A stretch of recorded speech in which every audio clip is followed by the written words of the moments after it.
yourself by name and address when called upon. Jeff, would you like to add any other Zoom procedures? Yeah, I was just going to say that anybody in the audience, if you wanted to make any comments, to please do so in the question and answer feature. When you do, if your full name is not showing, if you would please show your full name and your street address as well, please, for the record, and then just type in your question there, and then we'll answer it for you. Thank you, Jeff. Our first order of business this evening arises from Commissioner Eisenhower's resignation as chairman of the committee. Eric will be staying on the committee as a full commissioner. And we thank him very much for his service past and continued. Because of Eric's resignation, the board must now reorganize and fill vacant seat of commissioner. Do I hear any nominations? Jay Pampari would like to nominate Chris McFarland for chairman. Eric Eisenhower seconds. Having heard a nomination and a second, that becomes an active nomination. Do I hear any other nominations for chairman of the commission? Okay. Having not heard any other nominations, we'll take a vote on the nomination of myself as the new chairman for the Conservation Commission. Do this by roll call vote. Kathy Berrigan? Kathy Berrigan, aye. Eric Eisenhower? A wholehearted aye. Jay Pampari? Aye. Marianne Weatherald? Aye. And Chris McFarland abstains from that vote. That vote passes 4-0 to 1. Having been appointed as chairman of the Conservation Commission, that leaves the seat of vice chair vacant at this time. So I'd like to entertain any motions for a nomination for the vice chair of the Conservation Commission. I'd like to nominate Jay Pampari as vice chair of the Conservation Commission. Second. I'll second it. Great. So that's an active nomination. Do I hear any other nominations for vice chairman of the Conservation Commission? I will nominate myself.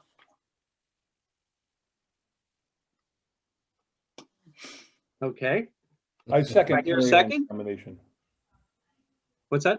I second Mary Ann's nomination. Okay, so we have two nominations. Do we hear any others?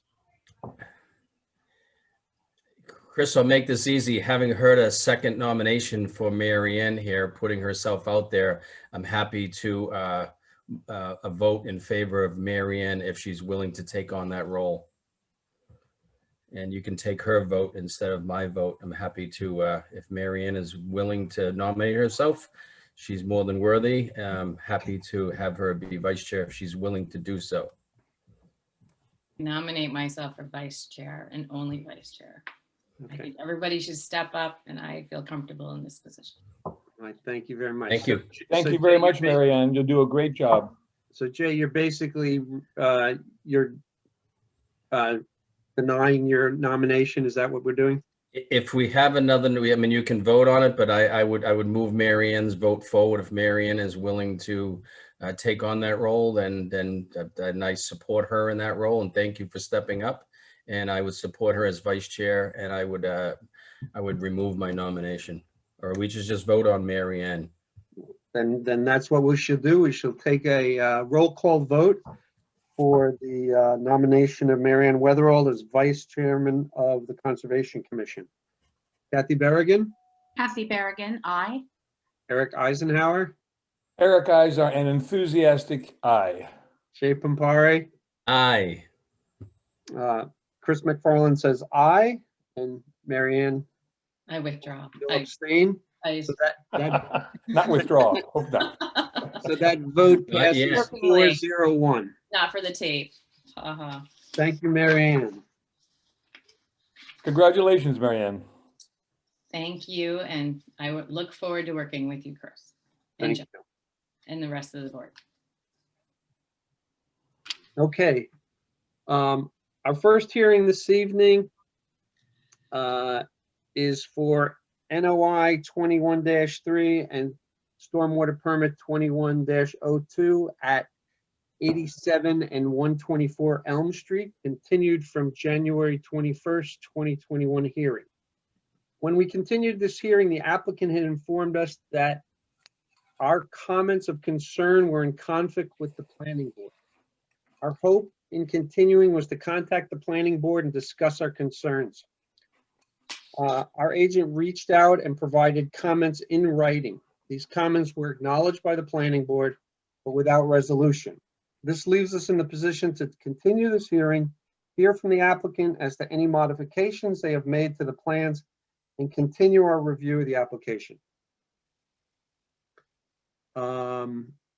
Applicant, who will speak for the applicant this evening to begin with? Good evening, Mr. Chairman, members of the commission. My name is John Cavanaro from Cavanaro Consulting. I'm a professional engineer, and I'm here on behalf of the applicants this evening, as well as with attorney Adam Brodsky, who I see has been advanced as a panelist, as well as Ted Lubitz and George McGoldrick, two principals as applicants. I believe Jennifer Ng is with us as well, and perhaps Mark Klopfer may be on the call as well. So Jennifer Ng's a landscape architect, Adam, again, attorney, Ted and George are both principals of CHI. So thank you for hearing us again this evening. 2 weeks ago, we left with some directives regarding a few action items that we took action on.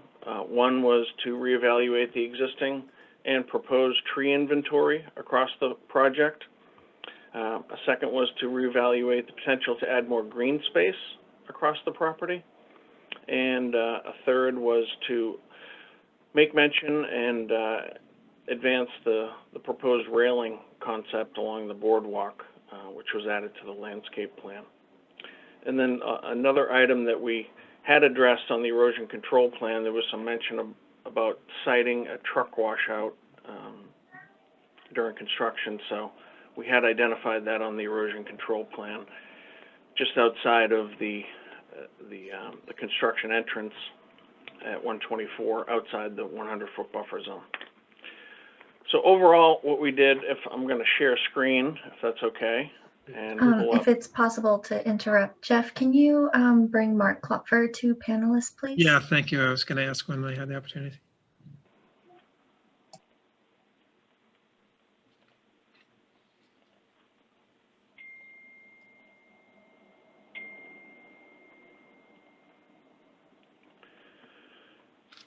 So I brought up the existing conditions plan, and I'll just walk through the existing conditions and site plan, and then I will pass it on to Jen. Jen will get into a little bit more detail on the existing and proposed tree inventory and some of the green space modifications that we've made. So at the last hearing, we had some discussion about trees located across both properties, specifically trees that were located outside the 100-foot buffer along the perimeter of 124 Elm. There's a number of ornamental trees that sit between stockade fence and the parking spaces at 124. They're about 3 to 4 inch DBH in diameter, range from 12 to 16 feet in height. So those were added to the existing conditions plan, as well as we went through an inventory of all the trees. And again, Jen will get into a little bit more discussion about that for the existing conditions. For proposed, I'm going to pass through the composite plan, a little busy, and go to the layout and grading plan. A couple areas that we focused on were an area north at 124 of the proposed view corridor that runs along Margin Street into the harbor. And we had some discussion about the potential of converting what we had identified as impervious area on the north side of that view corridor for potential kiosk siting, to consider that for green space, additional green space to extend the proposed lawn area. So that was something that we made a change to the plan that has been converted to pervious green space to the north side of the view corridor, and we've also added tree to that area as well. Additionally, on the area within the open space, there was some discussion about adding some shade trees within the areas between the parking area and the open space, and any other areas within this corridor of the open space between the proposed building and the parking. And that is something also that was added to the plan that Jen will get into. Another area that we looked at was behind the building at 87 Elm.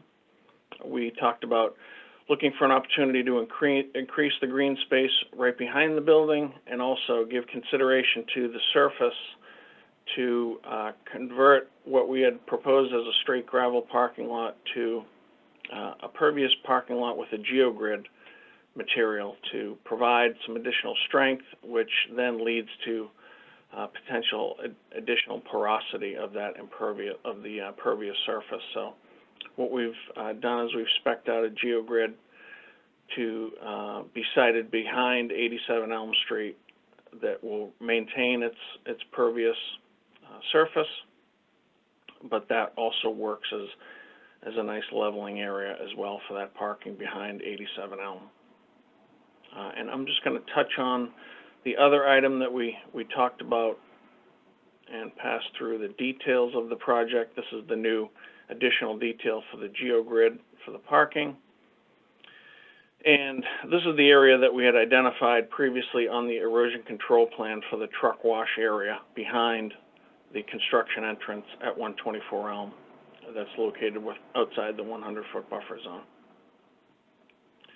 So with that, I'm going to stop sharing my screen. If Jen is okay sharing her screen, if that's what you had in mind, Jen, to bring up some exhibits regarding the tree inventory and the proposed modification to the planting plan.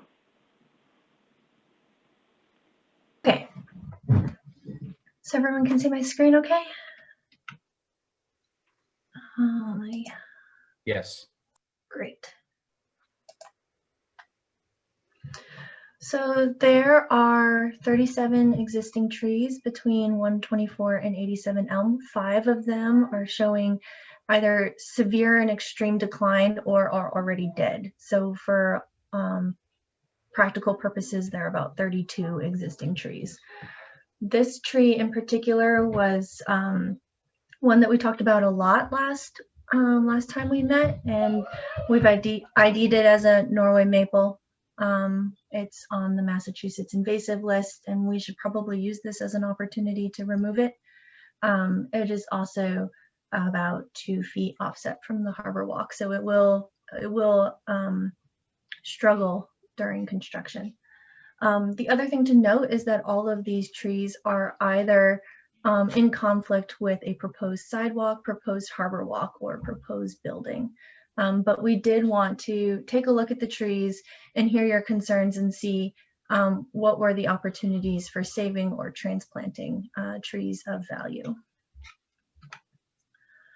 So moving along Margin Street, you can see that the row of ornamental trees are actually right next to the wall, and there is no sidewalk on Margin Street. And so having a grade separated sidewalk is actually quite, would be quite helpful, and removing that wall will damage the trees.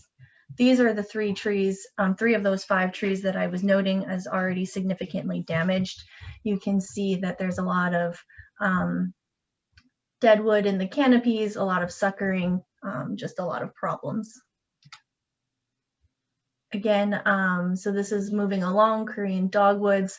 Again, some suckering and just beginning to show that they're entering the end of their mature life. Cherries, you can see problems with the canopies again, having problems leafing out. Moving along Margin Street, we have another Norway maple. And then Kevin Arrow sent over some site photos from April of last year. And in looking at those site photos, you can see that the bark is peeling off of some of the main branches, which is suggesting signs of decline, and some deadwood as well. So moving along to Elm Street, the small trees, combination of Japanese tree lilac and what we think are single stem amelanchiers. Their canopies are a little bit smaller than what we would anticipate, but we think that it might just be due to soil volume. And so here is where we're suggesting, and we've been talking with Ted and George about possibly evaluating which trees are healthy enough to be transplanted and then moving off to another site. It would be, in the world of transplants, it probably would not be quite so hard because their soil volume is pretty constrained. So we can make a pretty good guess about where those roots are and be able to transplant them safely. So that was the quick assessment on the existing trees. If it's okay with you guys, I'm going to move on to the planting plan.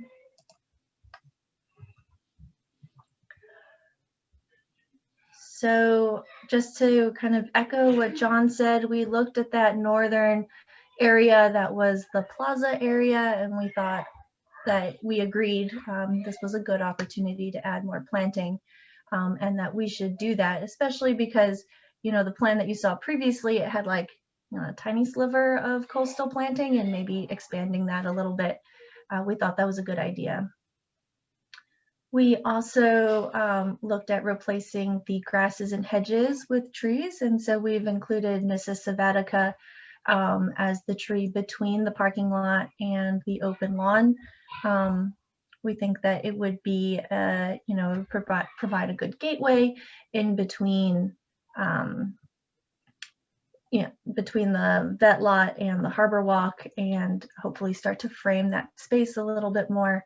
And then included a row of small flowering trees, amelanchier, and then continuing that row onwards into the private area with some Japanese tree lilac. So again, like thinking about some of your comments about trees and wanting shade along the harbor walk, framing the open lawn, and then thinking about ways that we can extend that into the private gardens as well.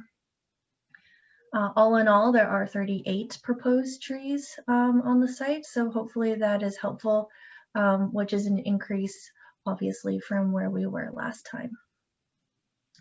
Let's see, what else did we do? We also added a little bit of planting at 87 Elm, expanded the planting as much as we could, and then also provided some post locations along the seawall, indicating where we think the post would be, and the rail, which we obviously want to maintain visual access to the harbor and not have it be something that would be a visual block. I think, do you have any questions for us? Yep, Jennifer, Eric Eisenhower, could you just point out on your diagram where the single Norway maple is that we have been discussing? I know it's in the upper portion on the right, but I'm not sure exactly where.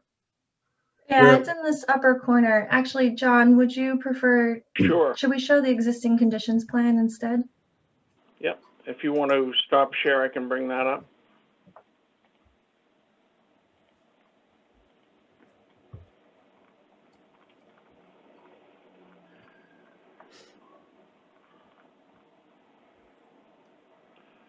So this is where the existing 15-inch Norway maple is located, Eric, at the end of the building. Yeah, so it's very, very close to the trenching you're going to be doing for the walkway, isn't it? That's correct. Yeah. You know, when I set my eyes on that, I said, boy, that's a nice tree to keep. I hadn't realized it was a Norway maple, it had no leaves on it. Had no leaves. Yeah, I knew it was a maple, and it's kind of hard to go teeth and nail in this country, in this area of the world of natural species to defend our invasive species that everyone does their best to get rid of. Let me ask you a question, Jennifer. Could you, because it's a lovely position there, could you replace that with a good-sized native tree? So we are replacing, we are adding 3 Pinus rigida in that area. Pitch pine. Yeah, yeah. And we are as close to that view corridor as we can be without being in the view corridor. Okay, I suppose, there are the powers to be want to have that view corridor maintained. So if you have to get rid of your Norway maple, putting another one in place of it that voluntarily blocks the view corridor is probably not the wisest thing to do. All right.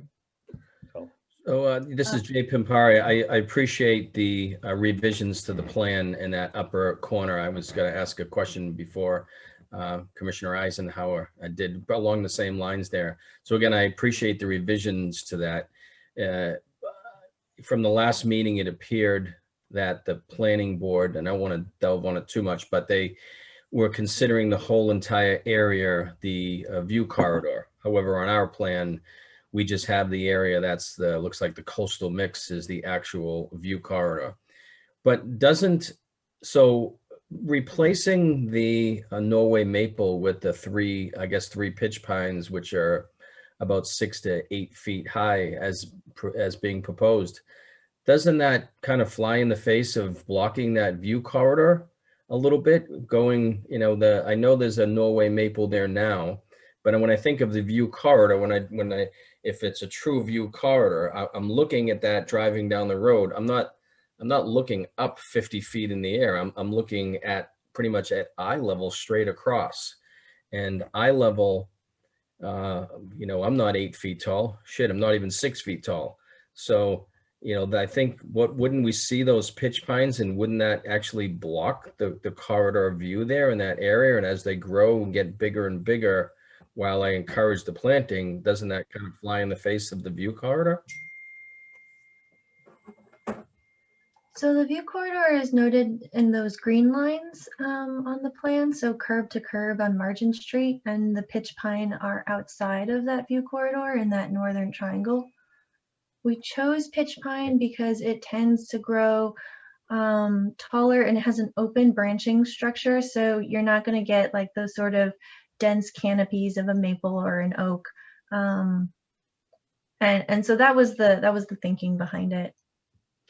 Okay, well, again, I'm encouraged to see that that's no longer hardscape in some plantings and making it landscape area. So It was a good suggestion. It was something that we were thinking too, so it was nice to have that echoed. Jennifer and Mark, do you have a source for the pitch pine? So Sylvan Nursery is currently offering them, and they seem to offer them in multiple sizes. I think you have 6 to 8 foot height right now. Is that what you have? Yes. Mm-hmm. And they're offering them that large? Yes, currently they are. Okay. But I mean, Chris, as you know, it's always a challenge a couple of years down the road what we're going to have available to us, right? So that's part of the plant sourcing game. Yep. Yeah. But that is what we're looking at. Okay. Well, Yeah, pitch pine have always been a tough one, so I just wanted to make sure.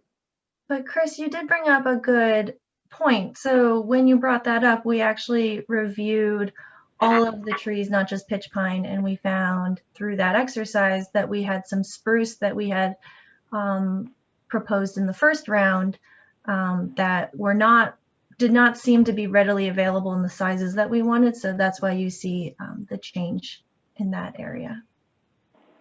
Jennifer, can I ask you to go to the area along James Brook at 87, please? Mm-hmm. You have 2 plants that aren't labeled. I assume they are rendered the same as the Hamamelis, so I assume that's what they are. Oh, yes, they are. It's odd. They seem to be labeled on the one I'm looking at, but yes, they are. It's okay. They're the Hamamelis.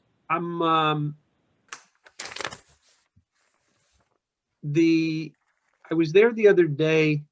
The brook was actually running the other direction from the harbor, which suggests that there would be a level of brackishness in that water, which of course is going to penetrate into the groundwater. So I'm just wondering if the Ilex and the Hamamelis can handle that salt, if in fact they have that condition. And I don't know the answer to it. I'm just curious. We chose all of our plants to be wind tolerant and salt tolerant specifically, but Okay. I can double check that. But I feel I can double check that for you, but we did use that as parameters for the entire planting plan. And John, maybe you could, while we're in that area, the water the other day was at the top of the gabion. So I assume that the groundwater would fluctuate accordingly, which means that during storm events or very high tides, the gravel bed proposed under the parking would all be inundated with water. Is that going to be stable if it fills with water? Yeah, it'll be stable. As you said, it fluctuates. They actually did test borings back there and found the water table determined by the geotechnical engineer at about 4 to 5 feet down. Now, obviously, when you see the surface water, that the tidal fluctuations, it indicates or gives you some potential indication that it's a higher water table. But yeah, there's really not a lot of sign of failure actually in that pavement back there. Mhm. Indicating that it's probably a pretty stable subbase and that you don't get a lot of variations and failure in the subgrade.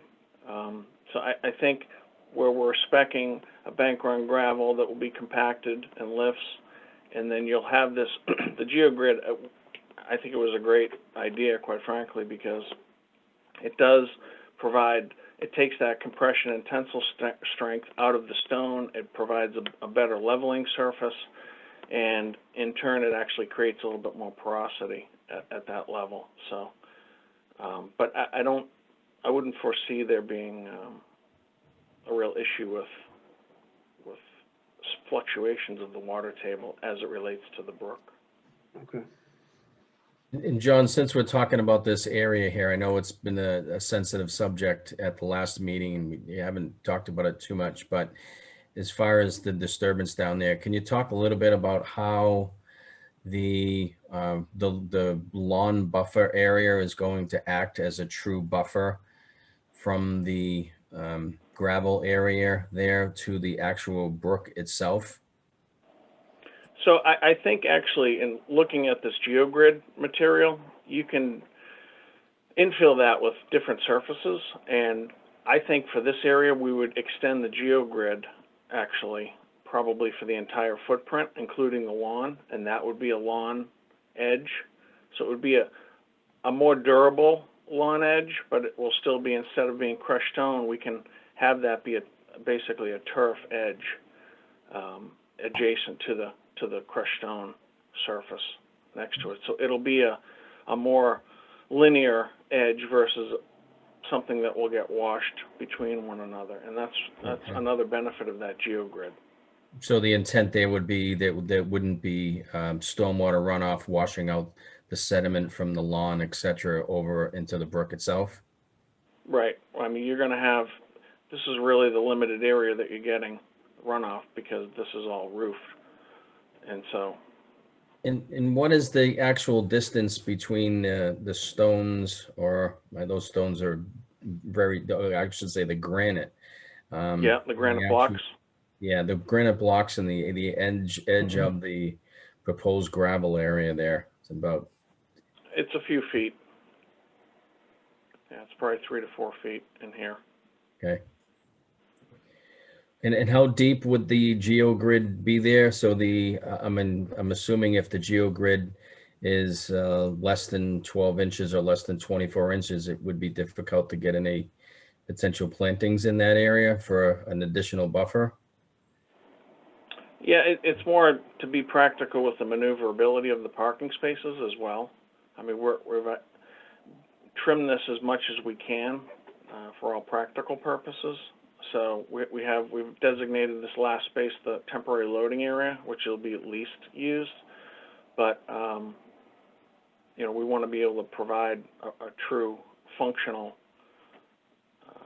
backout maneuvers to the parking area. But so I think by having this all, keeping it all pervious, planting up the edges to the maximum extent that we can, and having sort of this mix of crushed stone, turf, GeoGrid, I think is the best solution that we can come up with at this location.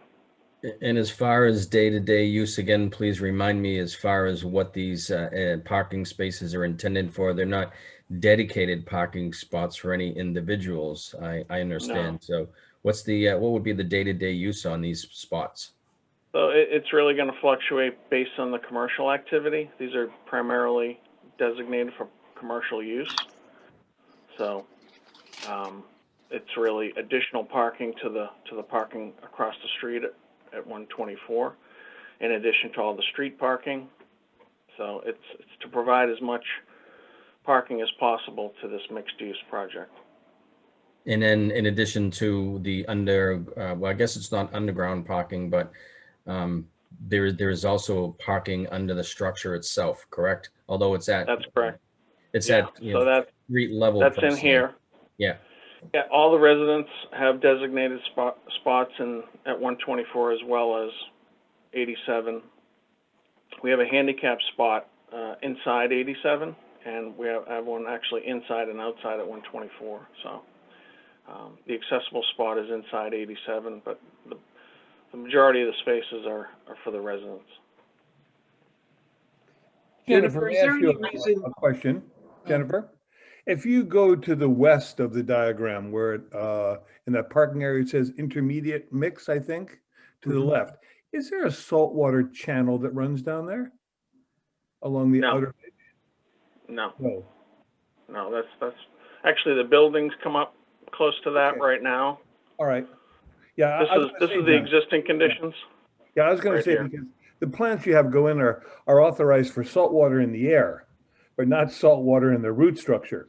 And I was concerned that there'd be a very salty mix in the soil, but apparently that's not the case because it's dry soil there. So It does occasionally flood with brackish water. yeah. Is there any reason, John? I mean, I understand the parking issue, but is there any reason that the lawn couldn't be the same intermediate mix? No. Oh, you mean on the open space? No, at the James Brook. Yeah, that wouldn't be a problem. I mean, again, I just want it to survive. I want to be as practical as possible and make sure that what we put in here works. But Well- that could. I mean, if the purpose is that it's lawn and it can be driven on, then that's not really acceptable. But if it's lawn that's going to be lawn versus lawn that's going to be an intermediate mix of forbs, then I don't see any reason why it couldn't be something that grows up and is a little more robust, and it's going to work a little harder to take, stuff out of the soil versus just being there and letting the water run across it. No, I think that's fair. Certainly, I think the bulk of it will function fine as an intermediate mix. And most of the parking spaces don't need to use any of that space whatsoever. So I think an intermediate area mix would work. Okay. And John, Yeah, remind us again, how deep is the GeoGrid down from down on the subsurface? So they're only 2-inch cells, but the structure is thicker than that. But the actual the cell itself is a couple inches thick.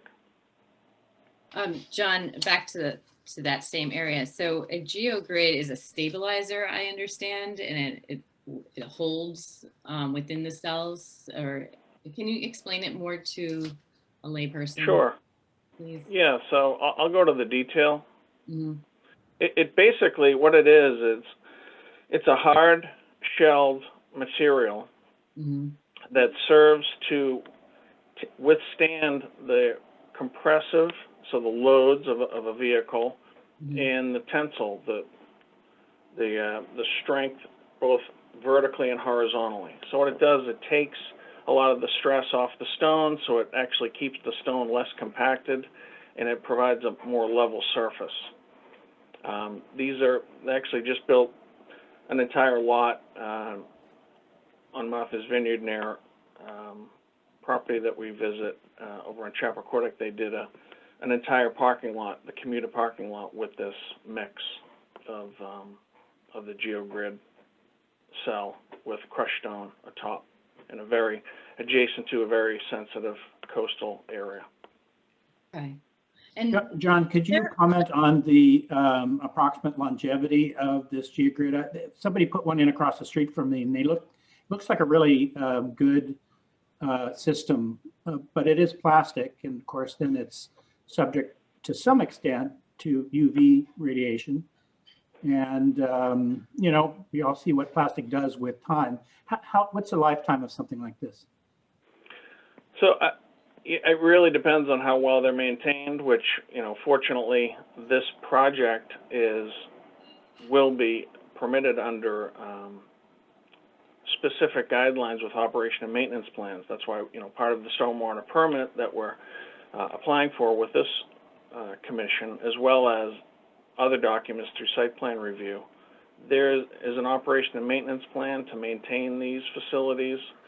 So that really fluctuates on how they're maintained, how well they're continuously looked at, but I would say you're looking at least a 10 to 20 year plus, depending on, you know, use. Really varies, but. So it looks like if you had to pull it up and replace it, it would be a lot easier than asphalt. Oh, A absolutely. lot less disruptive. Without a doubt. Yeah. John, are there differences on this? I've read that some are made of fabric, and you're saying this is a hard plastic. What's the difference? Right. between- Yeah, we would recommend a rigid plastic, not soft shell. Okay. So these are drawn as square shells. The one I saw was hexagonal. I imagine they're really probably the hexagonal ones are stronger. Was there So- another space in that lot? It seemed like there, on another rendering, there might have been another space closer to the property in that area. I'm not sure what your question is. What is that again? Was there a space removed, a parking space removed, perhaps where the shrubs are, the smaller size shrubs? No. On the No, opposite what we side? did was we originally had the crushed stone running all the way to the edge of the relocated granite blocks, Mhm. but we've been pulling it back since the first submittal to add more green space. So that has been the progression of the plan set. We're held by the number of spaces. We can't reduce that, but what we have been doing is backfilling areas adjacent to the building, along the edge of James Brook, what we talked about earlier, up at the northern edge of the view corridor. So, as well as replacing a lot of the shrubs that we had originally cited to shade trees. So what we've done is we've tried to maximize as well as increase the total tree count, as Jen said, by about 35%. So we're up to 38 proposed trees. Within the 100-foot buffer on 124, you're looking at probably half of that count, less than that. The bulk of the count is really the smaller ornamental trees, which counted at about 14 plus 2 near the sign. So really we're as far as tree replacement, I think it's a pretty healthy replacement ratio. I understand that our suggestions were presented to the planning board. Does the planning board then need to look at this landscape design and approve of these additional ornamental? So the planning board, part of the condition of our approval that we received last week Mhm. is to come back to them with additional details for various items. And that's the revised final plan set, which we'll be going back to the planning board with. For instance, the harbor railing, we'll need to have more detail on that. Specific language about specifications regarding lighting and HVAC equipment.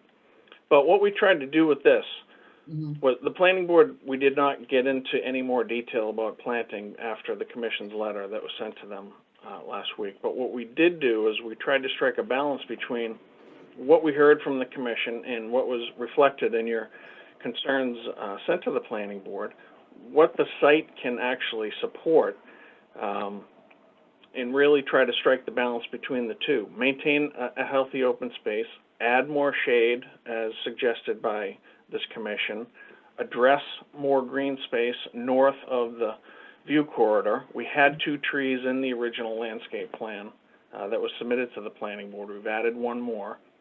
Okay. We've always had vegetation on the back, but all we've done is we've really tried to enhance the greenscape around the edges of the site and tried to stay in general conformance with what the directives were of the planning board regarding open space and maintaining active view corridors. Okay. I had a John, question. Thank you very John, much. as far as the memo we sent you, John, I think you and the people have done an admirable job of putting the trees and all the other bits and pieces that we've talked about in place, and I applaud you for that.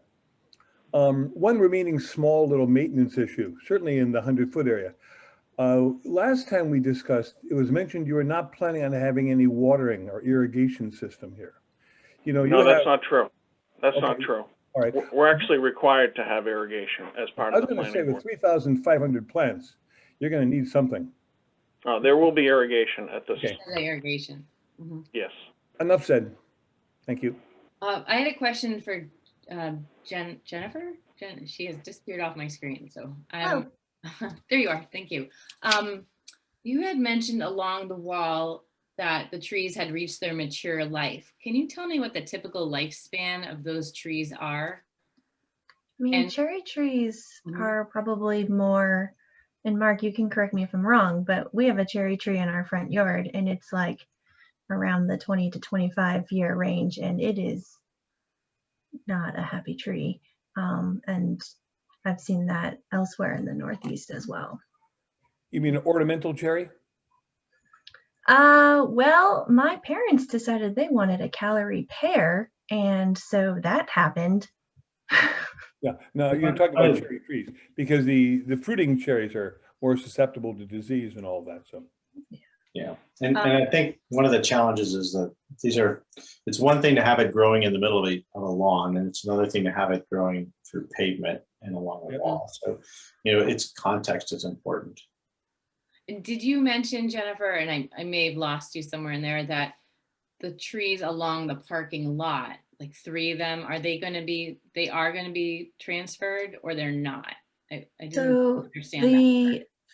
they're the little ones that are along Elm Street, at least by, photo comparison of what they were like last April and Google Maps and Bing, we've made some recommendations to Ted and George to take a look at them and then to figure out which ones can be transplanted. It appears from Google Maps and Bing that the trees would be able to survive moving to another site and maybe even be able to expand if they were to have, a little bit more soil. So is there a plan or a decision or it's undecided right now to where they may be moved? I can answer that. So our plan, quite frankly, will be to relocate those over to the Red Lion property, which is in need of some landscaping upgrades. So that is what we will be planning to do. Okay. All right. This is Jay Pimpari. Can we talk a little bit about the rail system? I know it was briefly mentioned there. I know it was a comment from the last hearing and in our planning board letter. I know they're going to circle back to that as well, but have there been has there been some progress as far as a preliminary plan on a railing that you can discuss? Do you want me to take that? Is there a preliminary And so- plan? Sure. I'll just speak briefly if Jen, you want to supplement. We've identified basically a post system that will be integrated to the cap of the seawall. And it will, this is just conceptually, again, this is sort of a subjective call that I think other stakeholders are going to want to have a part of, the harbor committee, obviously the planning board. But the idea is really to provide a physical barrier that doesn't obstruct the views or, give a sense of intimidation of the space. It's more to keep it open, but keep a visual barrier that, you know, tells people, that prevents them from wanting to climb up on the top of the wall and hang on the top of the wall. So we're not encouraging people to sit on the top of the wall. It's more of a visual indicator and a safety measure. So the idea is, right now, what we've cited, we've put a placeholder in to put posts that will run along the face of the wall, integrated between the face and that wall cap. Is that on the And, plan anywhere, John? I know somebody's lost the screen share a little bit ago, so I didn't know if there was Sure, a. I can pull this up. Thank you. So we've identified posts along the wall, intermediate posts, and where the wall gets a little closer with some of these areas, you'll have closer posts, so it'll span the straight segments of the wall. They're spaced right now in this plan about every 20 feet or so, 20, 25 feet, less in some areas. But what we're going to have to work with is the town, for example, along the veterans area. You know, they have some ideas about expanding some of their memorials, so it could be an opportunity to integrate some type of historical mark into this as well. So it's such an open book, but the idea is that we're proposing something that will not impact the integrity of the coastal bank. That is what we'll agree to as a condition, of course. And then, again, we'll just continue to work with all the stakeholders to come up with the best design suitable for this area.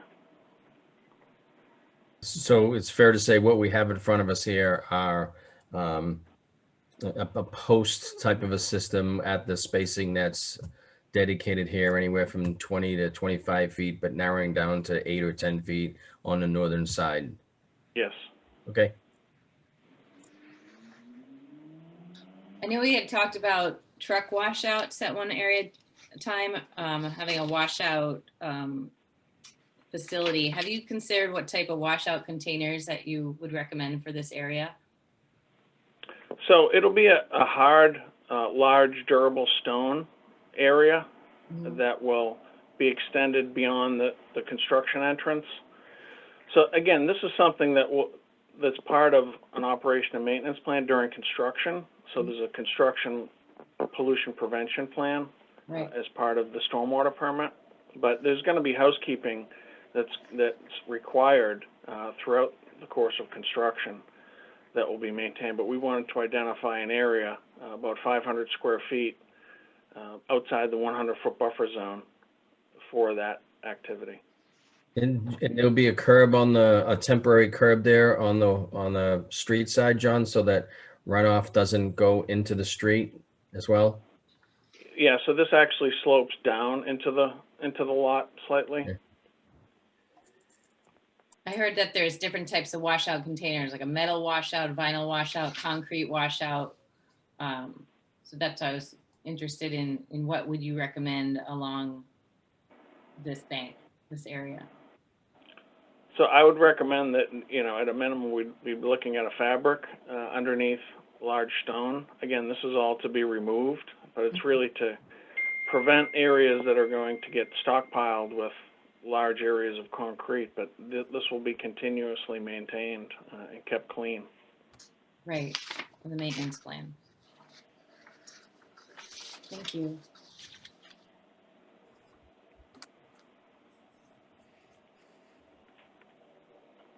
John, I'm sorry, while you had those plans up, I wanted to just ask a couple questions. Yep. In the, if you just, yeah, you can just start, well, doesn't matter. Actually, if you go back to the drainage one, I'd just like to ask a couple questions. In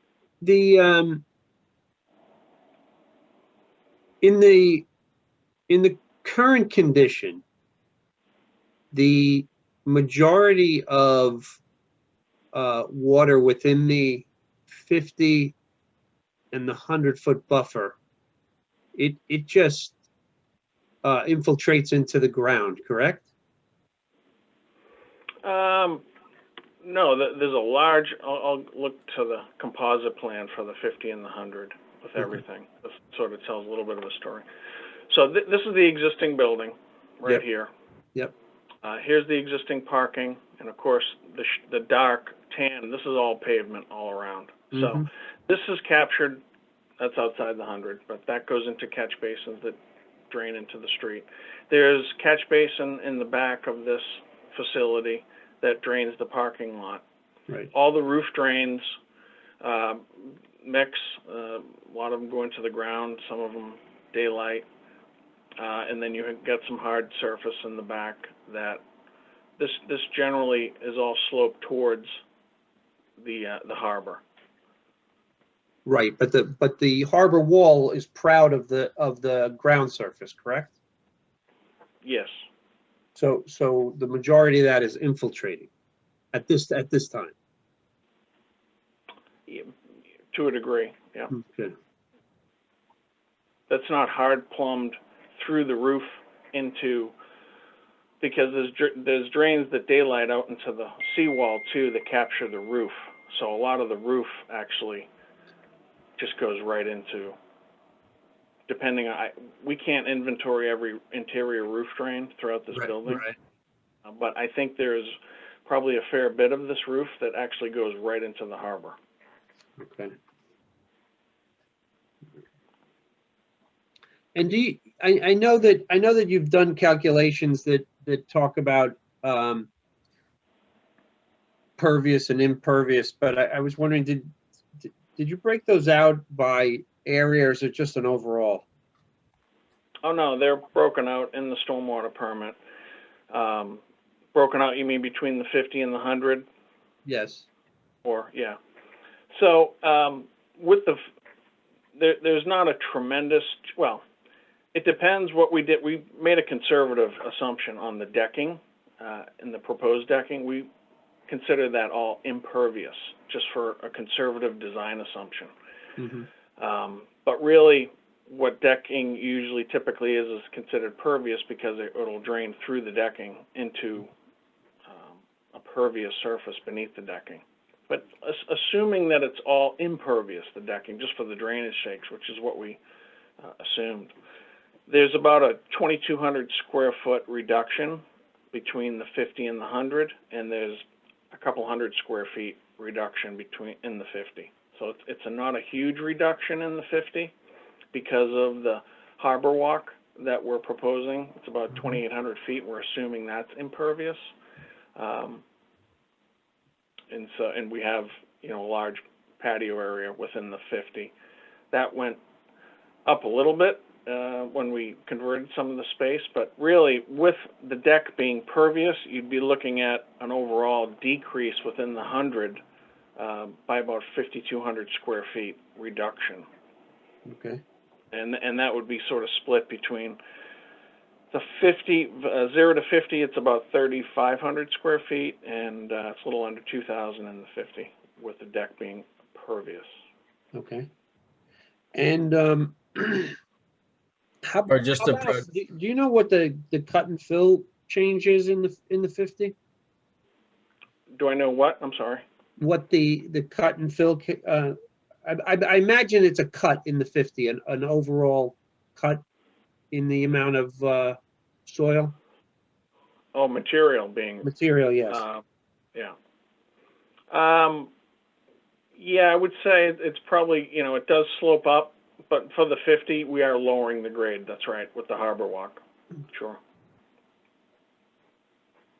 But overall, you don't have an overall calculation for cut and fill on the overall site? No, I mean, it's pretty much a wash. We're not really changing dramatic grades out here. Mhm. It's pretty much staying at grade for both. The parking is pretty much at the existing elevation of the Right. parking lot at both Right. locations. So there's almost no grading at 87. And this grading is really, as you mentioned, because the grading today really drops up fairly quick from the seawall to the building. And then, of course, this is all building. Most of the 100-foot buffer zone is all building. Mm-hmm. Mm-hmm. So. Mr. Chairman, we have an attendee who has his raised hand, Tim Davis. I would just recommend, Tim, if you have a question or a comment, to put that in the chat box. I see that your hand is raised, but if you want to put it in the chat box, please do so that the commission can address or raise any comment that you have. Just going back to the boardwalk again, we talked about a little bit last time. As far as the material goes, as I understand, it's going to be it'll be ADA accessible. It's going to be somewhat smooth. But have there been any revisions to final surface on that boardwalk at all? Or can you No, talk a little bit? so that the final actual surface will be going back to the planning board as part of that final revised site plan. But from a stormwater standpoint, we're proposing it to be an impervious surface. We're not supportive of making that a pervious surface behind a seawall. We'd like to keep that, and for the grading, for ADA accessibility. We're still reducing the overall impervious across the property. So, and as far as durability and line and grade, and just keeping the surface being drained into a pipe network versus putting it right behind the seawall. And as we talked about again last time, there, as far as permitting goes, the applicant will need to apply for an NPDES general construction permit prior to the construction of that. And while it's out of our jurisdiction a little bit, obviously, as you may know, that the town has an MS4 permit through EPA. I believe there are 36 or 38 parking lots around town that are actually covered. This parking lot being one of them under the MS4 permit. And by the end of 2021, EPA is encouraging and mandating cities and towns to incorporate BMPs to not only include stormwater from their own MS4 areas, but also from adjoining properties. So I would imagine that DPW will be working with you closely on that. They're mandated by the NPDES MS4 permit in order to put in some BMPs with respect to reduction of TSS and total phosphorus loading on there. So I would be prepared for that as well. Yeah, well, just a reminder of one of the huge benefits of this project is the absolute substantial reduction in open paved surfaces, and that's really the largest pollutant load out here. So we're knocking that down by almost an acre, almost 30,000 square feet between the two sites. So putting all that parking under roof structures is a tremendous benefit for water quality. Okay.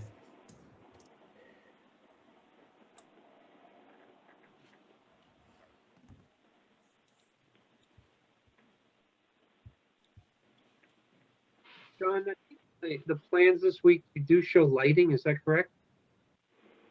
No, we actually, that's a lighting plan will be part of the final revised site plan to the planning board. So we haven't submitted a lighting plan to the Conservation Commission. But there will be one for the planning board. Yes. And Jeff, I don't know whether or not this applies, but I know we've had applications contingent on review by Marine Fisheries. Is it possible light levels are going to spill over into the harbor? Beyond what's there, it'll be a reduction in light, I would imagine, from what's there today. But the only lighting condition that came out as far as from the planning board was for the CAF lighting along the boardwalk to be facing towards the property. So low lit, I mean dark sky, all this lighting will be dark sky compliant. This will be going through an extensive review with Chapter 91 once we secure the order of conditions of Marine Fisheries, EPA, Corps. There's going to be a lot of reviews in that regard. Okay, as long as Marine Fisheries has a look at the lights, because I think that's the one thing that they might have concern about. I'd just like to bring this up. We touched on it last meeting, and that is that I noticed that on Margin Street, the seawall is in very poor condition. During the storm this week, water was actually flowing through the seawall and filling the road, which suggests that the area of your seawall right at kind of the storm level may be having the same kind of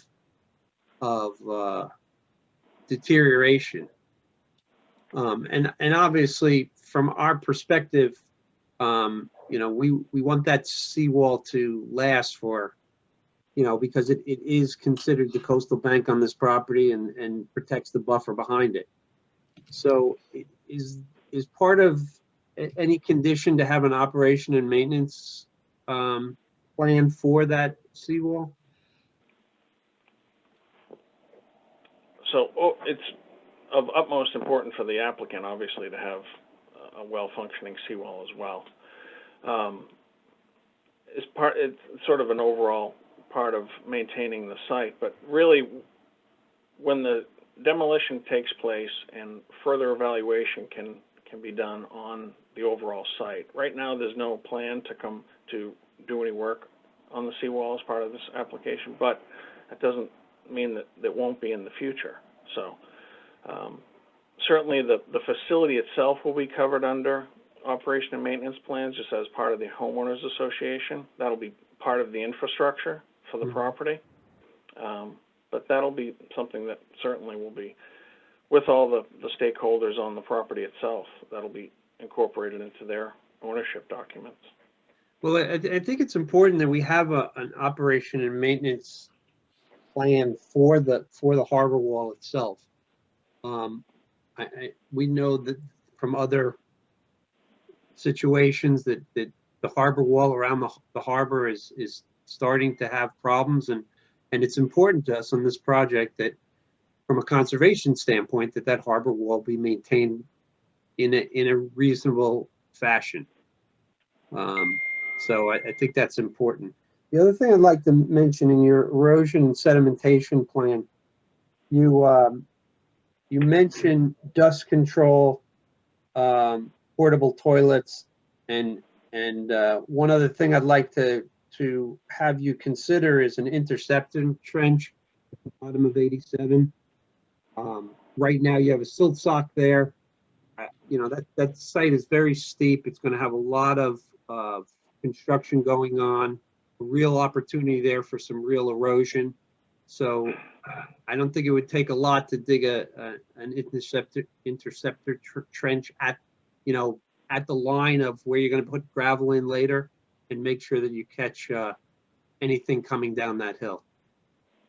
So I think that's a reasonable condition. We've doubled up the erosion control around 87 to have both silt sock and silt fence, but I think, you know, having something upstream of that as well is practical. And then I think it would be helpful if you perhaps give a little more detail to dust control. Again, this has nothing to do with anyone on this team, but there are projects in town that had some very disturbing, or let's say just lack of really enforceable wordage when it came to things like dust control. I also think that, you know, yes, the job will probably need portable toilets. It would be great if there's a plan that just suggests where those might be, so that they, you know, if they dump over in a windstorm, it doesn't end up right in the catch basin 5 feet away and end up right in the harbor. So, you know, just some of that, it would be useful if we had some of that.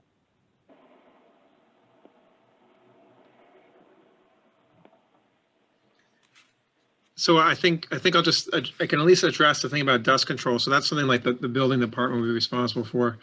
You know, if they get complaints, it's the building commissioner would go down and address those complaints as they would come in.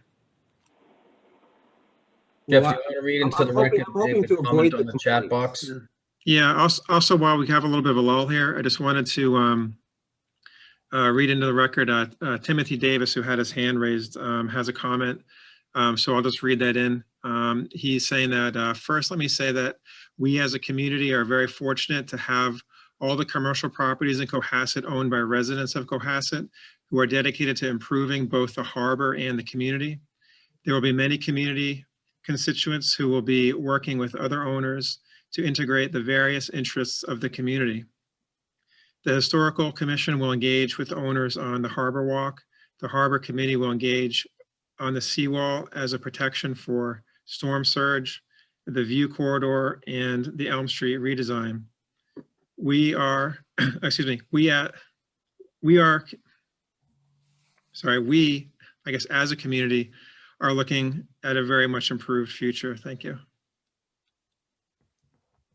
So, support from Mr. Davis. Thank you. Good. Any other commissioner with any other comments or thoughts on this? Yes, please. Could I ask a question to John, please? Just a clarification.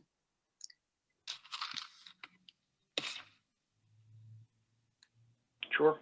Yes, John, did I understand correctly that you said that the seawall, which is in front of the residence building, that the residents of that building would own that seawall and that would become part of their condo documents or whatever kind of ownership documents they have? Did I understand that correctly? Yes, the seawall is owned essentially by that property, so. Ah, okay. So therefore they would be responsible for the seawall if it became their property, those residents that live there. That's Okay. correct. And I Okay. can ask Attorney Brodsky if he wants to correct me in any manner. Technically, it would belong to the condominium association because it would be considered a common area. However, the condominium association is effectively owned by the unit owners. So the property owner would have responsibility for maintenance of the seawall. And I just want to be clear, and John's going to correct me. I know that Mr. McFarlane observed another property and a seawall having a difficulty, but there's no evidence that there's any disrepair of the seawall on this property. And I just want to be clear that the notice of intent doesn't include the seawall. Obviously, we're very concerned, and the condominium association will be concerned about maintaining that seawall, but it's not technically part of this project. Well, we were informed that the seawall was in fact the coastal bank, which is part of our jurisdiction. Oh, it's clearly within your jurisdiction. We're not proposing any work on it. So it's not work that's, we're seeking any authorization under this notice of intent. Yeah, I think it's really the property owner's discretion, I guess. You know, if I don't think we can have somebody perform repairs that aren't required at the time. If there's no evidence that it's deteriorating, and even if it may be, unless there's a safety issue, I don't think that we could make them do any work on something that doesn't require it at the time. It's like a big responsibility for a condominium association to be looking after a 100-plus-year-old seawall. Yes, there's no evidence that there's anything wrong, but lack of evidence of, you can't prove it a negative here, Jeff. I mean, we really don't know that much about it, but as John says, when they start to excavate, presumably they're going to know a lot more about the seawall. But it's something that we should really, I think, keep our eye on. In fact, it's kind of the linchpin to prevent flooding for the entire interior of the town. There's, as anybody who was out the other day watching the tide come in, could see that on either side of this project, we have a lot of low streets and right on the verge of flooding or had flooded. It sounds like Chris must have driven past the west side of the development and could see that water was pouring through the seawall there. So the idea that the seawall is not leaking is absurd. Of course it's leaking. And we don't really have any measures of this.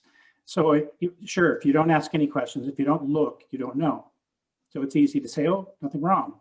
But presumably when you guys start digging there, I think you would be wise to look very closely, because to saddle, I don't know how many, we got 30 homeowners would be responsible for something that is essentially a dike to prevent the interior of town, the sewer plant, lots of other properties from being flooded. It's a big responsibility. Mr. Bell, this is Adam Brodsky. This is not an unusual situation. We have single family homeowners who are responsible for large lengths of seawall. I agree with you, it's an expensive proposition, but it happens all the time, and those property owners are responsible.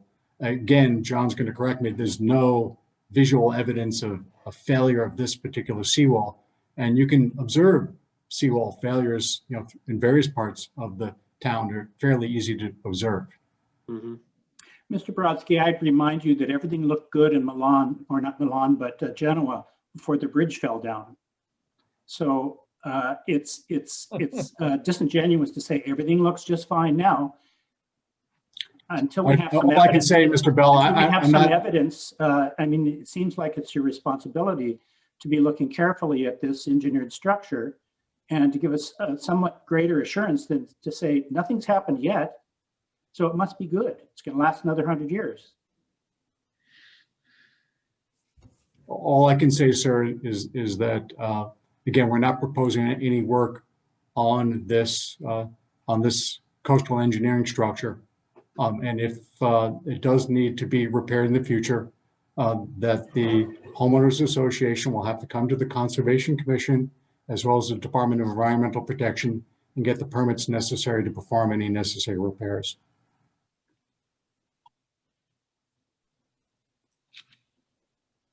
So, Mr. Brodsky, I suggested that perhaps a operation and maintenance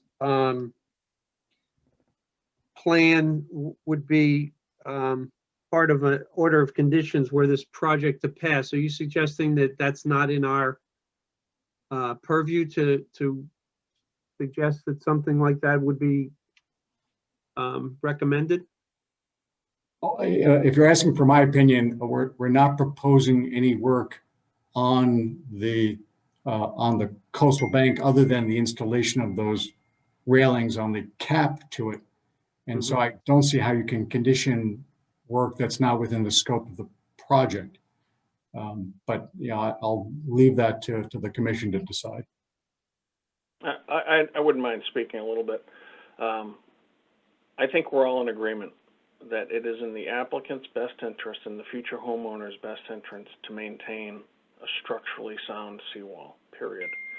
So I'll let George and Ted raise their hand and quiet me, but I don't think it would be adversarial or a bad idea to have an operation and maintenance plan as part of this wall. We're going to find out more about it once the construction begins. We have an existing building that's been there for quite a long time that's within feet of this wall, so we're going to find out more. We can't, it doesn't have obvious signs of failure, but that doesn't mean that we're not going to be back here with something.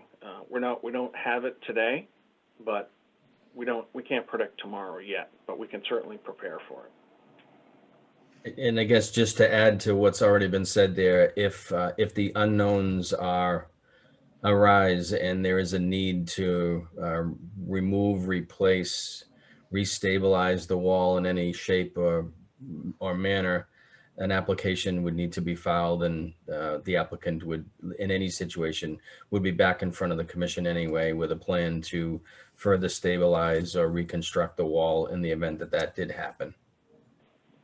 Correct.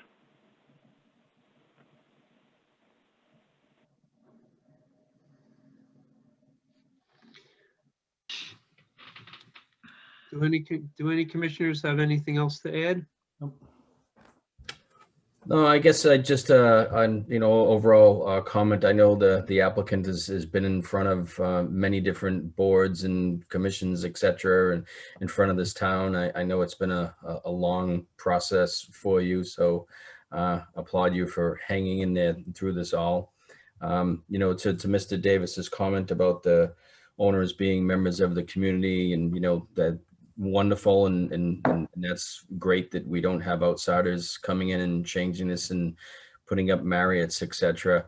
I guess my comment is that we've received one letter of support from, I don't know, 13 or 14 homeowners, and that one letter of support, and now Mr. Davis' comments. I guess, as I heard from some of the planning board members, I did listen to the call a week or two ago. I guess maybe it's due to the Zoom and COVID. I would have liked to have seen more input, whether favorable or regardless of what the comments, more input from the general public or residents of Cohasset. Really haven't seen any of that one way or another. I'm not looking for any particular comments, just would have been nice to have further comments, or I guess not so much comments, but input from residents attending some of these town meetings. This is a little bit earlier. It's gone on for an hour and a half now. It's not 11 o'clock at night. Might be 11 o'clock at night when we finish tonight, but just, I guess, a little disappointing that we didn't have more input from the town itself here. That's all.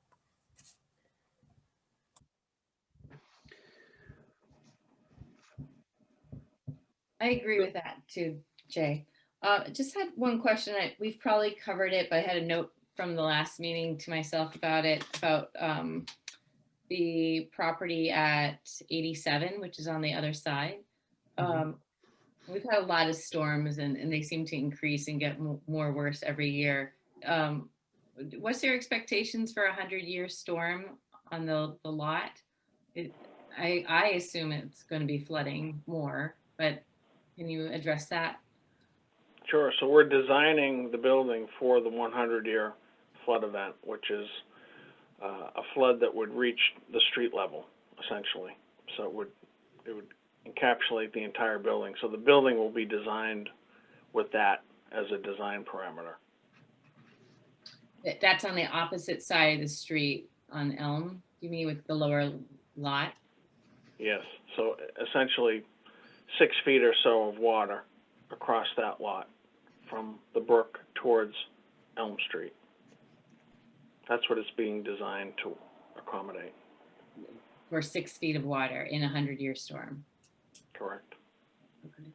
John, does your evacuation plan, in the eventuality of Mary Ann's storm arriving, include the forcible removal of cars from the parking places in the garage?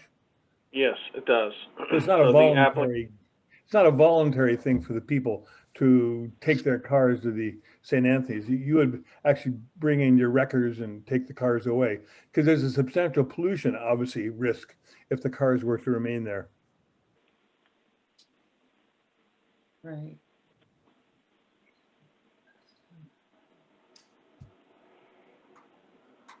So what's the elevation at that level? So the lot is, can you go over can we look at that on your rendering, the elevation levels between the brook and the lot? So the elevation at the brook is around elevation 3, and the street is at around 9.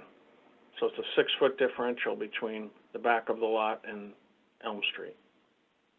But then from the brook up to the lot, it's like a 3-foot drop? No, it's level from the top of the brook to the back of slightly slopes to the back of the parking lot. And then it slopes up to, I guess it's Cove Street, Elm Street. All right. I'm just thinking about Eric's comment about fluids, like if there was 100 years. So there is a contingency plan to remove all the vehicles out of the building. Right. And they've identified and entered into an agreement with St. Anthony's Church to relocate the 15 vehicles that would be in the structure to St. Anthony's. Thank you.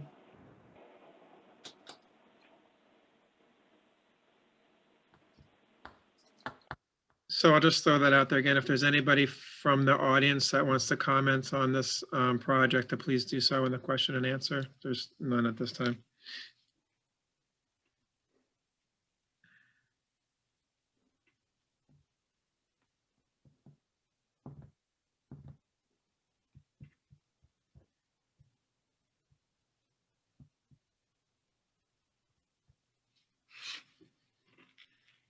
Well, it doesn't look like we're getting any questions or answers, so No, there's none. I think we're, okay. Well, I'd like to, well, I've listed a number of items to add to an order of conditions, assuming that the commission is in the agreement that we'll take a vote on this project. Yeah, I don't have, I have wrote down a couple conditions, Chris, but a couple of them were actually yours. So if we get to a vote, maybe I'll ask you to chime in with the actual conditions portion of it. From the last meeting, I know we did have some significant comments. I hope that our letter to the planning board was helpful to all, and hopefully it kind of sped the process up a little bit. I think if, you know, as far as cards going, we played our poker hand a little bit and showed you where we were with a hope that even though the planning board didn't address it, that it provided our comments aloud in hard copy in letter format so that you could take that and revise the plan, which I think you've done a good job at that, and not belabor this and drag this meeting out yet another 2 weeks, if not a month. So hopefully that the planning board letter gave you something to review, and thank you for the revisions that were made as a result of that letter that was put together. So Jay, you're expecting we should vote on this and take a position before we have a final document from planning? Well, I don't think really, you know, as planning mentioned, they have their own jurisdictions and interests, and we have our own jurisdiction and we have our own interest. I think one of the common interests were the rail system. In my view, we have something that's preliminary, but probably subject to change. But at least I feel it's addressed what I was looking for. I was looking for something along the lines of, was it going to be a post system? It appears it's going to be a post system. I have some spacing. If the plan significantly changes from that, and there's a significant difference from that, the applicant would be required to come back with a simple, perhaps an RDA filing for a post. But I don't really, in my view, I don't think that we need to wait on any planning board decision. From what I gathered, the planning board has issued a preliminary decision. There's going to be some follow-up to that, but I don't see anything here holding us up from I moving think the forward. only issue I'd be concerned about, Jay, is that it seemed to be the planning board's concept that the front of the hotel facing the water be left open without encumbrances, without trees and all that. And we obviously disagreed with that, and we mentioned that to planning. Now the applicant has come back with what I consider a very good program, all right, of trees and planting and shade and all that. But I am aware that we're always open to having planning come back and reverse some of that, because they originally wanted to have it wide open. So I'd just like to make sure that we don't get trapped between the two, Jay. Chris, I don't know what your feelings are. Oh, we won't be true. Are. Yes, Mr. Brodsky. Oh, thank you. I was going to say that you aren't going to be trapped, because we are going to need to comply with your order of conditions. And if it's not acceptable to the planning board, we'll have to reconcile that. But we're going to have to construct the project in accordance with your order of conditions Okay, with this landscape plan. that's fine.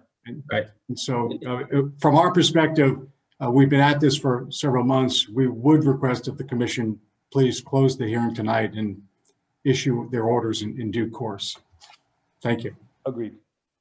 And to that, as an example, one of my sticking points from this all along was the north side of the property there.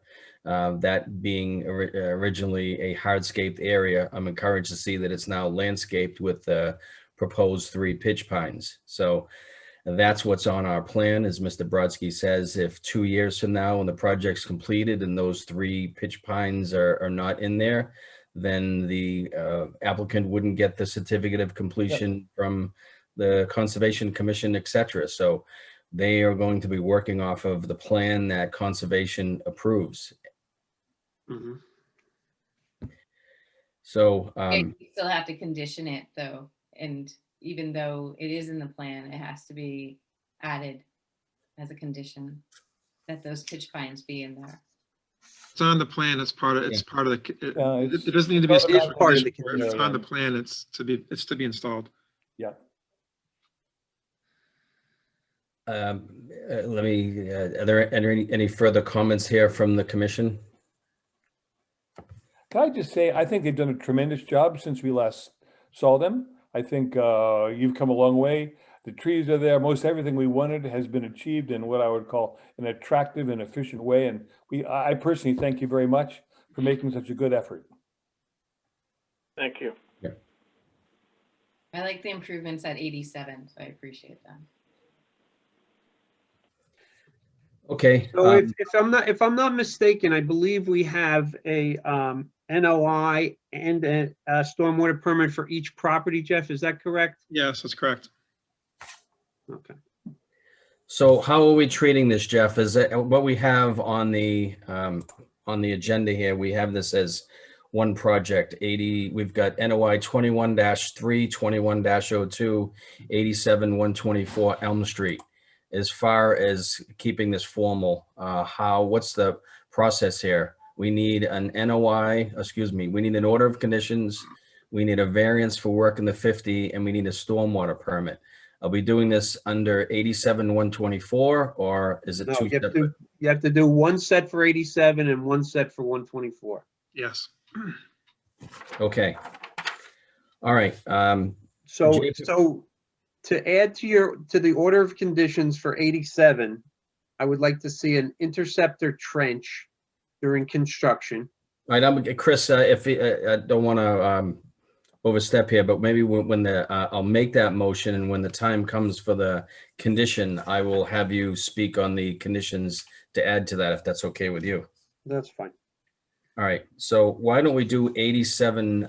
Jay Pimpari would like to make a motion to issue a variance for work in the 50-foot buffer zone for the project located at 87 Elm Street, and we'll save the conditions for the actual NOI order of conditions and not the variance. So I think we just need a vote. We'll have a vote, a second, and approve that, and we'll save the order of save the conditions for the order of conditions. Okay, I second. Having heard a motion and a second for a variance for work within the 50-foot buffer at 87 Elm Street, take a roll call vote. Kathy Berrigan, Kathy Berrigan, aye. Trish Grady, Trish Grady, aye. Eric Eisenhower, Aye. Jay Pimpari, Jay Pimpari, aye. Marianne Weatherald, Aye. Chris McFarland, aye. That vote passes 6-0. Jay Pimpari would like to make a motion to issue an order of conditions for the project at 87 Elm Street with, I think I caught one of your conditions, Chris, that the intermediary mix be of the same nature along the area of James Brook. And I'll turn it over to you regarding the trench and the interceptor, which you had spoke of. I think you were wanting to add that in.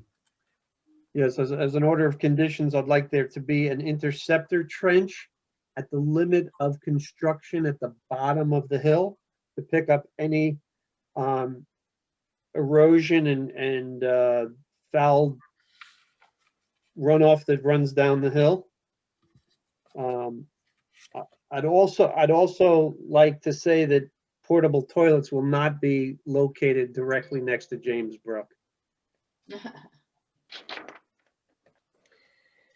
And let me just add a condition on that, that the approval will be subject to a revised site plan to incorporate those two components on the site plan by close of business, which would be, let's say 4 o'clock, 1 week from today, February 11th, 2021. Does that give you enough time, John?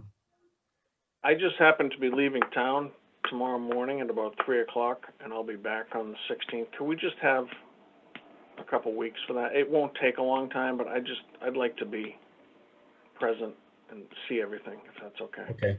So can we bump it to the 19th? That's close of fine. business?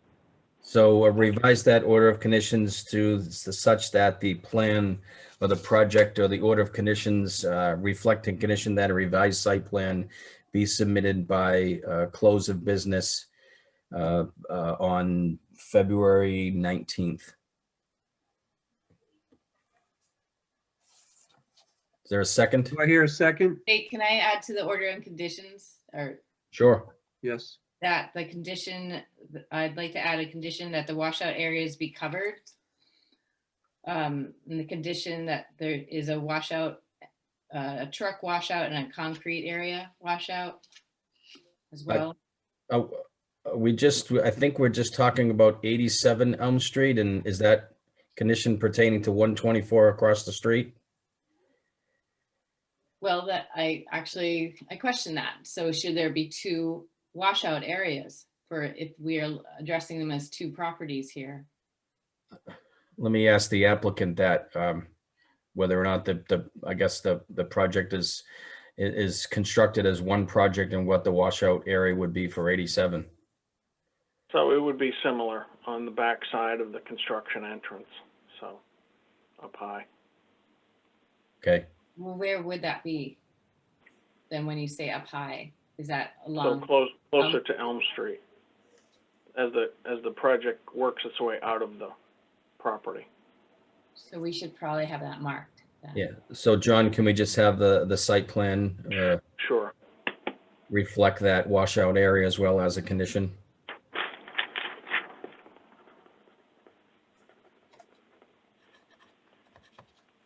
Do I hear a second? I Second. second. Having heard a motion and a second to issue an order of conditions for 87 Elm Street, I'd like to take a vote. Kathy Berrigan, Kathy Berrigan, aye. Eric Eisenhower, Aye. Trish Grady, Trish Grady, aye. Jay Pampari, Aye. Marianne Weatherall, Aye. Chris McFarland, aye. That vote passes 6-0. Jay Pampari would like to make a motion to issue a stormwater permit for the project at 87 Elm Street. Do I hear a second? Second. Having heard a motion and a second for stormwater permit 2102 at 87 Elm Street, I'd like to take a vote. Kathy Berrigan, Kathy Berrigan, aye. Trish Grady, Trish Grady, aye. Eric Eisenhower, Aye. Jay Pampari, Aye. Marianne Weatherall, Aye. Chris McFarland, aye. That vote passes 6-0. Okay, let's do it all over again for 124 Elm Street. Jay Pampari would like to make a motion to issue a variance for work within the 50-foot buffer zone for the project at 124 Elm Street, and we'll save any potential conditions for the actual order of conditions NOI. Do I hear a second? Second. Having heard a motion and a second for a variance for work within the 50 at 124 Elm Street, I'd like to take a vote. Kathy Berrigan, Kathy Berrigan, aye. Eric Eisenhower, Eric Eisenhower, aye. Trish Grady, Trish Grady, aye. Jay Pampari, Aye. Marianne Weatherall, Aye. Chris McFarland, aye. That vote passes 6-0. Jay Pampari would like to make a motion to issue an order of conditions for the project at 124 Elm Street with the following condition. I will up for discussion. I think the applicant was on board with this for the submission of an operation and maintenance plan for the coastal bank itself in the event that there was structural damage, etc., as a result of construction. And I don't have any other conditions on there if anybody needed to add a condition to that. The only condition I would like to add is that if lighting were to spill into the harbor itself, that this would need a review by Marine Fisheries. What about a condition? We were talking about the trees along Elm Street be replanted. They mentioned it was going to be replanted possibly off-site. However, I think we want to make sure that they are replanted. If there's I think that while a good comment is outside of the 100-foot buffer zone here, so probably would not apply to the order of conditions. Okay, I understand that.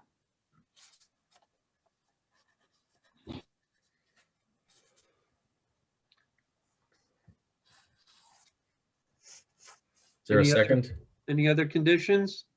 Do I hear a second? Second. Having heard a motion and a second for an order of conditions for 124 Elm Street, I'd like to take a vote. Kathy Berrigan, Kathy Berrigan, aye. Eric Eisenhower, Eric Eisenhower, aye. Trish Grady, Trish Grady, aye. Jay Pampari, Aye. Marianne Weatherall, Aye. Chris McFarland, aye. That vote passes 6-0. And lastly, Jay Pampari make a motion to issue a stormwater permit for the project at 124 Elm Street. Do I hear a second? Aye. Second? Aye. Trish Grady. How about saying second? Second. Having Second. heard a motion and a second for a stormwater permit at 124 Elm Street, I'd like to take a vote. Kathy Berrigan, Kathy Berrigan, aye. Eric Eisenhower, Aye. Trish Grady, Trish Grady, aye. Jay Pampari, Aye. Marianne Weatherall, Aye. Chris McFarland, aye. That vote passes 6-0. Thank you very much. Thank you very much. Thank you. Thank you, commissioners, Thank you, and good night. for all of your input and continued coordination. Good luck Thank with the you. rest of Thank the you. year. Good luck. Yep. Good luck to you. Thank you. Thank you.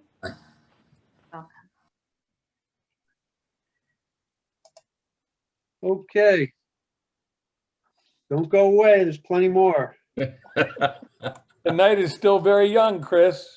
We're only an hour behind. Oh my God. Who has popcorn? I just want to mention for the record that Patricia Grady and Tom Bell did report for duty. And Okay. it was very shortly after we started the first hearing, and we're happy to have him here. Just a quick comment here. Jeff, can you lower the hands for the attendees and the panelists, please, so we don't have to go back there and revisit that? And I believe George McGoldrick is still a panelist. You, unless he wants to stick around for the rest of the evening, may want to remove him or move him back to an attendee. You notice there's no live camera. Right? Okay. Let's see. Oh, this is a new one. Okay. This is a hearing for an RDA 2103 at 397 Beechwood Street. In accordance with the Massachusetts General Law, Chapter 131, Section 40, the Cohasset Wetland Bylaw, and the Cohasset Stormwater Bylaw, Cohasset Conservation Commission will hold a public hearing on Thursday, February 4th, 2021 at 6:30 via remote participation on a Zoom platform from applicant Lori Ferreira for RDA 2103 to install, excuse me, to install a 1,500 gallon septic tank and leach field within the 100-foot buffer zone to the bordering vegetative wetland for property at 397 Beechwood Street. Jeff, before we start, do you want Greg to be a panelist? Yes, please. I'm actually going to let Greg take the lead on this one. Give him all the tough ones, Jeff. Give him the septic work. There you go. Good evening. Hi, Greg. How are you? Good. Have you waited long?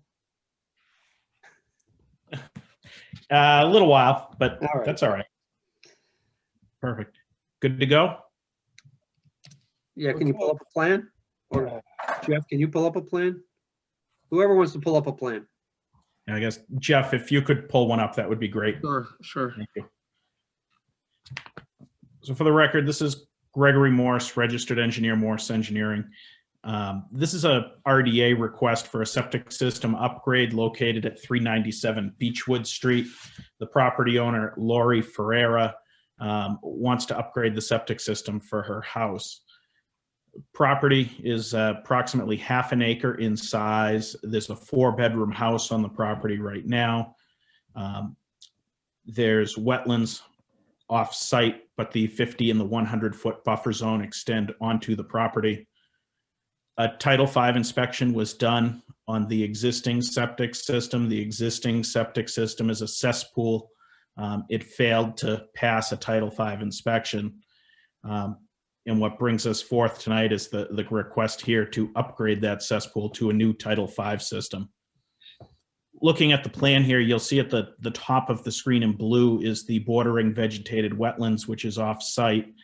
In red is the 50-foot setback, and in green is the 100-foot setback. The existing house kind of centrally located on the lot there, the bottom left corner of the screen.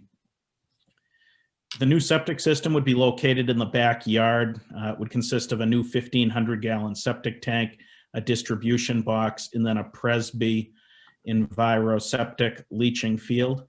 All of the work is outside of the 50-foot buffer zone. All of the work is in an area that's existing lawn surface.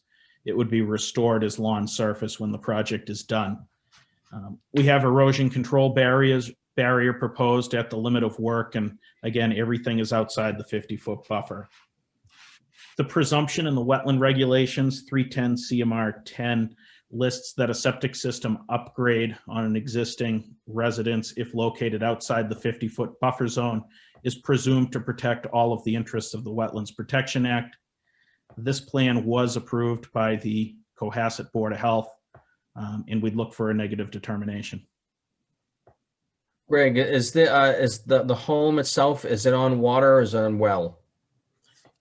It's on public water, which comes out the front of the house and goes to Beechwood Street.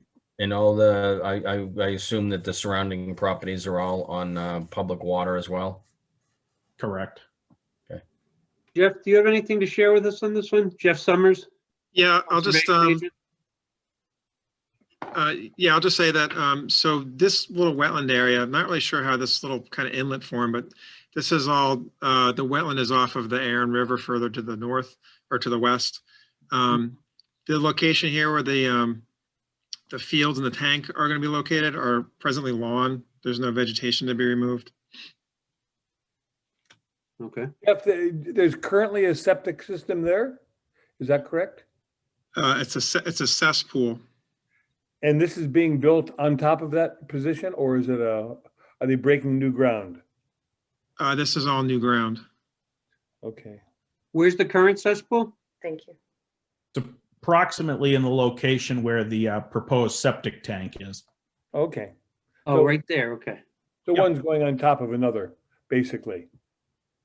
Correct. So the cesspool takes everything right now. We'd be putting a septic tank in its place, and then, as you see, the leaching field is in a new area of the lot. Is the cesspool going to be just filled in? Yes, it's pumped of any liquid, and then it's crushed and filled in. I view this as obviously a significant improvement to the current conditions that are out there now as they exist with the cesspool. Is the house being sold or just upgrading the Title V regs? It is being sold. That's what caused the Title V inspection. And when it was found it was in failure, they moved forward with this design. Greg, it seems like a necessary need, so that the cesspool right now is on that, it's a very sloped property. Is that correct? Yeah. That is correct. It slopes from the street out front all the way to the back of the property, which is where the wetlands are. All of the plumbing in the house comes out the back of the house where the cesspool is. That's why we've cited the system in the backyard. That's where the plumbing comes out, and it allows the system to be a gravity-fed septic system. Locating it elsewhere on the property would require pumps and mechanicals and relocations of other utilities. This was the best feasible location for a gravity-fed septic system. So will some of that, it looked like it was a lot of brush on the, I can't find the compass on here, but will a lot of that brush be taken out on the right side? for this? So that all stays actually. We're not proposing to cut back that vegetation at all. Okay. Where is the? Any issues that you encounter or going to encounter in the subsurface here? I know you're probably going down 4 feet or so, but any issues that you, as far as ledge, rock, etc.? No, we dug 3 test pits in the area here, witnessed by the Board of Health. We went down 86 inches in the deepest test pit. The remove and replace depth for the new leaching field is approximately 3 feet deep. So no issues encountered, no. And as you mentioned, the Board of Health has approved the project? Yes. Okay. I have one quick question, Greg. This is for a 4-bedroom as proposed, right? Is the home currently a 4-bedroom? Yes, it is. Greg, what is to keep pollutants from the septic tank from migrating down, percolating down into the river and into the wetland area? How is that contained? Sure. So, I mean, with any septic flow, the first line of defense is the septic tank itself. The septic tank traps any solids. Overflow from the septic tank travels out to the leaching field where septic water is reintroduced to the ground. The purpose of a new septic system is to make it so that the leaching field is above the groundwater table. In this case, the leaching field is 3 feet above the groundwater table. Naturally, bacteria will develop between the bottom of the leaching field and the groundwater table, which will help eat away at the bad stuff in the wastewater. The setbacks for the reservoir, there's a 400-foot setback to the reservoir, a 400-foot setback to any tributary to the reservoir as well. We are outside that 400-foot setback. We maintain a 580-foot setback to its closest point to the tributary. Okay. Sounds nasty, but nice. It's a Greg, required necessity. Greg, what are you proposing for erosion control? I believe we have a mulch sock. I couldn't find it anywhere. It's shown on the plan. It's at the lowest end towards the wetland area. It's a dark dashed Oh, line. no, I mean, I couldn't find a detail or a note that said what it did identify. Oh, okay. I would like it on the plan to extend, you know, well beyond the area construction. Right now, it seems to stop at a kind of right at the edges of where construction's happening.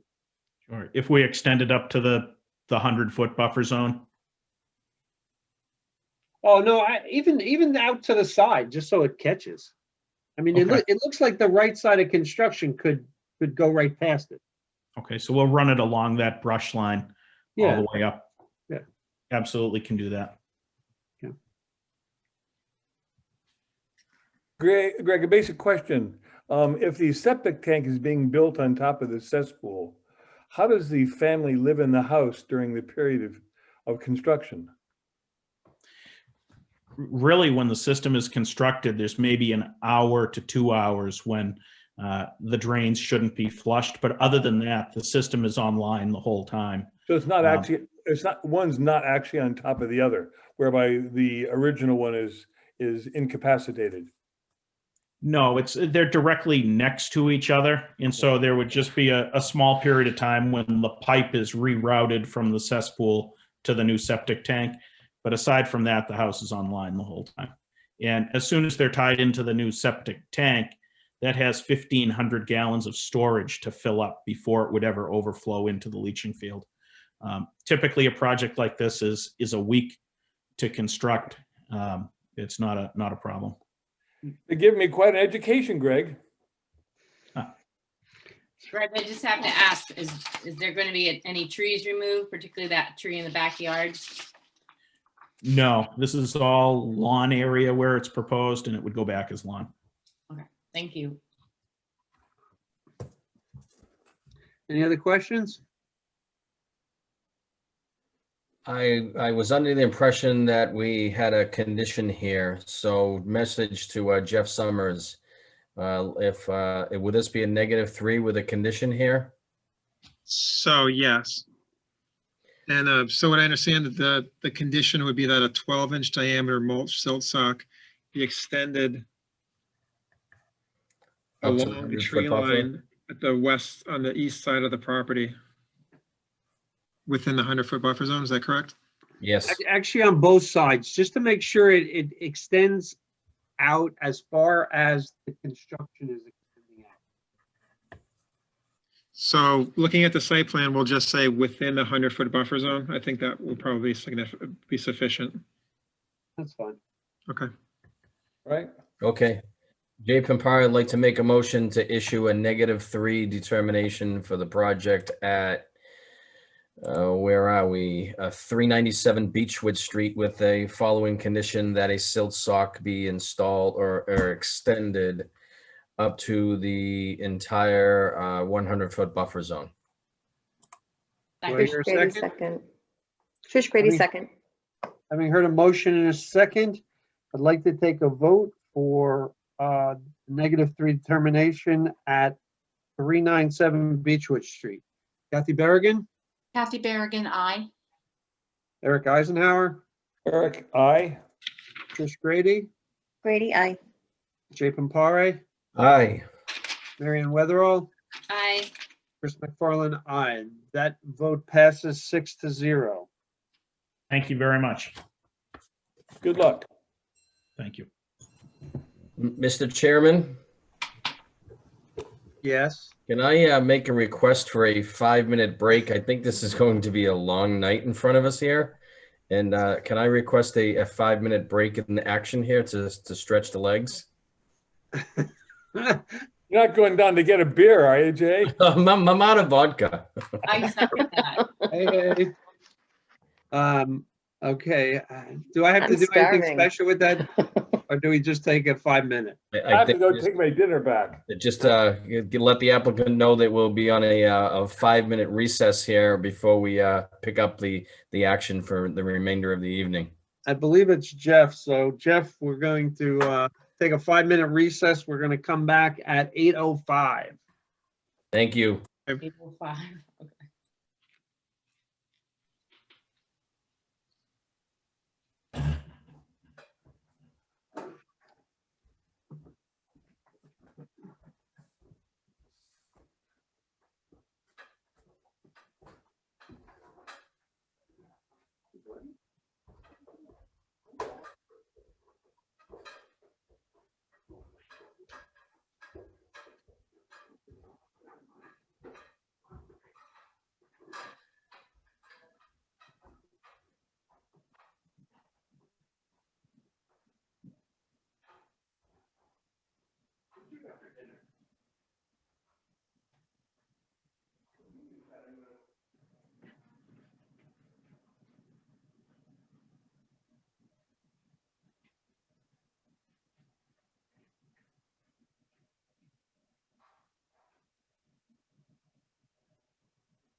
Let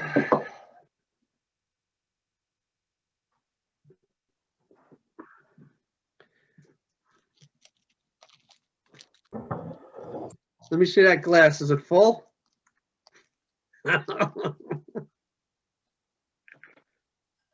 Chris, I don't know what the opinion of this is, but I'm starving and I just got dinner. Is it okay to turn off the video so y'all don't see me eat? Or is it, I know some chairs want to see us here. It's fine if you turn off your video. Okay, thank you. I can't tell you how many times I'm on a Zoom where I'm like, oh God, please don't eat. So I would otherwise wait. No, that's fine. Thank you. I am here and sorry for being late. I get here as quickly as I can. Understood.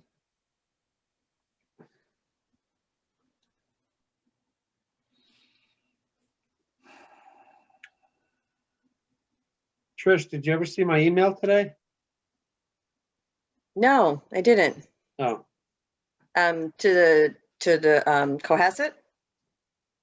I send it to both since Oh, for okay. some reason they don't want to give you a working email in Cohasset. Okay, so no, I didn't check my personal. I didn't see anything on Cohasset though, interestingly enough. I did check that. Cohasset, it keeps getting rejected when I send stuff to Cohasset. Yeah, so I thought I had that fixed. But it's very similar to Paul's email. Yeah. So I don't know if that still is part of the problem. Like we had it fixed. I don't know if it's going to the old one and hasn't been updated. So I had it changed to a new one so that it was distinguishable between me and Paul. So you might have the old one that got bumped back. Maybe I'll have to make sure Jeff Summers sends the new one around. Yeah, it could be. And I did, I had an email from Kathy. I don't know if she's on here either that I couldn't pull up. I was trying to forever and I think she might have had a similar issue because I did change it to distinguish it from Paul's because people were sending Paul's mine and vice versa. Just so you know that the email was basically reaching out to you and Kathy to see if either of you were interested in position of vice Water under the chair, bridge now. but Mary Ann, you missed Mary Ann. She stepped right up and said she was going to do it at the 11th hour, right then. Yes, you can Caught thank by Oprah surprise. several podcasts. Well, Marianne, I think you'll be wonderful. Chris, I think you're doing a great job. And Eric, I'm so glad he's staying on the board. I get the challenges. I saw that and I'm like, good Lord, I don't think I can do one more thing. I'm trying really, really hard. And I'll do the best I can to step up as necessary in the future. But I am so glad I missed that. But was this in reference to the beach cleanup? Is that what you're talking about, Chris? That's a different No, one. I wasn't talking about the beach cleanup. Oh. But We had a discussion Thanks, sweetie. today about reorganization. Can I- yes, Eric has stepped down as the Yeah, chair of the committee, right, I'm aware. and I was voted in as the chair, and I was desperately looking for a vice chair. Kathy and Trish were totally ignoring me. They didn't want anything to do with it. I'm just kidding. And then at the last minute, Marianne like came out of nowhere. Like, Didn't we all expect her to be vice president? No. Yes. I asked her 2 weeks ago, and she said no. All right, we should move on. All right. Let's see. I thought a lot about it, Tom. Great. All right, our next hearing. In accordance with Massachusetts General Law, Chapter 131, Section 40, the Cohasset Wetlands Bylaw and the Cohasset Stormwater Bylaw, Cohasset Conservation Commission will hold a public hearing on Thursday, February 4th, 2021 at 6:30 p.m. via remote participation on a Zoom platform from applicant Ames Capital Partners LLC for stormwater permit 2106 for construction of a single-family dwelling at 30. It says lot 32 Windy Hill Road. I don't think it's actually number 32. Excuse me? Yeah. Chris, I'm going to recuse myself from this case, please. You are recused. Okay, thank you. We now have 5 voting members. Mr. Hassett, take it away. Great, thank you, Chris. Good evening, everyone. I'm here on behalf of the property owner, Ames Capital Partners, and we filed a stormwater permit for a new house. Yes, it's lot 32. Since we filed this, a house number has been assigned. It's going to be number 4 Windy Hill Road. And the property is about 28,000 square feet in size. It's currently developed primarily as lawn. It has frontage on Windy Hill Road to the east or the bottom of the page. And it also has frontage on Jerusalem Road. It's abutted by developed residential properties to the side and the rear.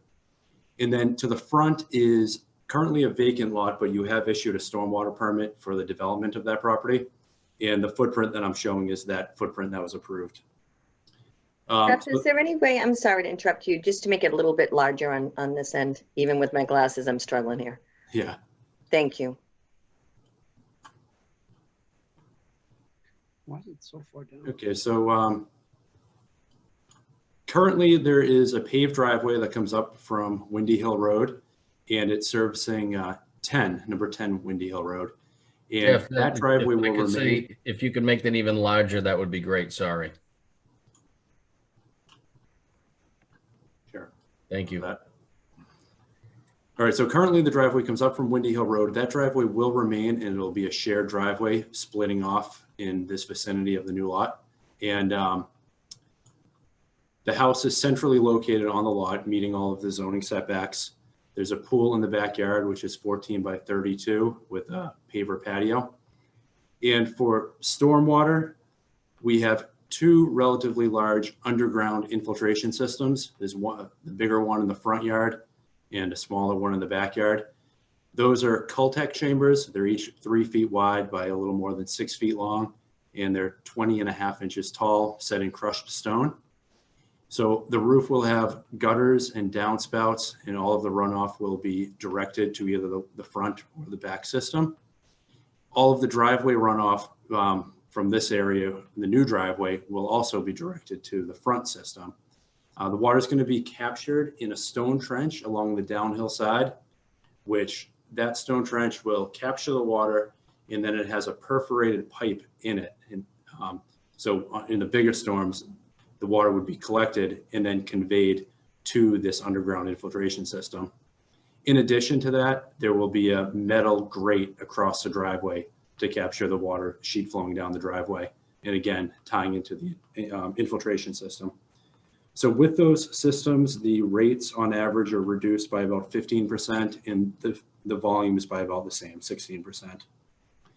There are no trees greater than 12-inch diameter to be removed. Those red circles on the plan are the stumps, though, that were removed a couple years ago by the previous owner. We have submitted a landscaping plan, which is the second page in the package. And essentially, it's providing screening around the perimeter of the project, and then shrubs and other landscaping around the mulch beds at the front. They're specifying 28 trees made up of red maples, red and white cedars, white pines, and pin oaks, and 29 shrubs, which are witch alders, holly, and bayberry, and then some blue stem ground cover around the front door and the driveway. So with this, the project has been designed in accordance with your stormwater bylaw and regulations, and it does not require a notice of intent being greater than 100 feet from the wetlands on the other side of Jerusalem Road. So thank you. Jeff Summers? Yeah, so what, as Jeff just said, this is the 100-foot buffer zone is basically just scratches the edge of the property down off of Jerusalem Road. So all this work is outside the buffer zone. It's all just stormwater only. The only thing to really add, well, actually, I'm kind of going to say what Jeff said again, which it seems that so all the driveway on the side of this on the property runoff will be captured either by the stone trench or the grate going across the driveway before it reaches the common area of the driveway. And then, but I have a question for Jeff. So I think I missed it, but you said the driveway runoff and the roof runoff will go to this larger chamber, And then the back chamber, is that all roof runoff as well? Yeah, due to the elevations, the grade in the back is lower than it is in the front. And it just wasn't feasible to get those downspouts to that bigger system in the front. So we added that smaller system to capture those downspouts. Okay, so all the roof runoff though will go into the drywall chambers, either front or back. That's correct. Okay.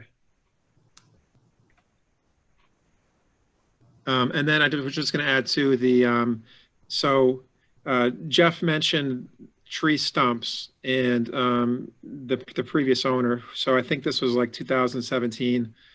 The previous owner had cut a bunch of trees out here, and Jay will remember this too. We tried to, it's outside the buffer zone, so it wasn't a wetland issue, but we also looked at it from the points of, did this require a stormwater permit, and that the disturbance was greater than 5,000 square feet. And we weren't able to determine that the disturbance was greater than 5,000 square feet. So that really isn't an issue here. As far as we can tell, those trees were removed. Jeff, how many trees did he take down? 20 or so? I think up in here, probably, well, they're on the plan. Yeah. I think it was 11 trees. Yeah, I was gonna say 11 or 12, but yeah, they were all cedars too, I think, up in this area. If you've been up to the property and you see the stumps that are still there now. Question for Jeff Hassett. As far as you mentioned, there are no trees being removed greater than 12 inches in diameter. Can you just go to the north side of the property there, and are there any? Is that the limit of disturbance or the silt sock line there? Yeah, so the bold dash line is the erosion barrier and limit of work. Okay. And the tree line is here. So there's about 3,400 square feet of brush wooded area that would be converted to lawn and landscaping, but there aren't any larger trees in that area. It's all smaller stuff. There are no trees larger than 12 inches, or no trees at all? No trees larger than 12 inches. There's certainly trees in there, it's a wooded brush area. Jeff, it looked like to me that there are some trees that are larger there, like the cedars. There seemed like 3 or 4 cedars that teetered on that ledge. So I wondered, would they be cleared? If they're right in that top area, kind of at the limit of kind of where the lawn transitions into that wooded area, then they would. It's been a little while since I've been up there. I don't remember seeing any bigger than 12. My surveyors didn't pick up any either, but if they're in that area, they would be removed. You have this quirky rule that if it's less than 12 inches, it doesn't exist on your diagram. I think I would be unwilling to vote on this, Jeff, until I saw 6-inch trees on this plot, because that can be a substantial quantity of growth. And I know you have the rule of 12, and I understand that. What I'm asking is, could you go back and come back to us 2 weeks' time or whenever with a plan with trees 6 inches or larger put on it, please? Eric, I don't think we can ask him to do that, because any kind of tree removal is outside the 100-foot buffer, and it's really not in our jurisdiction. Yeah, but it's a stormwater permit, Chris. I understand what you're saying about NOIs but we still can ask him to put the trees in there so we can see them.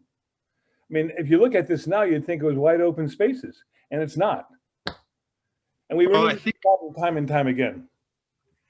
Yeah, I think we talked about this a little bit at one of the last meetings, where the submittal requirements and the rules and regulations for stormwater only requires that trees 12 inches or larger be shown.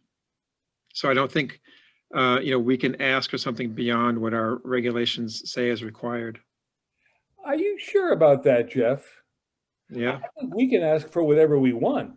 Yeah, but the applicant wouldn't have any obligation to provide it if it's not required in the submittal. I'm sure if we're voting on a stormwater permit, he'd really want to go out and do something as simple as putting 6-inch trees on a diagram.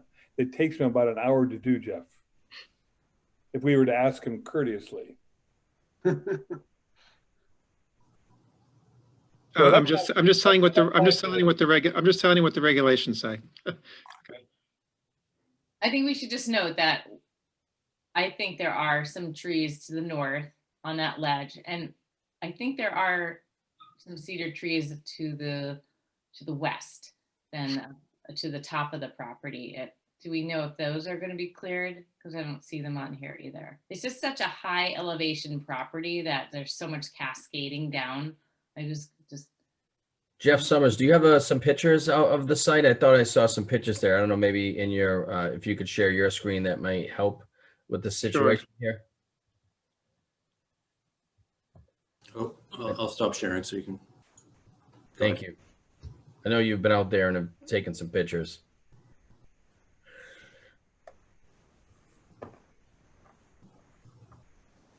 Yep, just give me 1 second here to do this.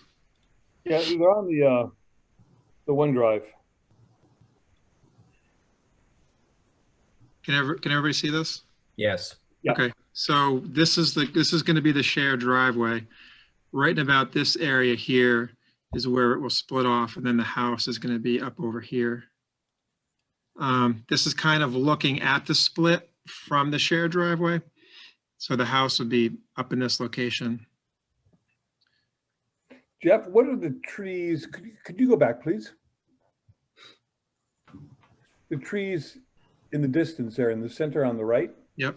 Oh, in the background here? Yep, straight, yeah. Are What's they on the property and are they to be cut down? Yeah, I don't know. Let me go through the photos. There's some more showing closer back up there. So, Jeff Hassett, maybe you can help me out here. These stakes here, is this the corners of the foundation? That's correct. Okay. So this would be pretty much where the garage is? Yes. Yep. Okay. So then these trees are in the lower west, or so the southwest corner of the property. So, And are these going to come out at all? Those are intended to remain. Okay. So those are the cedars to the west. Right. Yeah. So there's about 3 or 4, and that right where the cursor is, that is to remain as well. Yeah, and if you look at the landscaping plan, this tree is kind of around on either side of that area. No trees to be proposed to be planted in that area because the intent is for those to remain. Okay, we should condition just to make sure. Jeff, is there any way we can see what the trees are you intend to cut down? So let's see, I think If you stop right there, Jeff. the trees yeah. to be cut down are on the right-hand side of that photo, right in that area. So that would be the view from the pool. They would look into Straits Pond. They would want to remove that, and that's the intention, is to remove. Yeah, and there's also some grading through that area. Mhm. So that's a real reason. While those trees are not of 12-inch of nature, they appear to be about 20 to maybe even 40 feet high. Those are very mature trees in that area. Mhm. I just want to make note. If I remember, it's a very dense clump of medium-sized trees. We're not talking here about 100-year-old trees. We're talking here about probably 20-year-old trees, Jay. They've been established there for quite a while, and there they are off in the distance there. I just wouldn't want more trees to be removed, similar to the property below, where it seemed like they extended their tree cutting a little beyond what I think we conditioned. I want to be very clear what's coming down. Yeah, so again, that area, it's about 3,400 square feet, and that the first step before any site work is to stake out that erosion barrier so they don't go beyond it. And although that area will be cleared, I think it's a pretty thorough landscaping plan with 28 trees going in. So I do believe it will look nice aesthetically from all angles. Yeah, it's But not the really mature the, trees will be so gone. Which adds a buffer to the ledge as well as stabilization right now. Jeff, are those trees outside of the erosion barrier? It kind of yes. looked like they were. Yeah, Jeff Hassett, are those trees outside of the erosion barrier? The outside of the erosion barrier. There are trees within the limit of work in that area, that 3,400 square feet to be removed. But some of them are outside the erosion barrier, is that correct? Oh, yes, absolutely. There's, And some outside the erosion barrier will be cut? yeah, the ones between Jerusalem Road and the erosion barrier will remain. So nothing outside of the erosion barrier will be cut, because you mentioned that the reason they were coming down is because you're going to be grading in there. But if you're grading outside of your erosion barrier, that doesn't quite make sense to me. So, yeah, the erosion barrier is that down gradient limit of work. Okay. And there are some trees in there that will be removed. But beyond there, the wooded area between that barrier and Jerusalem Road, that area will remain undisturbed. That was convoluted. I have no idea what you're talking about. Yeah, All me right. either. Can I share my screen? Yeah, I think that's Okay. best.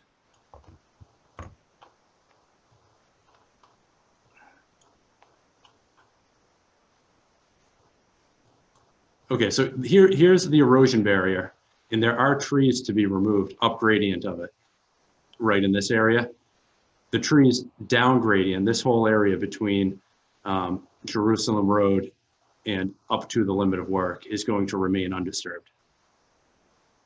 Jeff, is that's there the a way ledge. to actually stake that out on site? Yeah. Rather than, we're looking at a diagram, and I appreciate that, but in the Certainly. reality is if we were to go out there, just stake that out of where the limit of work is going to be so that we can see what is going to be removed and what is going to remain on the site. Certainly. This kind of gets back to Eric's point that we're not seeing all of the vegetation on the site. An air photo would have gone a long ways here, I think, to show your erosion barrier superimposed on an air photo. Maybe it's not necessary to map every one of the trees, but if you had an accurate air photo and say from Google Earth and showed where the erosion barrier was, I think it'd clarify things for us a lot.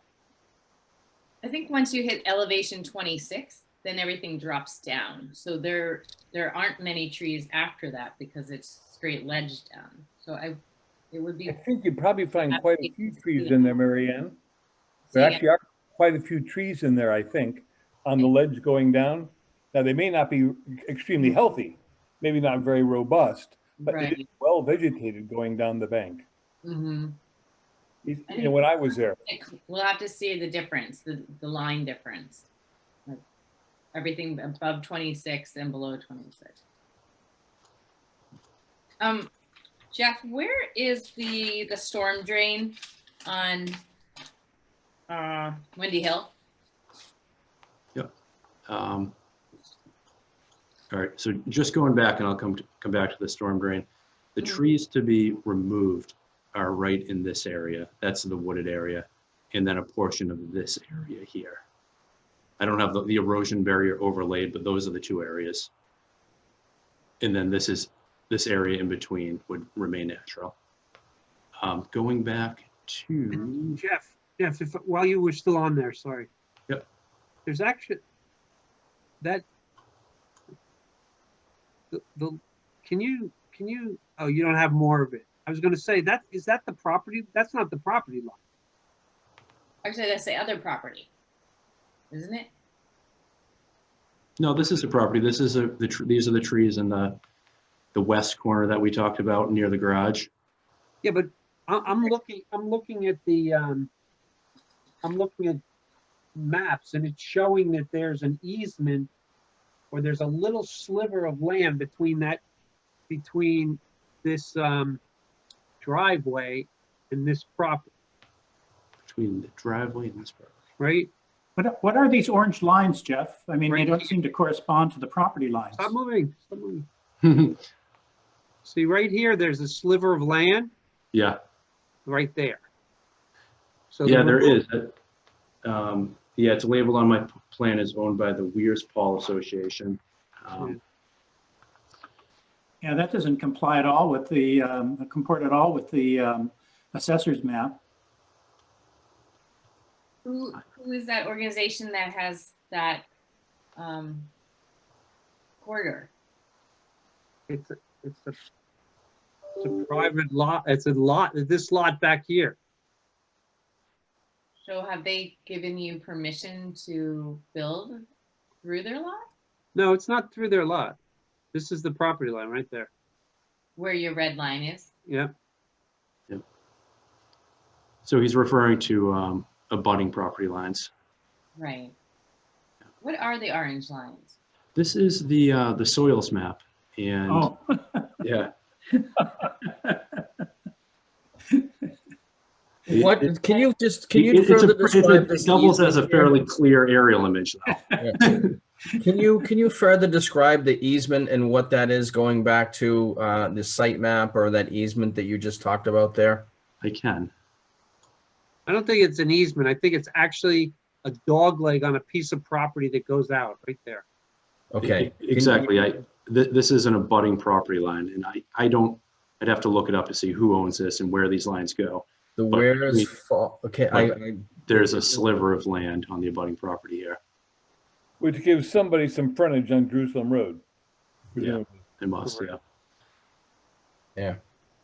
There are some comments from one of the abutters, Jeff Summers. Maybe you want to read those into the record here. I did see quite a bit of chat here in the Q&A. Sure. So the comments or questions are from Pat Moran. She lives next door at 646 Jerusalem Road. She has a few questions and comments. So I'll just start with the first two. So she says there's quite a bit of wooded land in the area in front of the pool proposed. Will this be removed? Cause more runoff. So I think she's asking are the trees to be removed on the pool side going to cause more runoff? The next comment is enormous rock area here. Clifftop condo has 2 basement cellars. The rock formation goes into these areas, and we do get water in a bad storm. She says, I'm afraid that blasting, chipping at these boulders will cause further water runoff into our cellars. Can I just stop there and circle back to that, but talk about the question, which I was going to bring up anyway. There's a significant amount of ledge on this property, Jeff Hassett, and the approach that looks like maybe the garage would maybe be limited removal of ledge, but what is the approach to remove all that ledge? Is it going to be chipping and or blasting? It looks like you're going to have to remove anywhere from, I don't know, 6 to 8 feet of pure ledge underneath the home there to get a slab in there. So can you talk a little bit about that ledge removal? Yeah, sure. So it's been designed to minimize ledge removal, although it's somewhat inevitable on this property. The garage, the 3-car garage, and then the breezeway to the main box will be on a slab, so it will not have a basement to minimize ledge removal. This portion, the main box of the house, will have a basement, and the grade needs to be lowered, like you mentioned, about 6 feet on the upper side. But then there would be no ledge removal on the down gradient side, because the basement floor is actually going to be higher than existing grade on this end. So some rough numbers are it's about 214 yards of material, which is about 13 trucks. Not that all that material would be removed. A lot of it will be used on site. And they do intend to blast just to make the process go a little bit quicker. Any blasting job, they have to permit it through the fire department and do the blasting survey where they survey all the houses within a certain radius. 646 Jerusalem Road is located here. They'll certainly take every protocol doing the survey, but drainage from this property flows in the other direction. So there should not be a drainage impact. Well, surface drainage does, yes, Jeff, but the groundwater doesn't necessarily flow in that direction. Depends on the fracture pattern here. Yeah, I agree. You know, stormwater's going to go down the hill. I certainly wouldn't want to be living in that house downhill of that. That's for sure. Given the runoff, etc., and everything sloped over into that direction, but that's not my problem. Jeff, you didn't mention the pool. So you mentioned the house will be higher than an existing grade, that you'll have a basement there and that you'll be blasting. Garage will be on a slab, but what about the pool? You'll probably have to blast for the pool as well. Yeah, there would be some ledge removed in that area. The grade around the pool is about elevation 32 existing. It will be filled up about 2.5 feet, but obviously the pool is deeper than that. So there'll be some additional ledge removal in the deep end of the pool. How deep? How much? Let me run some bucket numbers. We have 13 trucks just based on the house. It's more than that. It's about another 90 yards. So is that 3 more trucks? 5.5 trucks. I didn't want to get sidetracked, and I'm sure we all have a lot of comments here, but maybe just procedurally, if we could circle back to the Q&A and the individual. Jeff Summers, maybe I'll turn it back to you to go through those comments. I think we did, at least we somewhat discussed 1 and 2. So number 3 is runoff onto Jerusalem Road. Again, this is Pat Moran next door at 646.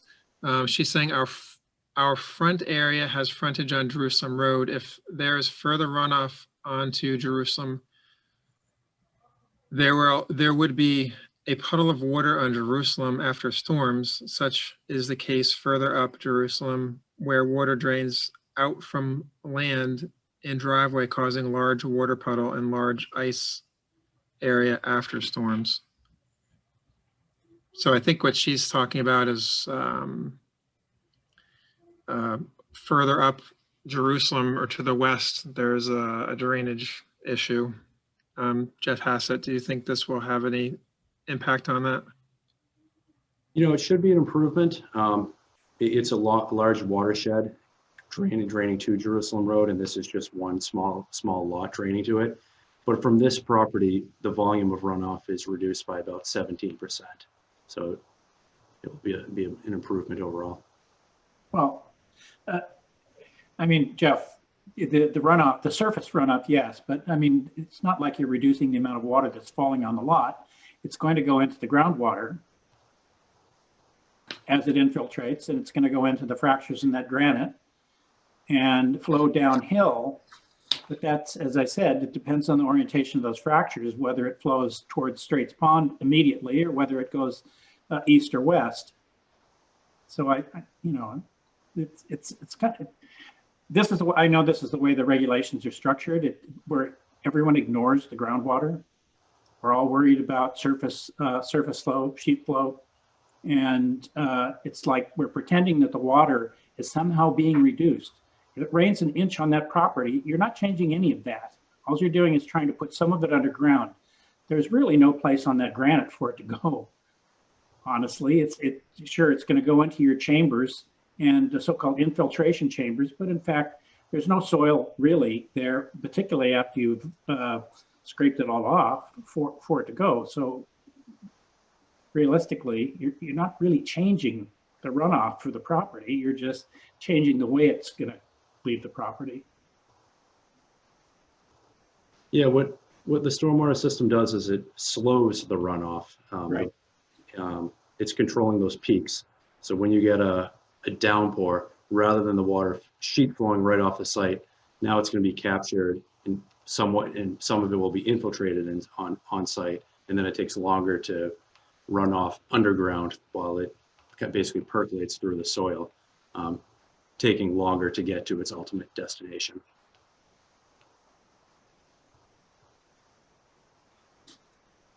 The fourth comment from Ms. Moran is, I'm not assured that there will not be runoff onto the driveway and parking area at Clifftop Condo, which is the building to the west.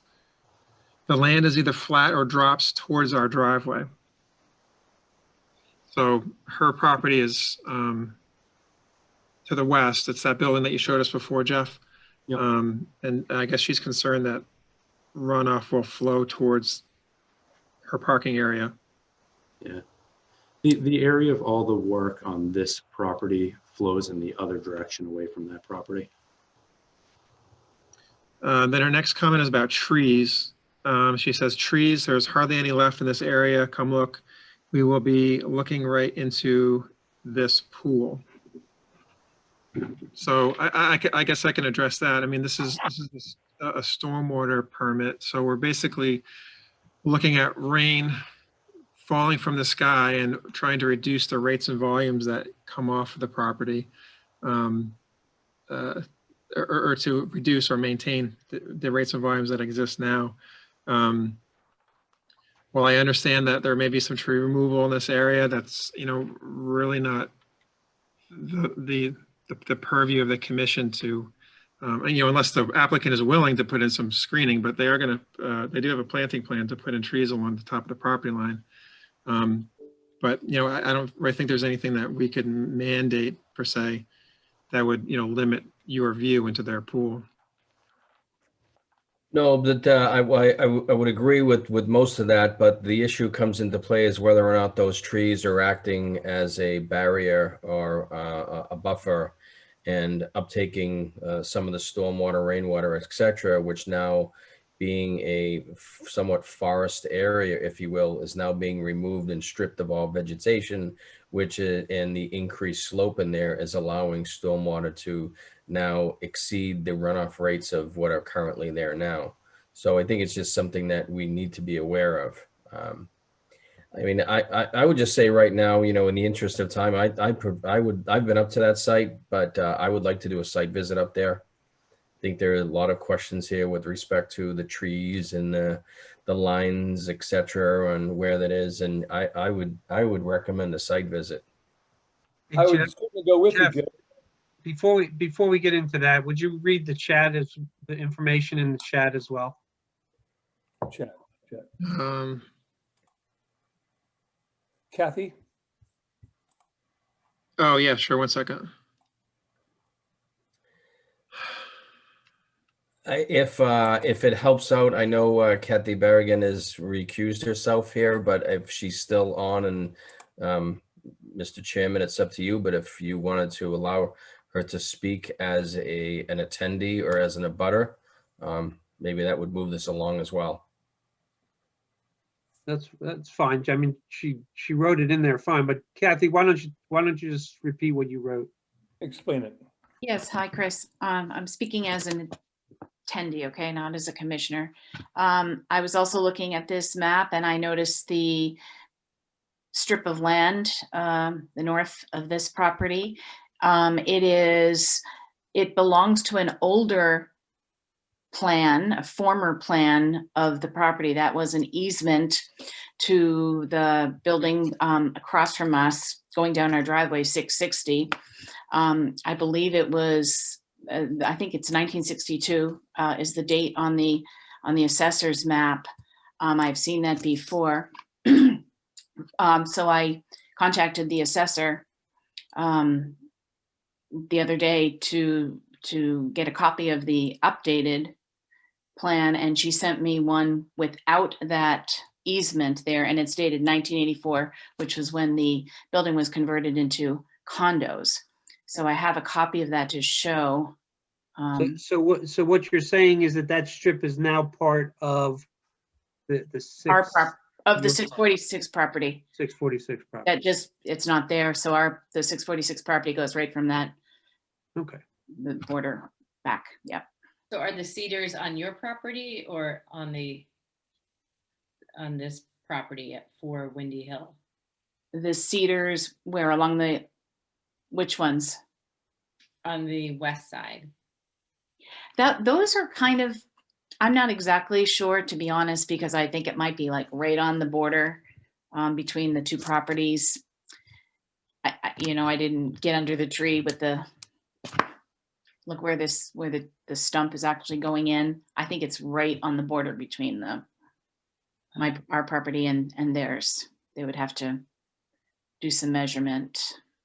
I support Justin. Yes. And we do a site visit on this property before moving forward. Jeff Hassett, how long would it take you to stake out the silt sock in that property line? We could get it staked out next week. What I'd like to do is I'd also get you a revised plan. I think we can tighten up the limit of work through here and maybe pull it right up to the bottom of the grading. Save some trees. And then also maybe identify the smaller trees in this buffer zone here. Maybe there's some we want to keep or add additional landscaping in this area. I know we're proposing trees here. And that wooded area does extend over the lot line. So certainly trees in this area would remain. I think these cedars we were talking about do straddle the lot line as well. So we'll stake out that line. We'll see what trees are on which side of the property line which are going to remain. And could you stake out the line like maybe 3 foot behind the 46 contour in the upper left corner? Right here? Yep. Yeah, I'll stake this whole length from the corner to the limit of work. No, but I'm saying that there's no reason that you actually have to go beyond that, right? Oh, okay. No, sorry. So you could stake it, I mean, if the owner was okay with that, I mean, you could stake it up top there, and so that way, sorry. Could color code it too to make it really easy for us to walk around it. Jeff, could you also put some tape on the trees you're going to cut along the limit of work, please? Again. I think if we had it all staked out, then we would see what was remaining, what was going to be removed, et cetera, and we'd have a better idea. Watch out. What? Yeah. If he only stakes the 12-inch or the 12-inch trees, that's true, Jay. But I would like to have the 8-inch trees taped also to see which ones of those are going out.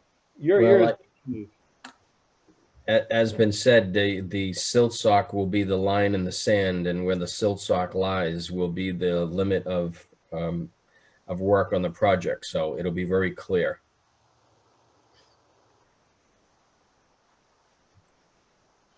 I'm going to go mute. I had just one other question. I had asked about the drainage on the street. Have you considered putting in another drain on the shared driveway? Because it just seems like so much water in the angle of the lot, and I would suggest a second drain coming down the driveway. Down here at Windy Hill. Yeah, I would second that. I think, yeah. Mm-hmm. But in order to prevent the sheet flow coming down there, I think that's a great comment. And we just did that on the project right next to on Jerusalem Road Lane. Right, Jerusalem Road Lane. I see. I mean, you have utilities underneath there. I saw. I don't know if that will affect it, but I think you need to do a lot to capture more rain water. The problem with that drain is where's it going to go to? I think there is a drain in the middle of lot 31, I think, or maybe it's at the corners. There's some drain in there. Yeah, but that's not that's not on the property. No, it's not. Okay. But I think there is something. I want to capture it again. Right. Would it go? You're saying like it would have to go into the public storm drain. I was talking. Actually, I'd like to make a comment about these public storm drains in this neighborhood. Mm-hmm. The city does not maintain them. They're on private ways. I believe Windy is also a private way. Is that correct, Jeff Hassett? I believe it is, yes. Yeah, And the town really doesn't clean these drains out. We have a problem over on our street too, where we have a bunch of drains that are present, but the city doesn't come and flush them out every other year or whatever they're supposed to do for Title V.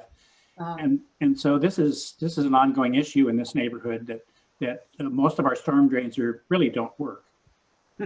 I wonder if we could have some sort of condition that this private storm drain is regularly inspected and that it's brought up to Title V compliance. Because that is, Marianne's completely right here. That's where that water off that driveway is going to end up. It's going to end up in that storm drain there, and if it's probably as plugged as all the rest, like all the rest of them on Windy and Howe and several other, and Black Rock, and I mean that's an ongoing problem for all of us over here. Right, and you're right. That's a safety issue because I believe that's a bus stop on that corner. It right is. there. And so it could get very icy and dangerous and plugged up. So the maintenance of the storm drains, if it's not performed by the town, would be all of the owners on Windy Hill Road. I don't think it would be fair to put the burden of maintaining the storm drains for the entire road on just this lot. What I was going to suggest, it's a narrow strip of land there where the driveway is, but it is going to be resurfaced, and we could cross pitch it to a stone trench with check dams on the downhill side. And it's no additional impervious in the area in there. It's the same location of the driveway, but it'll cross pitch to that stone trench and slow the amount of runoff. Yeah, there is a drain there. I can see it on Google Earth. Yeah, the catch basins are right here and here. And Jeff, the catch basins drain into Straits Pond? They do. We discussed this for lot 31. We had an issue with the drainage. Jeff Hassett, can we rewind a little bit and go back to the ledge removal in the area there? And can you just describe that a little bit more? And if there is blasting that's ongoing, can you talk a little bit about the requirements for that, the setbacks and notification from the fire department, state regulations as well for the abutters?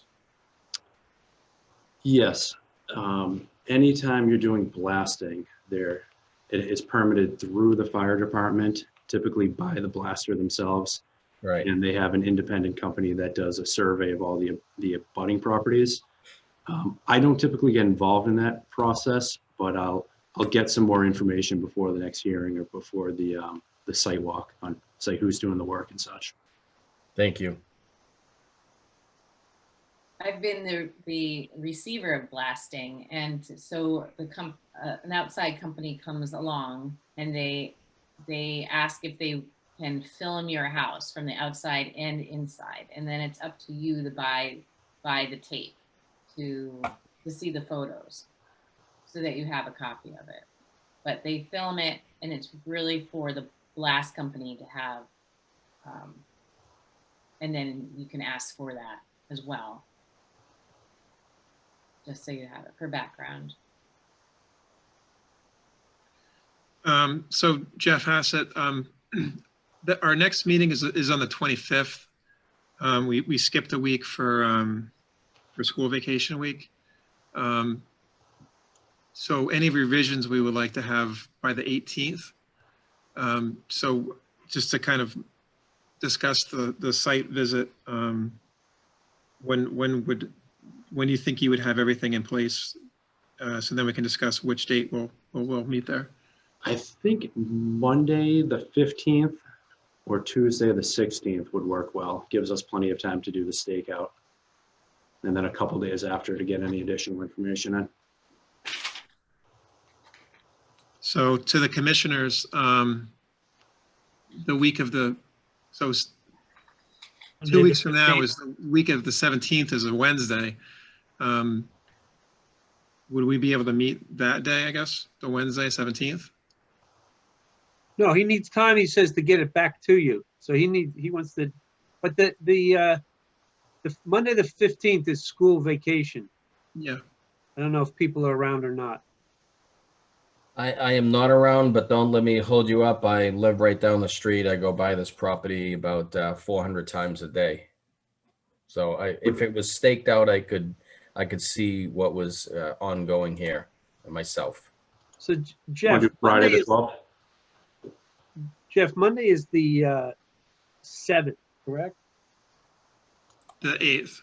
8th. Monday's the 8th. Could you have it staked by Friday, the 12th? Yeah, I was going to suggest that too. Maybe a site walk on that Friday, the 12th. Yeah. That's fine with me.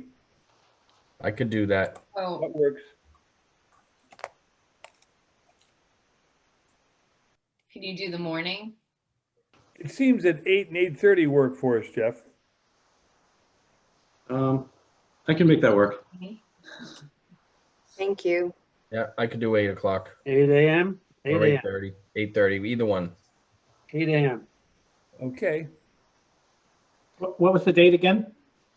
Friday, the Friday, 12th. February the 12th would be the site visit at 8 a.m. Okay. So we are going to continue this hearing until, what's the date? February the 25th.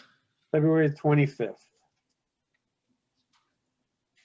And we'll have the site visit Friday the 12th at 8 a.m. Yep.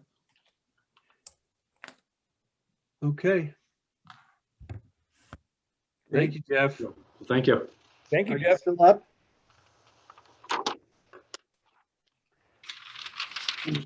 This is going to be a long night. The next step, no, we're going faster now. Yeah, Next you wait. application in accordance with With a bang. Sure. In accordance with Massachusetts General Law, Chapter 131, Section 40, the Cohasset Wetlands Bylaws, the Cohasset Stormwater Bylaws, the Cohasset Conservation Commission will hold a public hearing on Thursday, February 4th, 2021 at 6:30 via remote participation on a Zoom platform from applicant Marvell Properties LLC for notice of intent 2106 and stormwater permit 2107 No. for redevelopment of a mixed-use building on a developed lot within the 100-foot buffer zone of an inland bank associated with an intermittent stream at 1 Pleasant Street. Okay, who? Jeff, is this yours again? Yeah, this is Greg Morse, Oh, hi, Morse Greg. Engineering. So as just was read into the record, this is both a notice of intent and a stormwater permit associated with property at 1 Pleasant Street. The property is owned and it's being developed by Marvel Properties LLC, Paul Sheeran. This property is located in the Village Business Overlay District. There's an existing building on the property, and we have filed with the planning board for a special permit to take that building down and replace it with a new mixed-use building. We have not had a meeting yet with the planning board, but we are scheduled to do so at the end of the month.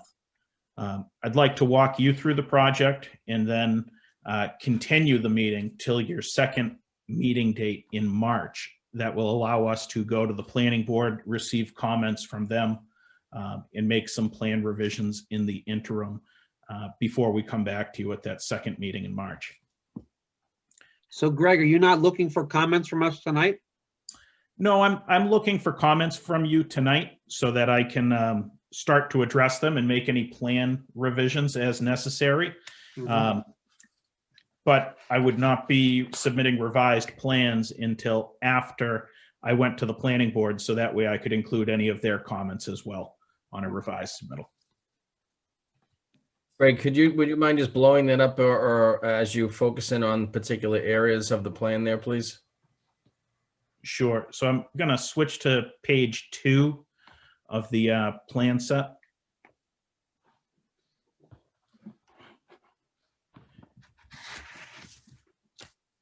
So I think it's Jeff Hassett that has this on his screen right now.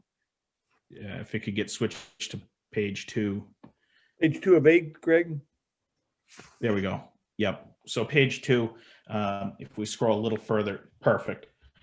This is the existing site. The existing site at the bottom right-hand corner here, that's Pleasant Street. Again, it's in the overlay district. The property itself is 38,249 square feet, all of which is upland land area. The wetlands at the site, located on the left-hand side of the screen here, there's an off-site intermittent stream. The intermittent stream is a very well-defined embankment. It is riprap lined. It's at the back edge of the parking lot that the town owns adjacent to this property. Adjacent to this property on the top side of the screen is the MBTA Greenbush line. Directly across the street on Pleasant Street, our multifamily housing, and directly to the left of this property is undeveloped land on Smith Place, and again, a town parking lot that was built through mitigation funds with the MBTA line. The existing property on the site, there's a existing building, there's a large shed on the property. It is serviced by water, sewer, and electric, all coming in from Pleasant Street. There's on-site drainage right now, the drainage at the site connecting into a culvert that runs under this portion of Pleasant Street. It's the James Brook culvert, ultimately discharging to Cohasset Harbor. There are no vernal pools. There's no endangered species habitat on the site. The intermittent stream that I had just mentioned was originally flagged by Brad Holmes. The 50-foot buffer is shown on that comes onto a small portion of the site in the 100-foot buffer. You'll see that the existing building is inside the 100-foot buffer. Right now, within the 50-foot buffer at the site, that's existing grass and lawn surface. Now, if we switch to page 4 of the plan set, it shows the proposed conditions.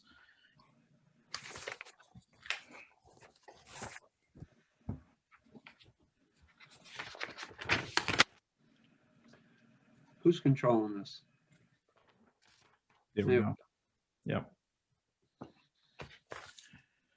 So the proposed conditions here, taking down the existing building, putting in a new mixed-use building.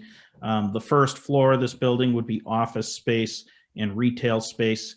The second story and the third story would be a total of 14 residential units. You'll see that the building is largely located in the same location on the site as the previous building. We have rotated it slightly and we've made it a little bit closer to Pleasant Street to promote pedestrian access from the sidewalks to the front and to the facade of the building. It also allowed us to increase access around the MBTA side of the property as well as the back of it to allow vehicular access and fire trucks all the way around the building as well. The parking lot would be constructed on the left-hand side of the page here between the MBTA parking lot, Town of Cohasset parking lot in the proposed building. You'll see that the parking lot layout complies with the setback to the intermittent stream. It is entirely outside of the 50-foot buffer. I'd add that we're not proposing any work inside of the 50-foot wetland buffer zone. The new building is further away from the wetlands than the existing building. The new building is at 100 feet, so it is outside of the buffer zone. For stormwater at the site, what we've done is we've taken all of the roof system and we've directed it into a series of leaching chambers at the back of the building where the cursor is there. It's a total of 40 Cultec chambers to promote groundwater recharge. And in the parking lot areas, what we've proposed are a series of 2 catch basins. Those 2 catch basins would take flow from the parking lot. They're directed into a storm scepter, which is a particle separator, and then directed into the James Brook culvert system. The rates and the volumes of stormwater runoff from the site are met for the 2, the 10, and 100-year storm events due to us retaining the roof areas. I'm sorry, Greg, before you move on. Yep. Could you, where your cursor or whoever's cursor that is right now, Yep. is that an existing structure? No, it is not. There's an existing structure right next to that, which is the drain manhole where the cursor is right now. That's the James Brook culvert drain manhole. Okay. So So we would be tying, You're proposing to put in 3 additional catch basins? we're putting in 2 catch basins. That catch basin and that catch basin where the cursor is, and tying it into that James Brook drainage manhole.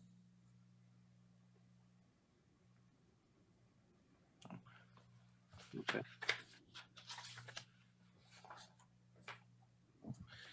The remainder of the area within the 100-foot buffer outside of the parking lot becomes landscaped areas. We haven't developed a full landscape plan, but we will have that for the planning board meeting, and I will get a copy of that to the commission. Again, the area was previously developed. However, there are 6 trees ranging in size from 6 inches to 12 inch. They are all maple trees that would be cut down. We are proposing landscaping along the edges of the lot line as well as within the landscape islands of the parking lot. And I'm sure we will mitigate for those trees. I just don't have the exact species at this point in time. So I turn it over for your initial comments, ultimately continuing again to that second meeting in March so that we can go to the planning board in the interim. Jeff Summers, do you have any comments on this first? You're muted. Yep, sorry. So Greg, my understanding is that the existing catch basin, is that owned by the town? Yes, it is. And then do you need to seek permission to tap into that, or have you already got that from, I guess, DPW? We haven't been to the DPW yet, but we will be going to them asking for that permission. Okay.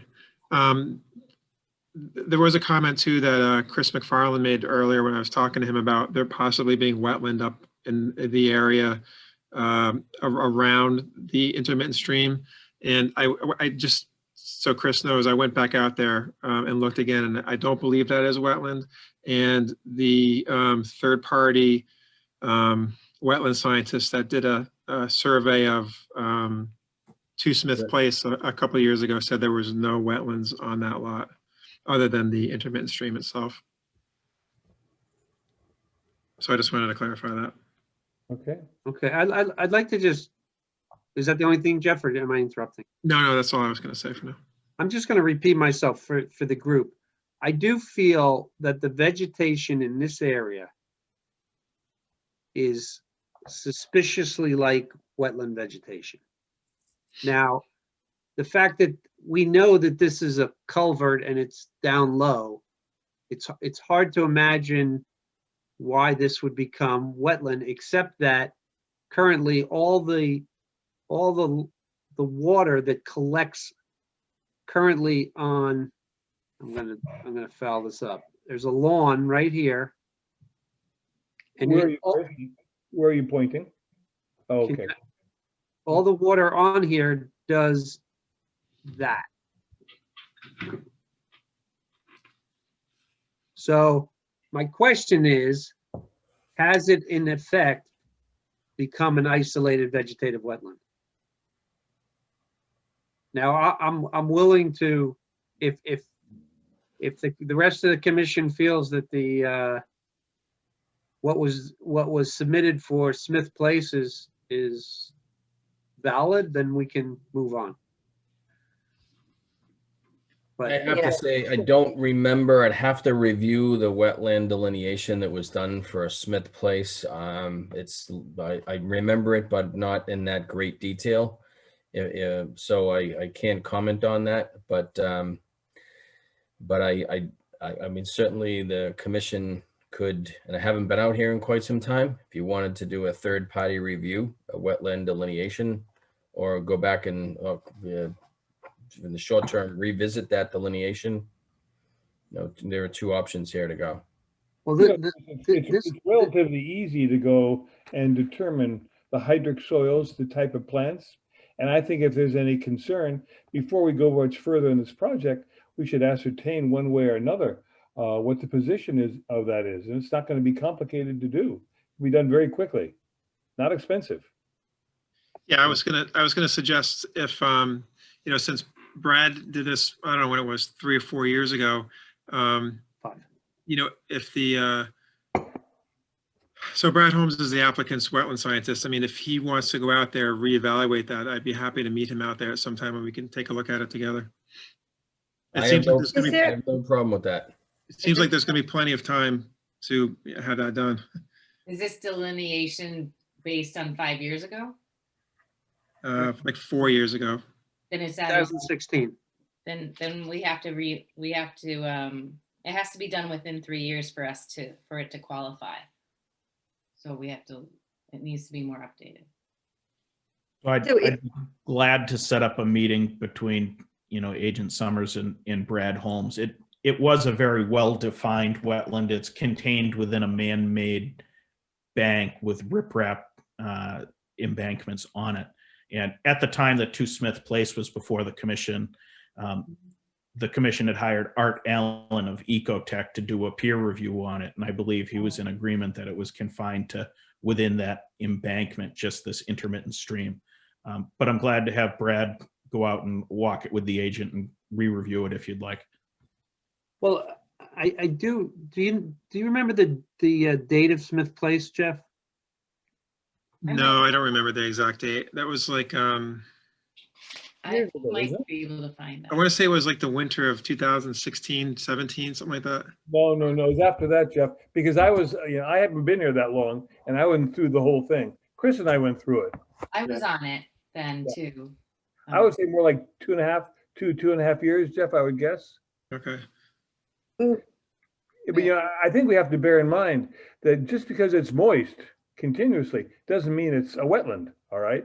You Understood. need to look at the plants and the soil and all the other attributes, all right? And it can quickly be done. Two Smith. Yeah, yeah. Like when we reviewed Smith Place, I looked at Smith Place, for example, and thought there was wetland all over the place.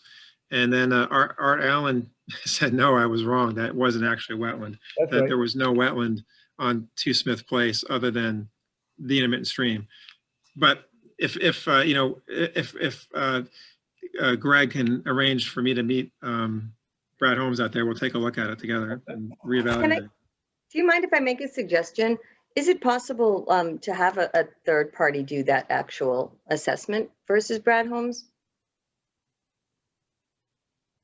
I think so. Is there a reason? Well, if I recall from Smith Place, there were conflicting reports. And ultimately, the stream was delineated, but after. There were 2 different reports from Brad Holmes, if I recall correctly. And then when the third party came in, they did note the delineated stream. So Brad was overruled by somebody else, Patricia? Correct. Ah, I forgot that. Greg, do you know? The commission previously had hired Art Allen on behalf of the town. You could talk to him about going out and looking at it. He's very familiar with the site. The Two Smith Place was in the fall of 2018. So it was not that long ago. No. Right. Yeah, it was a lot longer. I have something from December 21st, 2017. Yeah. So, I mean, my comment would be if the commission feels that a third party is warranted and Art Allen has gone out there and done a delineation, then I would have no problem moving that forward. I agree. Well, shouldn't we have a different party that wasn't involved at all? Like a new surveyor. Yeah, the town actually has contracted with certain engineering companies to do third-party reviews, so it would be one of those. I would request that the chair get together with the agent and discuss who would do the wetland delineation. That's fine. Great idea. So- I know that we're in the interest of time here, that we're not going to be making a decision on this tonight. And the applicant is going to be continuing the hearing. I will make a motion to, and we'd certainly have some more comment, that the commission obtain or gather a third party review for a wetland delineation and let the chair and the agent work out who the wetland scientist would be to perform that determination. Do I hear a second? Second. Having heard a motion in a second to get a third-party review for wetland delineation, I'd like to take a vote. Kathy Berrigan, Kathy Berrigan, aye. Eric Eisenhower, Aye. Trish Grady, Trish Grady, aye. Jay Pampari, Aye. Marion Weatherall, Aye. and Chris McFarland, aye. So, does anyone else have any other comments tonight before we continue this? I'm just going to say that this is pure evidence that we could pave this whole town and collect it all in a Cultec system. So I have a question. While this may not be in the jurisdiction of the Conservation Commission, but with respect to the residential component here, is this going to, how many units are going to be in there? And are any of these units going to be low income units? Sure. So the second floor and the third floor have 7 units each, so it's a total of 14 residential units. Whether any of them are classified as affordable or not, I'm just trying to look at the application here and see if I see that. Well, I think the planning board will ask that question well in advance, so just give you a heads up. Yeah, I will have to get back to you on the answer for that. I believe there is a component. I just don't have the exact number for this. For this. It was more of curiosity, but I'm sure that's going to be one of the first questions from the planning board. Yep. that and parking. I think we are again in need of that affordable housing. I think we're under our number, from what I understand.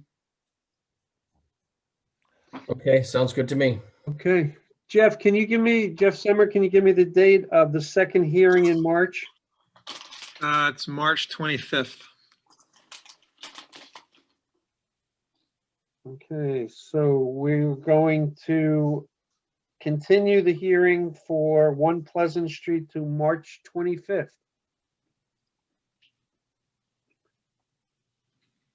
With a site visit next week? Oh, no site visit, No sorry. site visit. We I'm will, losing my mind. Jeff and I will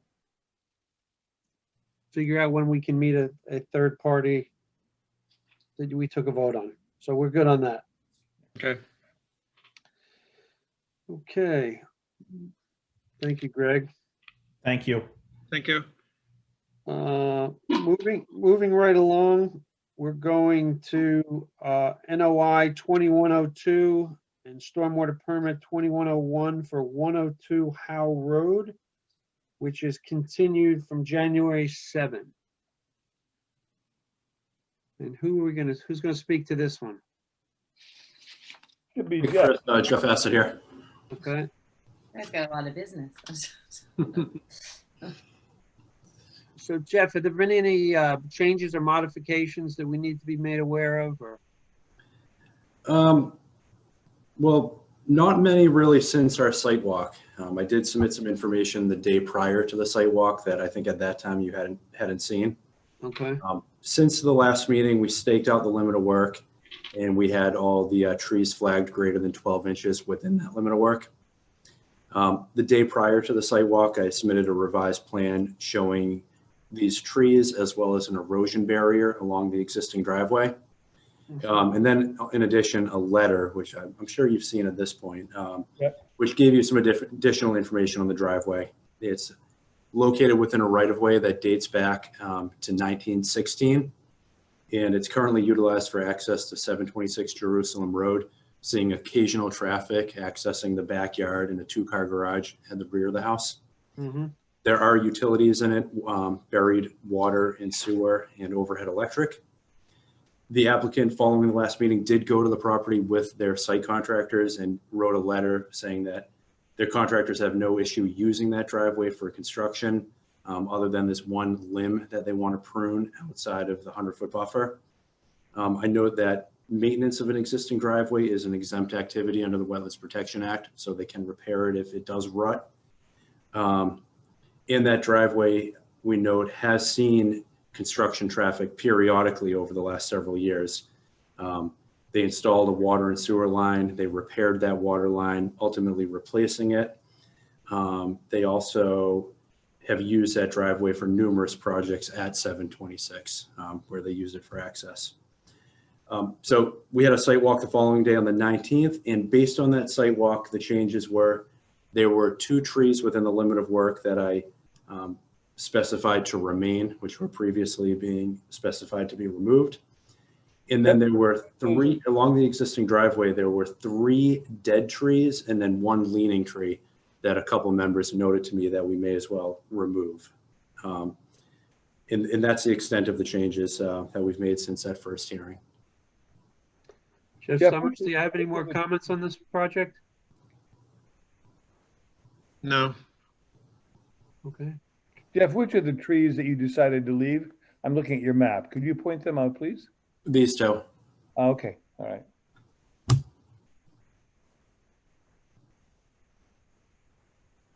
And Jeff Summers, just for the record here, can you talk about the Mass Wetlands Protection Act exemption regarding the driveway and allowing the repair of that driveway, since clearly there's work to be done in the 50-foot buffer zone, but given the fact that this is an existing driveway being used to off and on service the home in the back there, give us an overview of the Wetlands Protection Act exemption here for this work.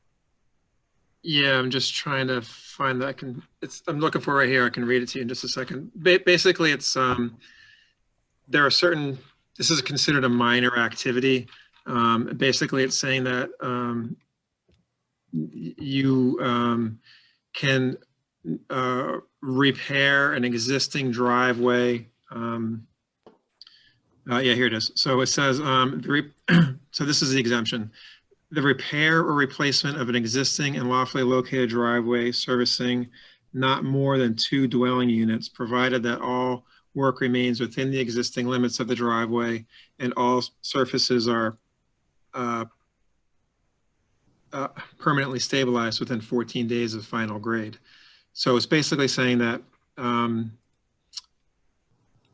driveway that doesn't service more than 2 houses, so this driveway would service 2 houses, but not more than 2 houses, it's exempt from needing to file a permit for repair, whether it's, if it's in a buffer zone. So they can go ahead and repair that driveway without having to file a permit. Jeff, are there any limitations as to the size, or excuse me, the type of material they use to repair it? It doesn't specify, but I would say that, where it says repair or replace, that it would be of the same material. Because the existing material, if you look at it, is a rather fine pebble, is it not? Yeah, it was gravel. Or whatever. Yeah, it was gravel. I mean, I don't think this exemption would limit, the property owner from having to maintain it in its most degraded state either.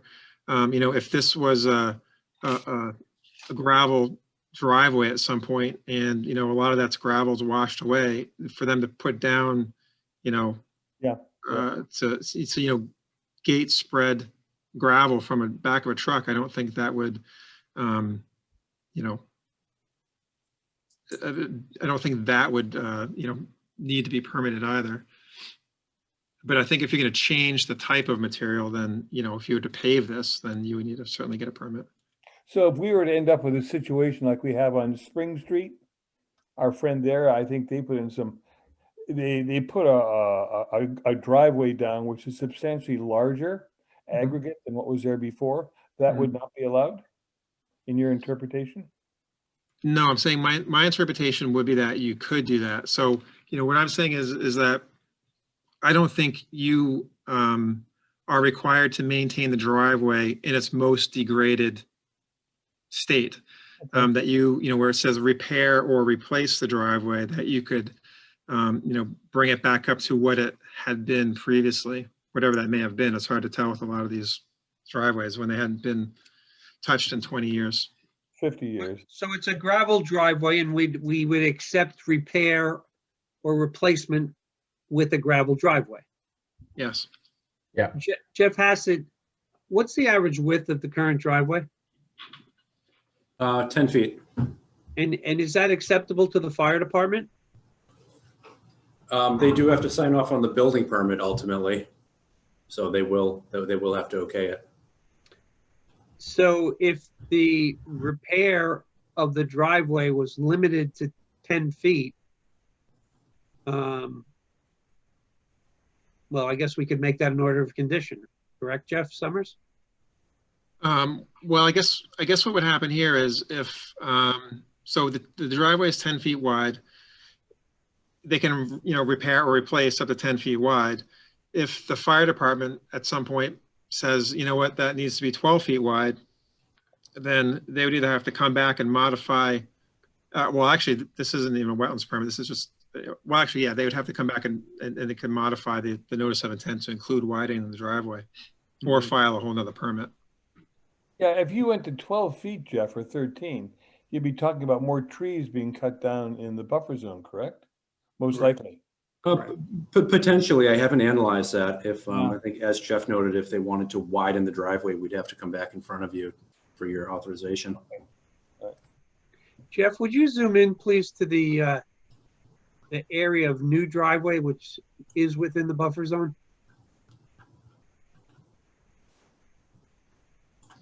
Yep. Closer.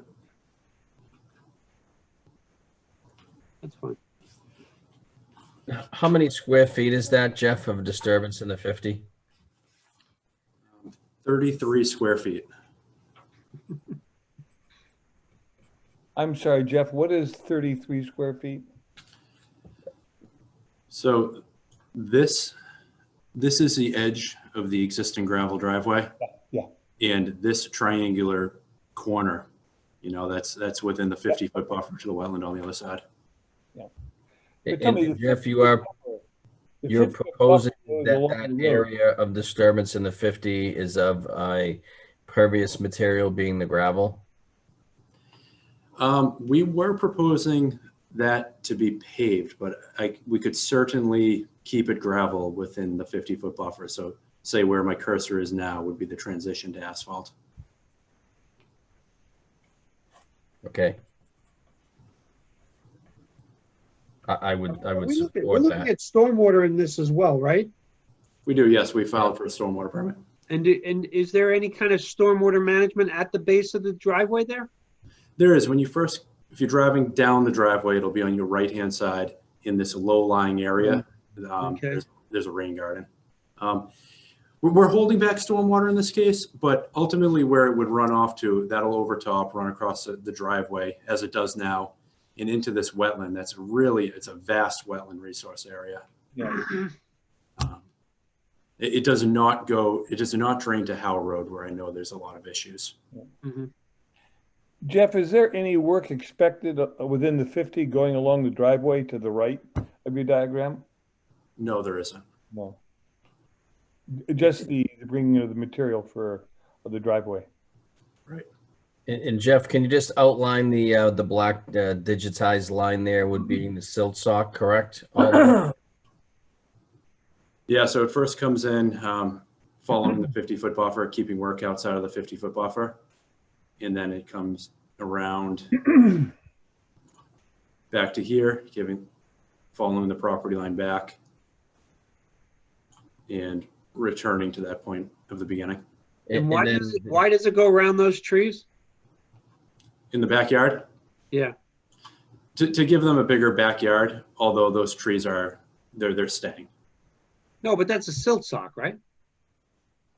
Yeah, it's a silt sock going around them. Yeah. Right, but that's what I'm saying. Couldn't that be on the house side of the trees? Side of the trees. It could. The applicant would like to clear the brush and such back to this point, but leave the trees so they have a little somewhat usable area back there. Maybe for a fire pit or something. A small yard.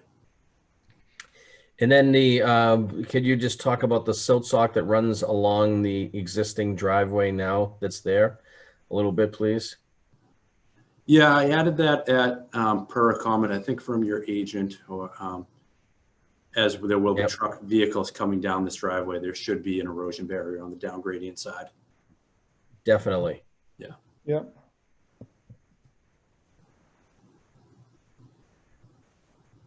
And Jeff, I think based on our prior discussion, you said there's no reason for any tree cutting or clearing to take place outside of the limit of work within the buffer zone. Is that correct? That's correct. Okay. So we're not going to come back and see the area on our side of the limit of work, going down your diagram, the denuded of trees and brush and all that. They will not be working there at all. Nope, that would be a big issue. Nope. Jeff, has the owner or the developer discussed the idea of doing work to the driveway prior to construction? No, they haven't. Is there a benefit, Chris? Yes, I would recommend that the drive, because all these trees so close to the driveway. I mean, obviously, if they replace the water line, they've probably dug up a lot of roots. But if, you know, there's a lot of roots under the road, and all the compaction on those roots is detrimental to the health of the trees. So if they were going to top dress this driveway, if they did it at the beginning of construction, that gravel helps to distribute the load on the trees. So I would recommend, if they're going to do it, that they do it as a precautionary measure, not just as an aesthetic measure at the end. That makes sense. I think after the first truck that goes down there, they're going to realize in reality that there's going to need to be some stabilization of that roadway. Yeah. So that's a great point. Jason, what do you mean by stabilization? What does that mean in construction terms? Well, if you go down there, it's like it'll just, after a rain event, that area, that whole driveway will become soggy. Yeah. And when you get a large truck or a concrete truck that weighs 30, 40, 50,000 pounds, the weight distribution on the tires is going to create ruts along the way. So when I say stabilize that, it's bringing in some gravel or pea stone pebbles and securing up that driveway so that you don't have those giant ruts in there, and the driveway is much more stable so that heavy equipment can pass by.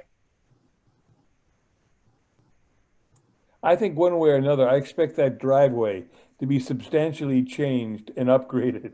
Never to look again like it is right now, Jay. I completely agree with you. Jeff Hassett, what's the slope on the driveway up to the house? Let me check 1 second.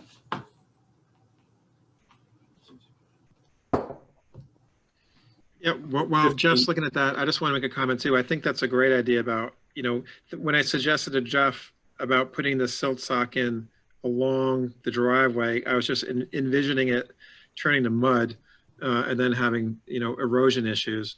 I think if, you know, they were to put some gravel down as a, you know, before they started using it, I think that would probably spare a lot of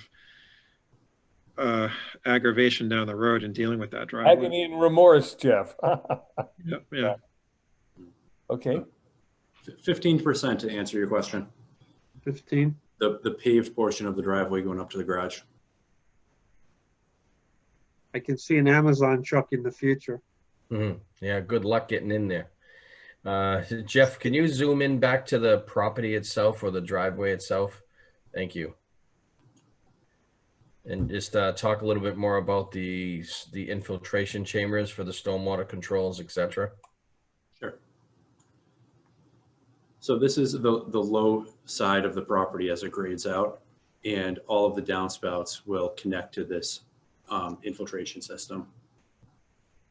It's made up of 8 Cultec chambers.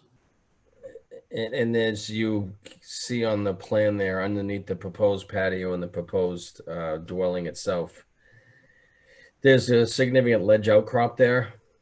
Fortunately, I don't believe there are any houses in the immediate vicinity, and I say that within 100 yards or so, but it is a neighborhood up on Howe Road and on the backside of Jerusalem Road in there. Is there anticipating some blasting there? Yeah, there will be blasting. And I noted at the last hearing a volume. About 207 yards.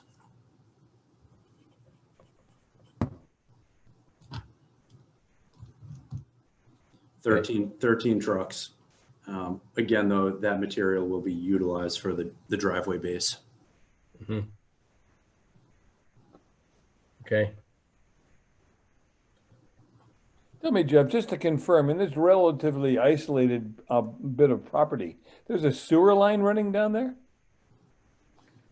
Yeah, not on this property, but on the abutting property. Yeah, some of us were looking at that at the sidewalk, but there's a cleared area coming along this property line to a leaching field. It must be right here. I'm just guessing on that, but we didn't really survey off the property. But yeah, back there off-site, there is an abutter's leaching field. Yeah, I think Eric was referring to the road, or the driveway. Yeah, the utilities that go down the driveway actually service the house. I think it's 426.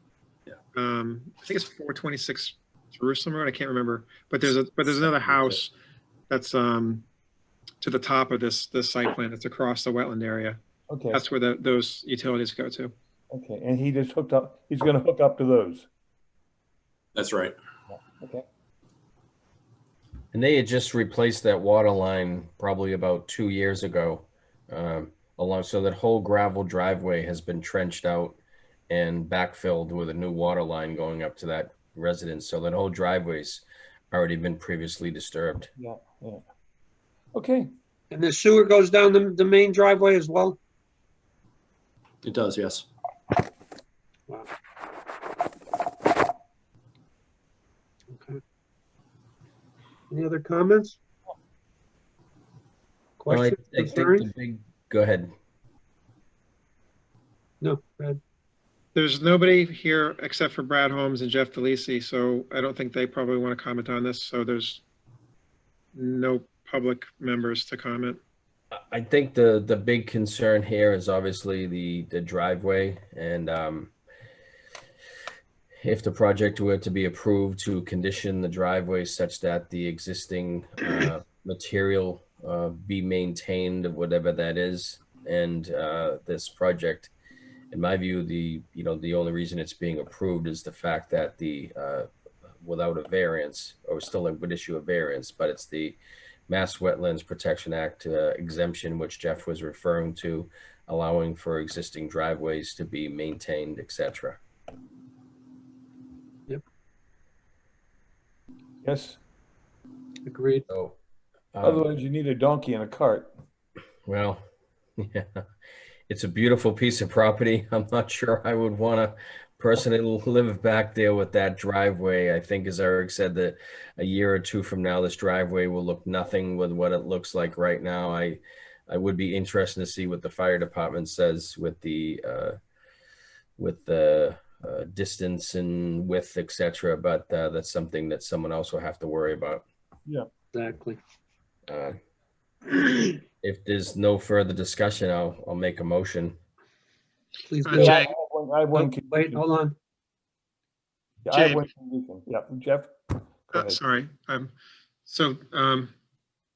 was just going to kind of add on to your condition about the maintenance of the driveway, or the material be maintained.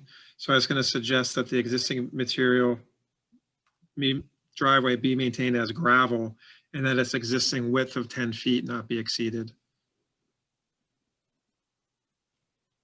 Just a kind of, I think it would be, to have that 10-foot width in there, I think would be helpful too. That's a good comment.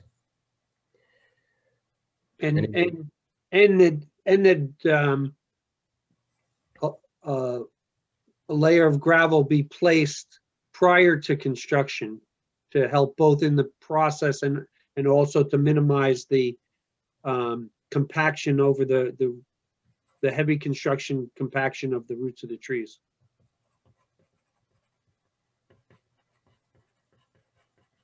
Okay. All right, Jay Pimpar, I'd like to make a motion to, let's do the variance first without the conditions, to issue a variance for the project, variance for work within the 50-foot buffer zone at 102 Howe Road. Second. Having heard a motion and a second for the variance to work within the 50-foot buffer at 102 Howe Road, I'd like to take a vote. Kathy Berrigan, Kathy Berrigan, aye. Eric Eisenhower, Aye. Trish Grady, Grady, aye. Jay Pampari, Aye. Marianne Weatherall, Aye.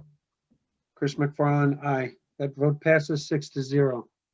Jay Pimpar, I'd like to make a motion to issue a order of conditions for the project at 102 Howe Road with the following conditions: that the existing driveway now, when it is maintained, repaired, etc., that the replacement material be of the same material as existing material, specifically of gravel and nature, and that the width of 10 feet not be exceeded during the updating of the driveway.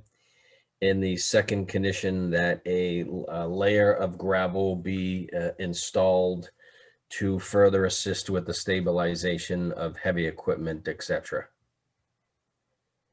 I have another condition, Jay. Please do.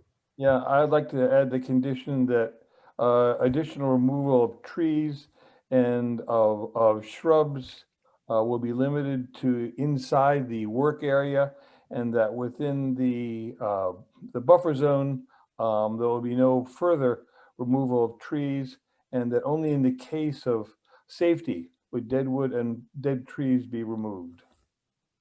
So noted and added to the condition, as a condition to the motion.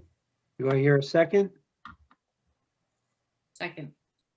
Having heard a motion and a second for an order of conditions for NOI 2102 at 102 Howe Road, I'll take a vote. Kathy Berrigan, Kathy Berrigan, aye. Trish Grady, Trish Grady, aye. Eric Eisenhower, Aye. Jay Pampari, Aye. Marianne Weatherall, Aye. Chris McFarland, aye. That vote passes 6-0. Last, the stormwater permit. Jay will probably make a motion to issue a stormwater permit for the project at 102 Howe Road. Do I hear a second? Second. Having heard a motion and a second for a stormwater permit 2101 at 102 Howe Road, I'd like to take a vote. Kathy Berrigan, Kathy Berrigan, aye. Eric Eisenhower, Eric Eisenhower, aye. Trish Grady, Trish Grady, aye. Jay Pampari, Aye. Marianne Weatherall, Aye. Chris McFarland, aye. That vote passes 6-0. Congratulations. Move along. Great. Thank you, everyone. Thank you, Jeff. Oh, boy. Okay. I've got my sleeping bag out now. Next item on the agenda is an NOI 2021 and stormwater permit 2029 for Lot C Dolan Lane, continued from wherever, but it was cut off the agenda, sorry. Jeff, can you tell me when that was continued from? Not right offhand. Yeah. January 7th. Thank you. January 7th, Thank you. 2021.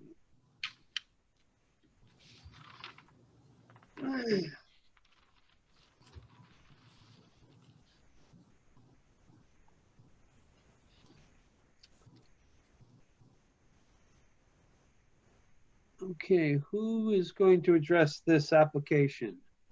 Jeff Assett here again. Hello, Jeff. Hey. Getting your money's worth tonight, Jeff. Yeah, really. You keeping me up late? Yeah, you and me both. The kids are going to wake up soon. think we'll need a break after this. All right, so again, this is a continued NOI and stormwater permit hearing for Lot C Dolan Lane. And when we originally filed this project, we noted this wetland on the subject property as an isolated wetland. And then day of or just before the first public hearing, it was brought to our attention that there was a 4-inch PVC pipe running under Dolan Lane, connecting it to the larger BVW on the other side of the road, and potentially making this a BVW. So as you know, what that means is an IVW is only jurisdictional under your town regulations, not under the Wetlands Protection Act. And it would only have a 25-foot buffer as opposed to the 100-foot buffer. So it does make a big difference. Since then, we've done some research on it, and we've learned that that pipe was installed in 2015, and it doesn't actually extend all the way to the wetland on either side. There's a small area, maybe 1.5 feet, 2 feet between the wetland flag and the pipe entrance. And then it's several feet from the exit to the wetland itself. And the elevation of it is higher than that of the normal routine depth of ponding within that wetland. And then most importantly is that pipe was not installed with any permit from conservation, which obviously it would need in that location. So therefore we have on my plan, I am treating it as an isolated vegetated wetland with a 25-foot buffer to it. So we understand you may disagree with that, which is why we've also submitted a variance application. And we do believe that this project, the way it is designed, would meet the criteria for that variance. Because it's the only access to the property. There's no alternative way to access the upland portion of the property without going through or adjacent to a wetland. We have the house sited well back from the wetland. The septic even further. Following the first hearing, we moved the septic from the front yard to the backyard, maximizing that distance. Which I'll note that the septic in the meantime has been approved by the Board of Health. We're now at your request specifying the front portion of the driveway, the portion that would be within the 50-foot buffer if we were to call that a BVW, as pervious, a pervious asphalt. And we increased the level of treatment where before we only had a stone trench along the side of it. That stone trench now feeds into a planted rain garden before overtopping. So for an added level of treatment. It's a large property. And the work is sited at the front of the property. So if you were to approve this, it would preserve 68% of the property as wooded area. They would have to come back before you if they were to expand their limit of work. And then I think what's most important is that we are proposing to improve the buffer. We've noted in the past that that buffer is pretty sparsely vegetated. There are trees, but not a lot of small growth underbrush. So we're proposing to plant 18 shrubs, which are the ones shown in black and labeled chokeberry, witch hazel, bayberry, inkberry, etc. And so 18 shrubs, and then also between the two rain gardens, the smaller one here, and then this much larger rain garden, we're planting, I want to say 55 additional shrubs.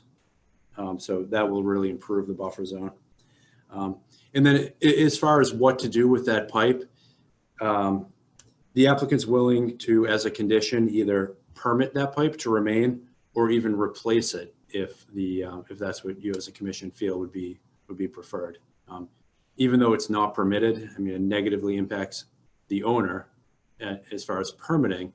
But other than that, I would suggest leaving it in place and properly permitting it, if you agree that's a route to take. So with that, I'll open up to question. So I just want to kind of jump in. So as far as this either being an isolated wetland or a bordering wetland really comes down to that hydrologic connection between the two of them. So the pipe running under the road. Originally, it was thought that when So even though this is a private road, the town paved it in 2015 for whatever reason. Originally, it was thought that when they did that, the town put this pipe in under the roadway. But I've confirmed with Brian Joyce and Carl Cicito that they did not put that pipe in. So we don't know who put it in, but it's an unpermitted pipe. So one way to deal with this would be, to kind of put this project on hold, deal with that pipe, the unpermitted pipe. So one train of thought was, we would discuss what to do with this unpermitted hydrologic connection between these two wetland areas, and either have the property owner remove that pipe or incapacitate it or in some way so it doesn't function as a connection, or have them file a permit to keep it. So there's that option. The other option is what I think is we're looking at is allowing them to keep that connection and in fact improve it so it actually does function, and also consider this BVW and allow the variance for the work of the driveway in the 50-foot buffer zone. So those are the two options that I think we're looking at. Those are the two options that the applicant has suggested. So, I mean, if the commission is amenable to keeping that pipe and actually upgrading it so it does function properly, or at least maintaining it so it functions properly, would the commission also issue a variance for the work in the 50? If not, then, I think the applicant kind of wants to go back to what to do with that pipe and probably have it removed since it's an unpermitted structure. So those are the kind of things I think that we're looking at this point as far as, what to call that wetland on the east side of the road. Jeff, let me just say in terms of the utility of the pipe. I was out there on Tuesday morning at 7:15 in my rain jacket and my umbrella and my boots to see what was going on in this place. As you know, Monday was a big storm, nor'easter. It was actually raining a bit on Tuesday morning, but I went out. The pipe was a gusher of water. There was a tremendous amount of water moving from the east to the west side. And I am convinced, and the pipe was fully functional. It looked like it was hooked up to some pressurized source. So there was a tremendous quantity of water flowing through, obviously draining the east side into the west. I think it's safe to say that if that pipe hadn't been there, the water would have overflowed the top of the elevated driveway there without any problem. Because during the storm, the quantity that was moving through there was, I would guess, 50 to 100 gallons a minute. It was moving so hard. And it wouldn't take very long to fill up the marsh. Now, while I was there, the two homes, which are above us at the end of the road, came by 4 or 5 times taking kids to school. So they obviously wouldn't be very happy if we allowed their driveway to slightly be degraded or whatever it may be.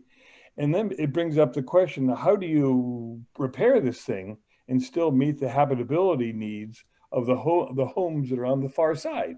So it's a bit more complex than just saying, yes or no, we're going to change the pipe. I think my conclusion is the pipe's necessary, all right, or a pipe is necessary. It serves a vital function from time to time. And it's needed. So it's not quite so simple just saying, well, we're going to turn our backs and have some guy come in and take it out. So that's the status of the pipe as far as I'm concerned. May I ask Mr. Holmes to comment on this project, please?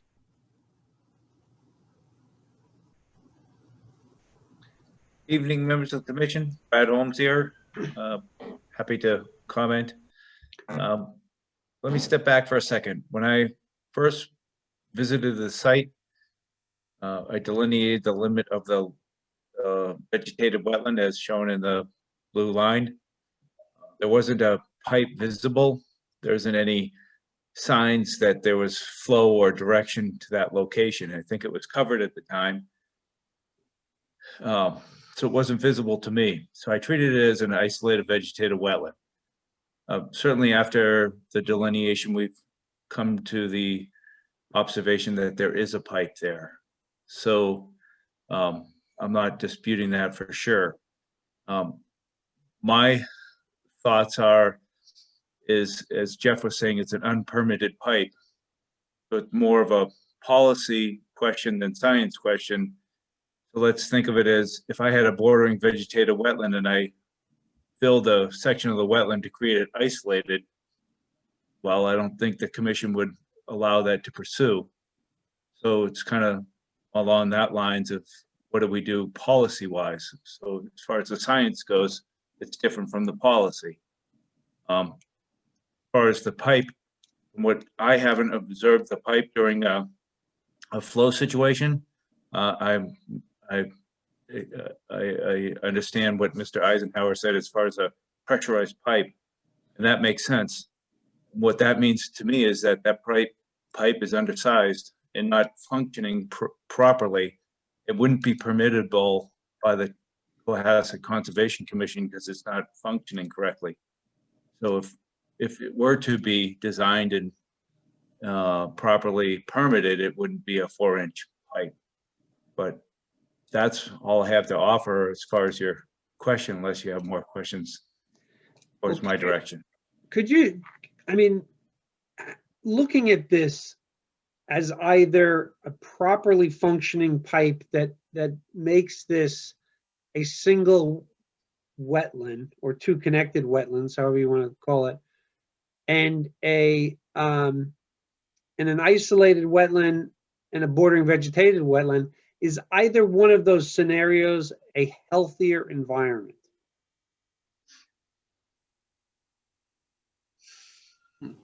Well, I think what you have is, let's think about the wetland system as a whole.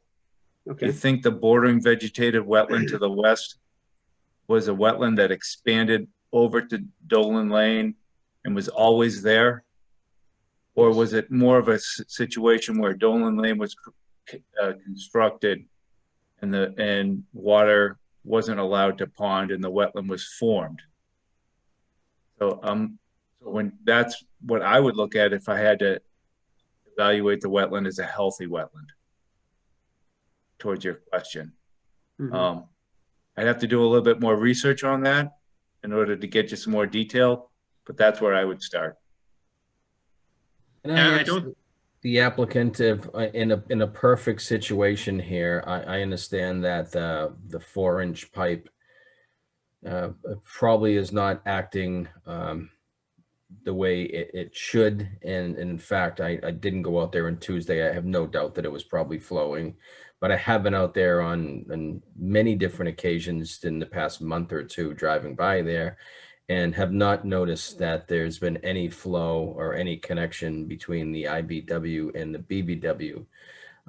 But can I ask the applicant, if in a perfect situation here, what would you like, how would you like to see that the pipe addressed, given the fact that, yeah, as Eric had mentioned earlier, during heavy rain events, that there could be some overflow of that IVW being across the road or flooding for a day or two, however long it would be. What would be the ideal situation to address that pipe? I mean, I've been to the property a number of times and I haven't seen water going through that pipe. I certainly don't doubt it. I think it's undersized. If I were to design a pipe here, it would definitely be larger. If this was a high traffic road where vehicles were traveling fast, it would be more of a safety issue and I'd want to upgrade it. I don't think it's that big of a safety issue, because I think if the water ever did pass over Dolan Lane, it would be only for a very short period of time and you don't have vehicles traveling fast there. So I think in an ideal world, we would permit that pipe to remain as is. But I'm not opposed to upgrading it either, if that's your preference. Jeff, do you know what size pipe it would take to be proper? I haven't ran the calculations. My guess is a 12-inch, something like that. Jeff, let me just say, I also have not, I've been there a few times. I have not seen it running with the water through it often. I think it's the occasional nor'easter, big rain event, big snow melt event, which are probably what, 5 or 6 times a year when that pipe comes into play, I would guess. Possibly not more than that. So it's not a regular occurrence. I think we're missing a little bit here. If you look at the topography and you look at the grade of the road and how it was constructed, it's pretty clear that originally these were connected. And the road is actually the obstruction. The pipe was a Band-Aid to fix the damage to the wetland that the road had actually done. I think that if a pipe were to go in, it should be put in at the original grade, the natural grade. And then it would be functioning more as a natural wetland than it is now. The fact that they buried this pipe as shallow as it is part of the problem. The size obviously is a problem too. The 12-inch culvert would probably be appropriate here, but it should be put at the appropriate grade. And I don't remember. I went out in there and looked, and I think that thing's only maybe a foot or two below the level of the lane, which it actually ought to be linked by the elevation of the wetlands on both sides of it. Yeah, I completely agree with that. I think if it were to be replaced, it should be about a foot lower. Well, I would, like I say, I would be looking at the elevations of the wetland on the west and the east side and try to put that culvert at that same elevation, the bottom of the culvert at that same elevation. Right. So the invert is 51.38 and the grade, say about 10, 15 feet away, is 50.4. So 1 foot lower. Yeah.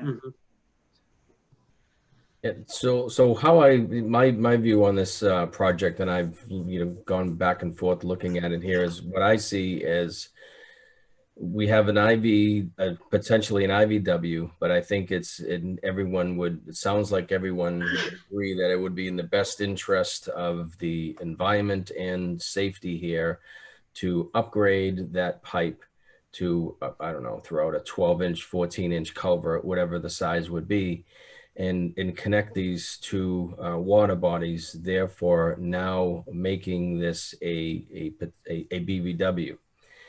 Given that, obviously, the pink elephant in the room here is the 25-foot setback versus the 50-foot setback. So if the commission were looking to overall improve this site, given that, in my view, I think that if we're mandating that or we're recommending that and the applicant is willing to do that, then we now focus in on a variance and we focus in on, does that constitute a rare and unusual circumstance? And in my view, if this is going to be classified as a BVW, if it were, I personally feel that this meets the condition of a rare and unusual circumstance. Now, there's a lot of other details we haven't talked about the buffer zone impacts and removal and planting of trees, et cetera, in the driveway of the materials. But, if we're going to go down that road and regulate this as a potential BVW, then I think we would need to focus in again on the rare and unusual. And in my initial view is it does meet that definition. And as you know, I'm the first one to not approve projects within the 50-foot buffer. It's extremely rare. And I don't even remember the last time we did a rare and unusual circumstance, but in my view right here, this would meet that criteria, would meet the criteria. Mm-hmm. Jeff, if we looked at this as a BVW with a 50-foot buffer, how much of the driveway is in the buffer? That portion that's hatched to be the pervious asphalt. So this portion. That entire area? So I mean, the 25 comes out to here, double that. So Yeah. the 25 would, Do you know how many square feet that is? I do not have that number, no.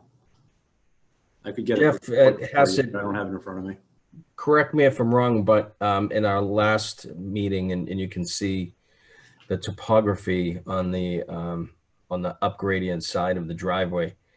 The driveway could actually be moved further out of the buffer zone, correct? However, what that would require would be a substantial amount of ledge removal.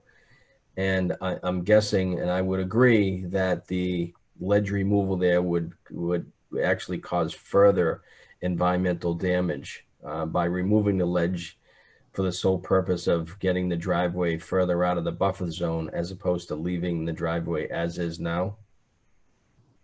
Yeah, exactly. Following the first hearing, we were asked to move the driveway as far away from the wetland as we could. And we were able to pivot it and get it further away through this section and through here.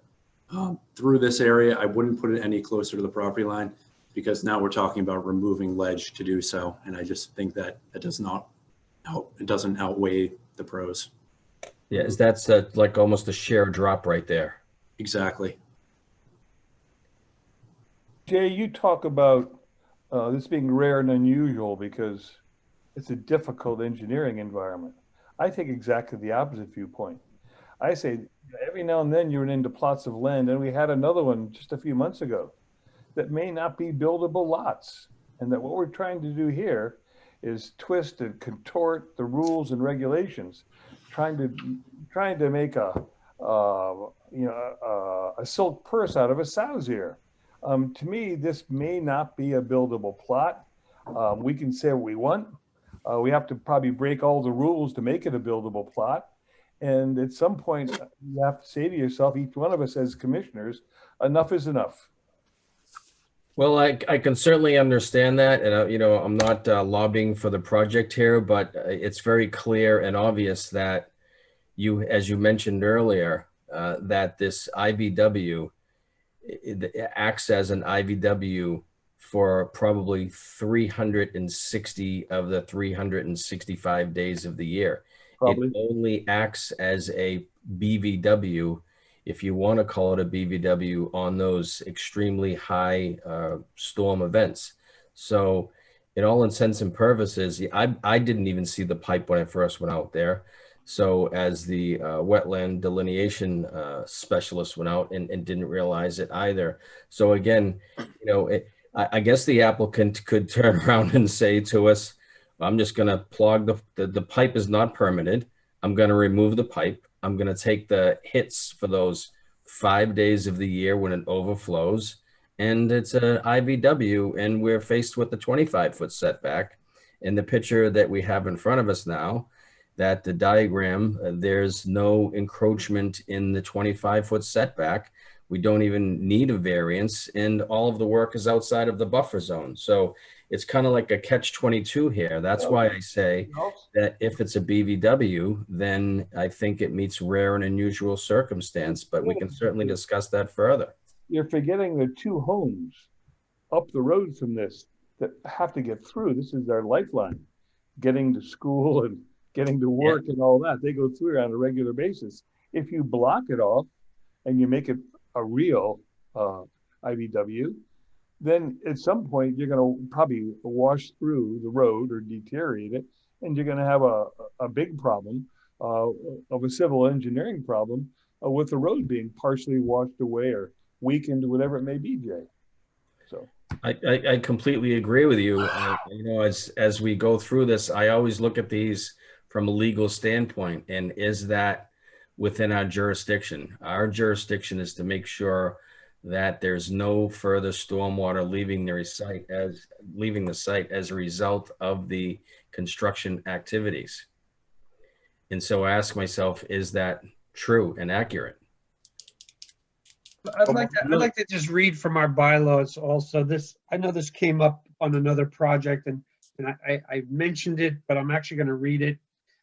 And it says there will be no alterations in the 50-foot inner buffer zone except as necessary to access a crossing over a resource area. So They do allow in our bylaws to have a crossing.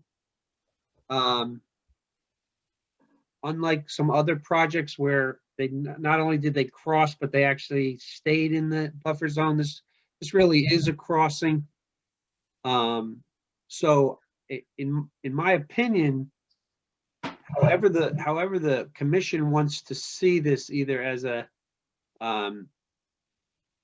IVW or a BVW, there is relief to allow, whether you say it's a rare and unusual circumstance or whether you say it's a crossing, there is relief to the applicant to kind of allow this to happen. And I agree with that, and I would just That say that, appears- go ahead, Mary Ann. I'm sorry, Bruce, can you show me where that appears? Like, In section 27A1 at the bottom of the page, okay, bottom of the paragraph, I'm sorry. okay. One of the problems with our regulations, Chris, and I can begin my wildlife habitat speech for 20 minutes if you want, which would indicate this is definitely out of order, something we'd never want to do, because this is protected area. We are not allowed to diminish in any way a wildlife habitat. Not only is it in the resource area, the buffer zone, but all the buffer zones and the upland area above the buffer zone, we're not allowed to alter in any way whatsoever that would diminish the vitality of a wildlife habitat. Now, there's no way we can do this project without doing that. So here we are. We got to balance this thing, because we have our set of regulations that lead us clearly in opposite directions depending on how you want to interpret it. Could you expound upon that a little bit? I'm not following Yeah, the if you argument go for. to the section in our regs, and Yeah. let me dig it up. Give me a second, okay? That's fine. Why don't you take a 1-minute comfort break? No, we don't need comfort breaks. And give me a second. While I agree with some of those comments, Eric, I also want to state for the record that we have to look at the environmental impact to the wetland itself. And, without bringing up prior projects, this project, if somebody could put the plan back up, it looks like Brad Holmes lost connection, but if somebody could put the plan back up, that would be great. When we evaluate. We also have some chats, by the way. Yeah. When we evaluate whether or not it's rare and unusual, I would also look at, which I wanted to get into a little bit of the detail here, as far as the buffer zone itself. I see that there are plantings, and I don't know whether there were, forget how many shrubs, 55 shrubs and X amount of plants that were going to be introduced or the question is anything going to be removed or altered in that buffer zone other than the planting? And there was a nice picture with the plants that were proposed. If we could put that up, that would be great. I think that picture is worth 1,000 words. So my question to the applicant is whether or not there's going to be any disturbance other than the installation of the plants itself. There you go. That picture, what are we looking at here? Please just to talk a little bit about that. Yeah, so this would be, you pull off Dolan Lane going down the driveway, and this is what you would look at on the left-hand side. It's showing that the buffer zone is very sparsely vegetated in that area, and we're proposing to enhance that buffer area. What Brad did is Brad Holmes went out and he hung the yellow stakes at each location where he wanted those plants planted, and then we survey located them, and those are the ones shown on the site plan. So you're proposing to just plant the plants, but no removal of vegetation, etc. Correct? Correct. Jeff, let me ask you a question. In this wild, fertile area where Mother Nature runs the show, why is it nothing's growing there? Why is it you have room to put in our lovely garden center plants like you have here? And do you really think they're going to survive? You know, I have a feeling it's wet there, and the plants like the ones you've shown, because there's nothing else growing there, all right, are not going to make it, not going to last, all right. At Kennedy's Garden Center, they would for sure. But there's a reason why this place doesn't have a multitude of flora in abundance, because it's a rich soil, it's moist, there are no predators, there's no one eating it, but it's bare. So do you really think these plants are going to survive? I don't think they are. There must be a reason for it. Yeah, Jeff Summers, can you promote Brad Holmes? It looks like he's got his hand raised. And I'll let. And while we're waiting for Brad, I'll note that that comment was made at one of the prior hearings. And when we came up with this design, we made sure that all these bushes were planted in areas that were outside of the wetland and higher in elevation than the elevation of Dolan Lane itself. If you're talking the upland, I would agree with it, Jeff. Yeah. I have no problem in the upland, but actually in the lower part, the IVW and the BVW, I don't think they would make it. Jay, I found the section. It's in section 28, 1 to 4, third paragraph down, and on the next page where we talk about the need for the protection of wildlife habitat. And it goes on the next page, and I'll read this to you. All projects must be fully reviewed and justified on their merits with the no adverse impact mandate further set forth in this section concerning wildlife habitat. And then on the prior page, it goes through the areas that we have to be careful about. So, but that's, yeah, we don't talk much about wildlife. We spend all of our time talking about engineering diagrams and spend our time talking about houses and stormwater, but we rarely talk about wildlife. It's not a major concern for us, and most of the time we ignore it. But this is the case here where it comes right in our face. Well, you raise a good point, and so I go back to the diagram and see what is the impact on the actual project, and is the driveway within 3 feet of the wetland like previous projects that we have seen come in front of us? Is it 10 feet? Is it 12 feet? Is it 60 feet? Is it 40 feet? Like, at what point do we determine if we're going to grant a variance where where there's no potential impact to the wetland or the resource area? Can I be really boring? Because it keeps me awake, if nothing else. All right. Can I read you the paragraph, or read the paragraph yourself? It is further presumed that wildlife having a habitat in a resource area make habitat's use of the adjoining upland, at least to the geographical limit of the inner buffer zone, outer buffer zone, and vice versa.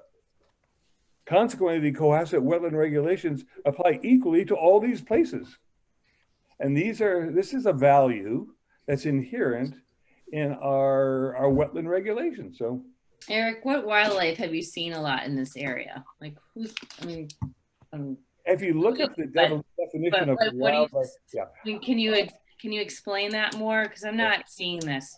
I wish I could show you the photograph of the raccoons I saw there this morning, which I sent to Jay and everybody else. So yeah, they're raccoons. If you look at the definition of a wildlife habitat, all right, it's an area without human presence, which represents an abode, protection, food, water, and an area for young to be raised. Definition of a wildlife habitat. Are there many of them? Probably. All right. Is this right next to a wildlife habitat, a park? And the answer is yes. All right. Which is part of the wildlife habitat attached to Wheelwright. So,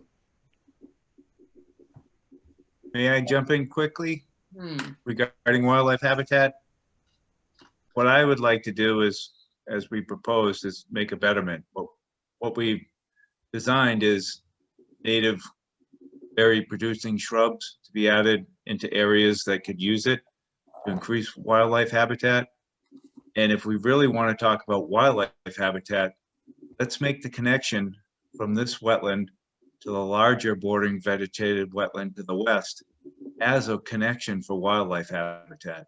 So instead of small critters having to go up and over the road, let's make a connection that has a dirt bottom.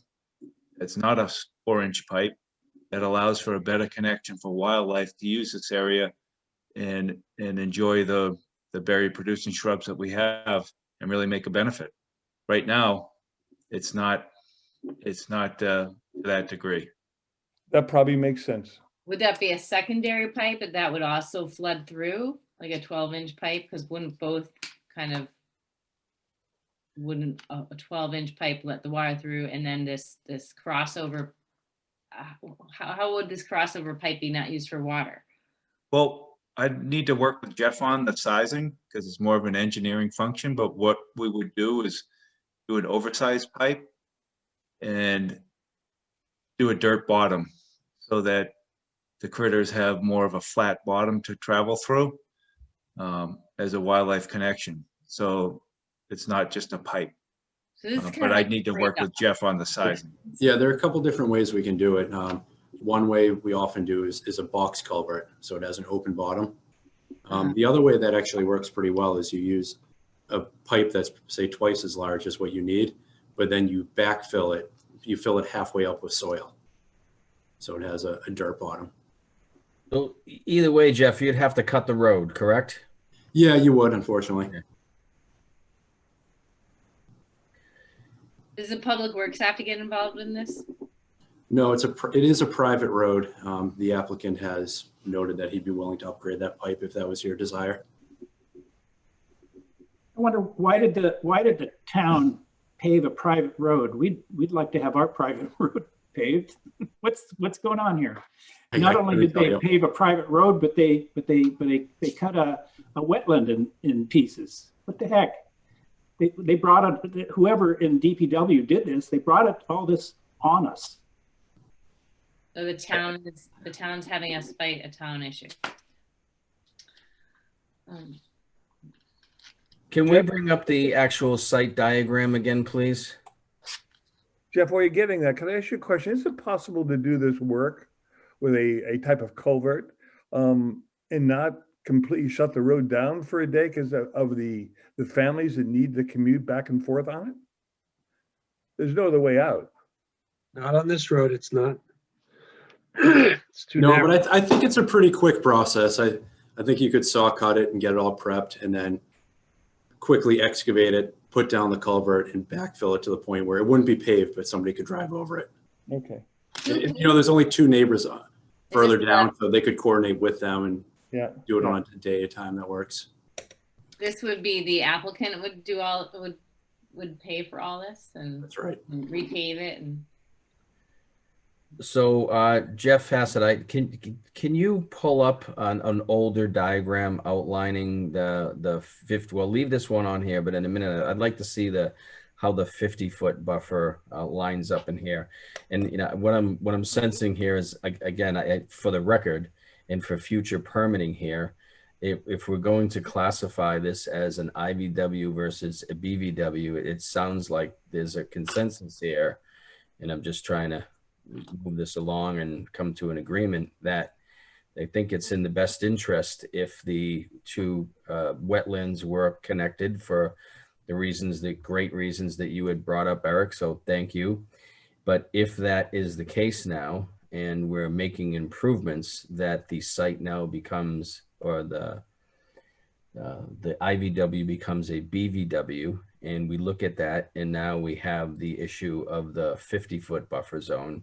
And for reasons which I have previously mentioned, I think that the commission, at least my position, is to explore the rare and unusual circumstance. Given this rare and unusual circumstance, this is not a traditional BVW that we have in front of us, or we probably would have come to a consensus a half an hour ago on this project. So if you have the 50-foot buffer, Jeff Hassett, lined up there. I'm looking for it. I will find it, but just give. It was just on a. So Jay, I'd like to just kind of piggyback on what you're saying. Based on what I've heard, and this is me speaking for myself, not for the commission.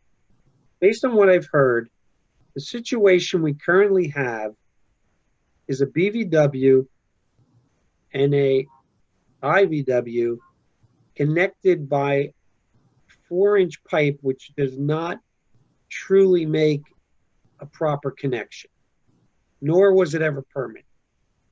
So that's the situation we have, and the plan that Jeff has shown tonight responds to that plan.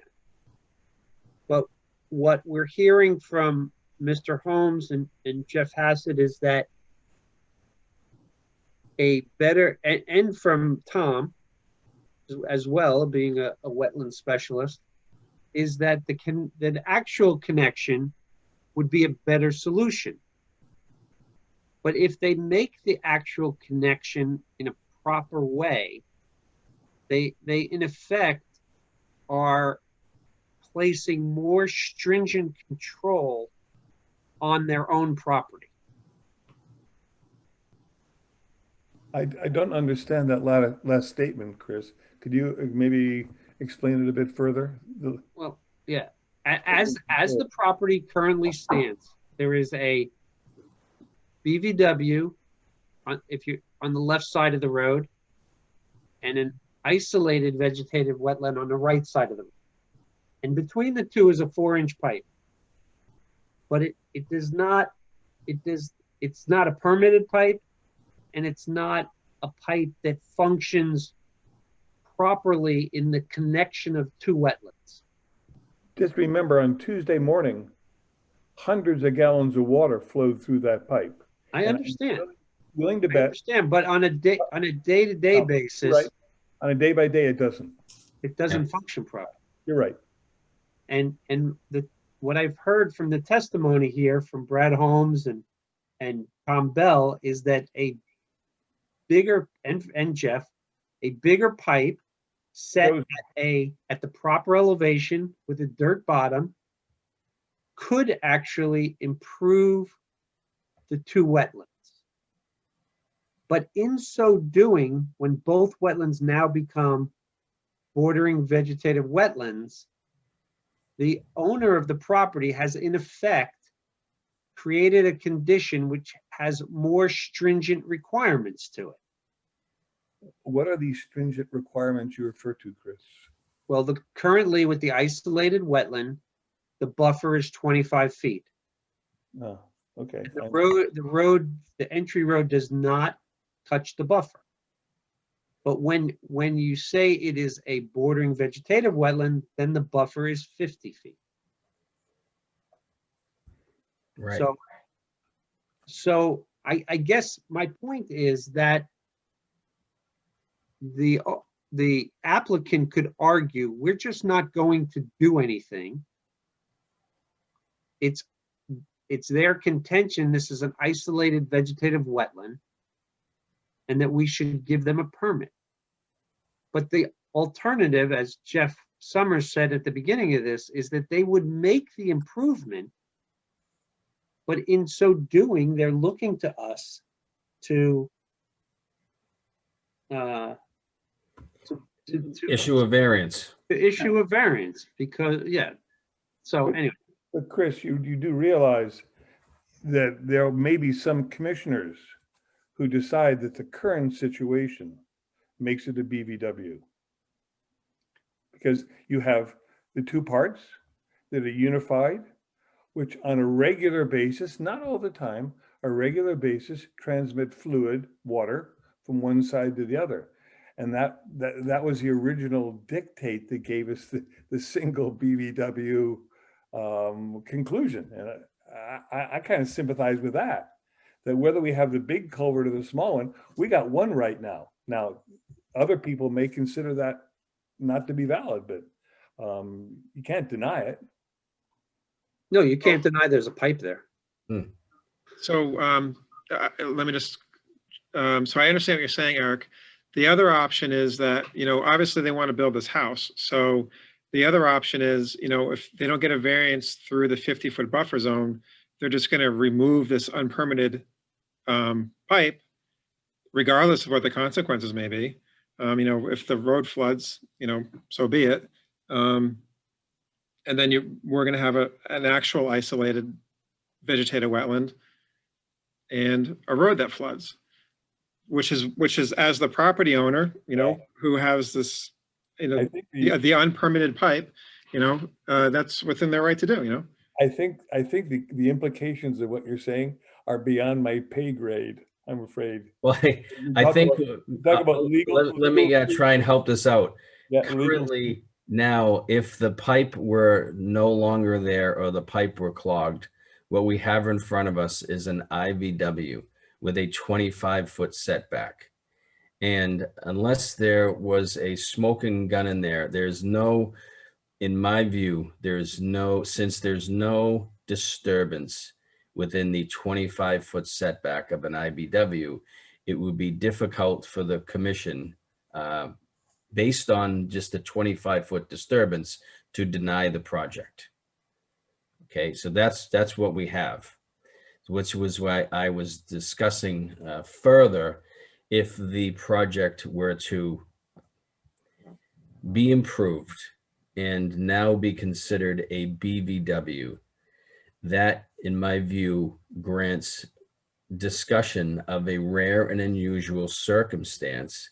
And let's start to talk a little bit about that if the project is going to move forward one way or another, and start talking a little bit about the details of what that means, because we have to get this right, whether it's an IVW or a BVW, regardless of where we go forward.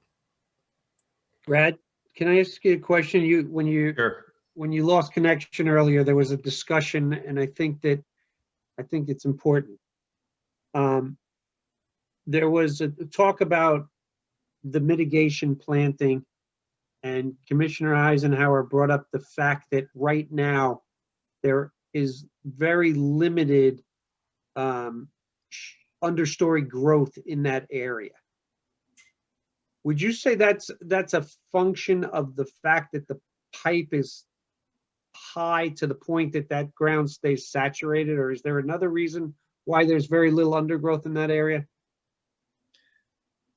I don't think it's the fact of the hydrology, because the plants that are selected are wetland species ranging to buffer species, so they can withstand wet feet. No, but I just mean, why is there nothing there now? It may be more of a shading impact from the over canopy.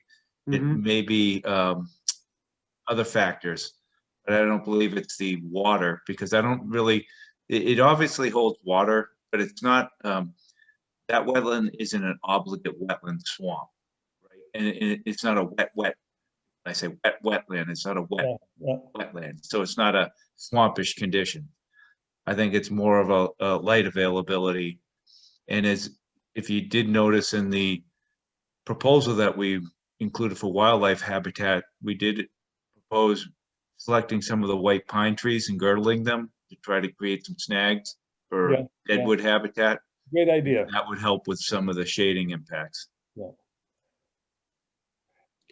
Jay, if we were to reconsider this project, and it may be a harebrained idea, along the lines of an ecological restoration NOI, I know we're building a house, but the concept would be, what's rare and unusual is our desire in the project to recreate the BVW, to unify what was there 40 years ago, which was one big BVW before they put the road in, and use that as the rare and unusual concept to drive the NOI through. That there is something ecological we're trying to achieve, other than just put a home at the end of a road. Well, yeah, I mean, again, we certainly need to have some rationale on why we're gonna, if we were to constitute this as, or approve this as rare and unusual. And again, there's still a lot of details we haven't discussed there, but I agree with you. There needs to be some justification on the situation of rare and unusual. And it's not always, although it is in our regulations, it's not always the justification of, well, it's the only way to get into the property, because there are many other properties in Cohasset which require a crossing of a wetland in order to get to an upgraded area where it's dry. and there's just been a significant impact to the lower elevation and or an impact to the wetland itself, and the commission has denied such a project. But so yeah, I think that in my view, I think we should, if this is going to be a BVW and there's going to be a work in the 50, that we talk about how the wetland itself and the buffer zone is going to be further enhanced. Might I jump in if possible? This is the third Jeff in the room, Jeff DeLisi. I'm an attorney and I represent the landowner and applicant.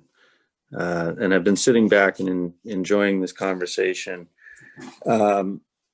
One option here, I think, that hasn't been discussed, but we kind of touched upon, is that the commission perhaps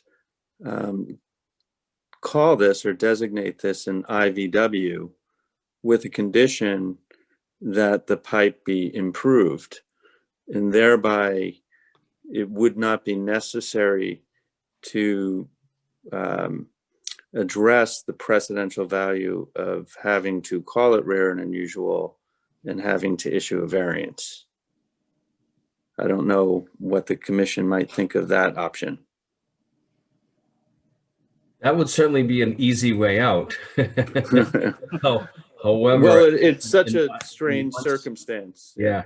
Once we, so it would, that could be an option to discuss. In my view, once the creation or the culvert were there to connect the two water bodies, it would now be considered a BVW, and we have some permitting issues there. Yeah, I was gonna say, I think if we go down the road of calling things what they aren't, we're probably gonna run into trouble. So I think we need to either deal with it as a BVW and find some, compromise, or, like, or if it's the applicant's decision to remove that pipe or make it so it doesn't function, then that's another way to deal with it, and then we'll have to go down that route. But I don't think it would be a good idea for us to call it an IVW when the regulations say that it is.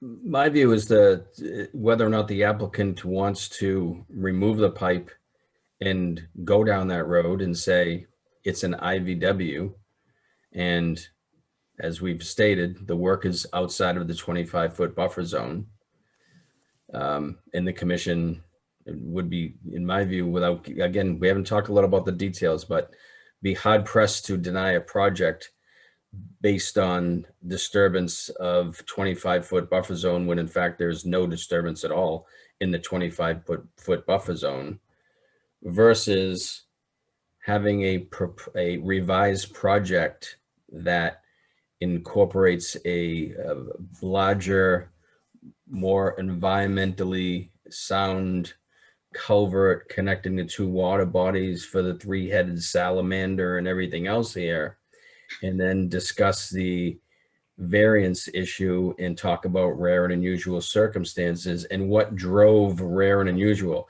I've been on this commission for 7 years now, and I think we've denied 4 projects for work in the 50-foot buffer. But we, as we just did with 102 Howe Road, we approve projects in the 50-foot buffer virtually every night.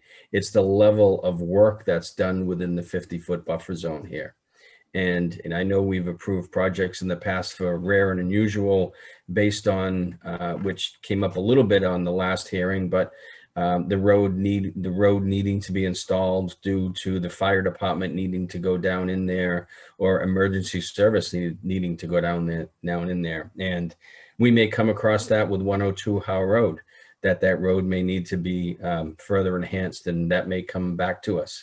So there are, I agree, our bylaws are pretty crappy at times, and they're really crappy with respect to what constitutes a variance and what constitutes rare and unusual. So it's left up to this commission in my history here to define each project on its own merits on what constitutes rare and unusual. And I've never seen a project like this before. So I'm willing to have the discussion about rare and unusual and go forward with that. And I think that for reasons I've already discussed, and we can go on and on, that in my view, this would meet a rare and unusual circumstance. Could you explain what's rare and unusual in your mind, Jay? Well, what I don't believe is rare and unusual is the fact that somebody wants to build a house and they have to cross a wetland in order to get to the house, and they build a driveway within 4 feet of the edge of a wetland, even though they put in as many stormwater controls as possible. In my view, that is a luxury. It's not a necessity. So I don't want to get into necessity versus luxury, but in this particular case, rare and unusual is the fact that we have a project where it's an IVW for 99% of the time, and that 1% or 2% of the time, this water resource area acts as a BVW. And I've never seen that before. So when I say I've never seen that before, immediately that constitutes a rare circumstance. What's rare in our everyday world? Less than 5%, less than 1%, less than 2%. It's each individual commissioner's decision on what constitutes rare and unusual.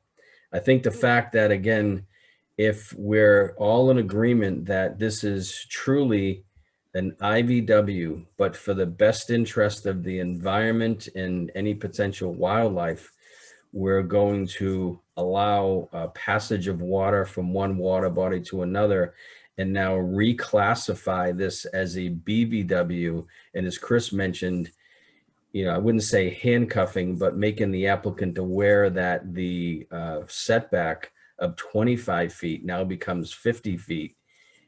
In my view, that's rare and unusual. I've never seen that before. Suppose I took the point of view that for millenniums, this has been an honest to goodness BVW. There's been no elevated roadway that man put in 25, 30 years ago. It's only because we put in this elevated roadway because someone wanted to build a house at the end that we created a BVW and an IVW. All right. Maybe what's crazy is not to reunite them with this big culvert, to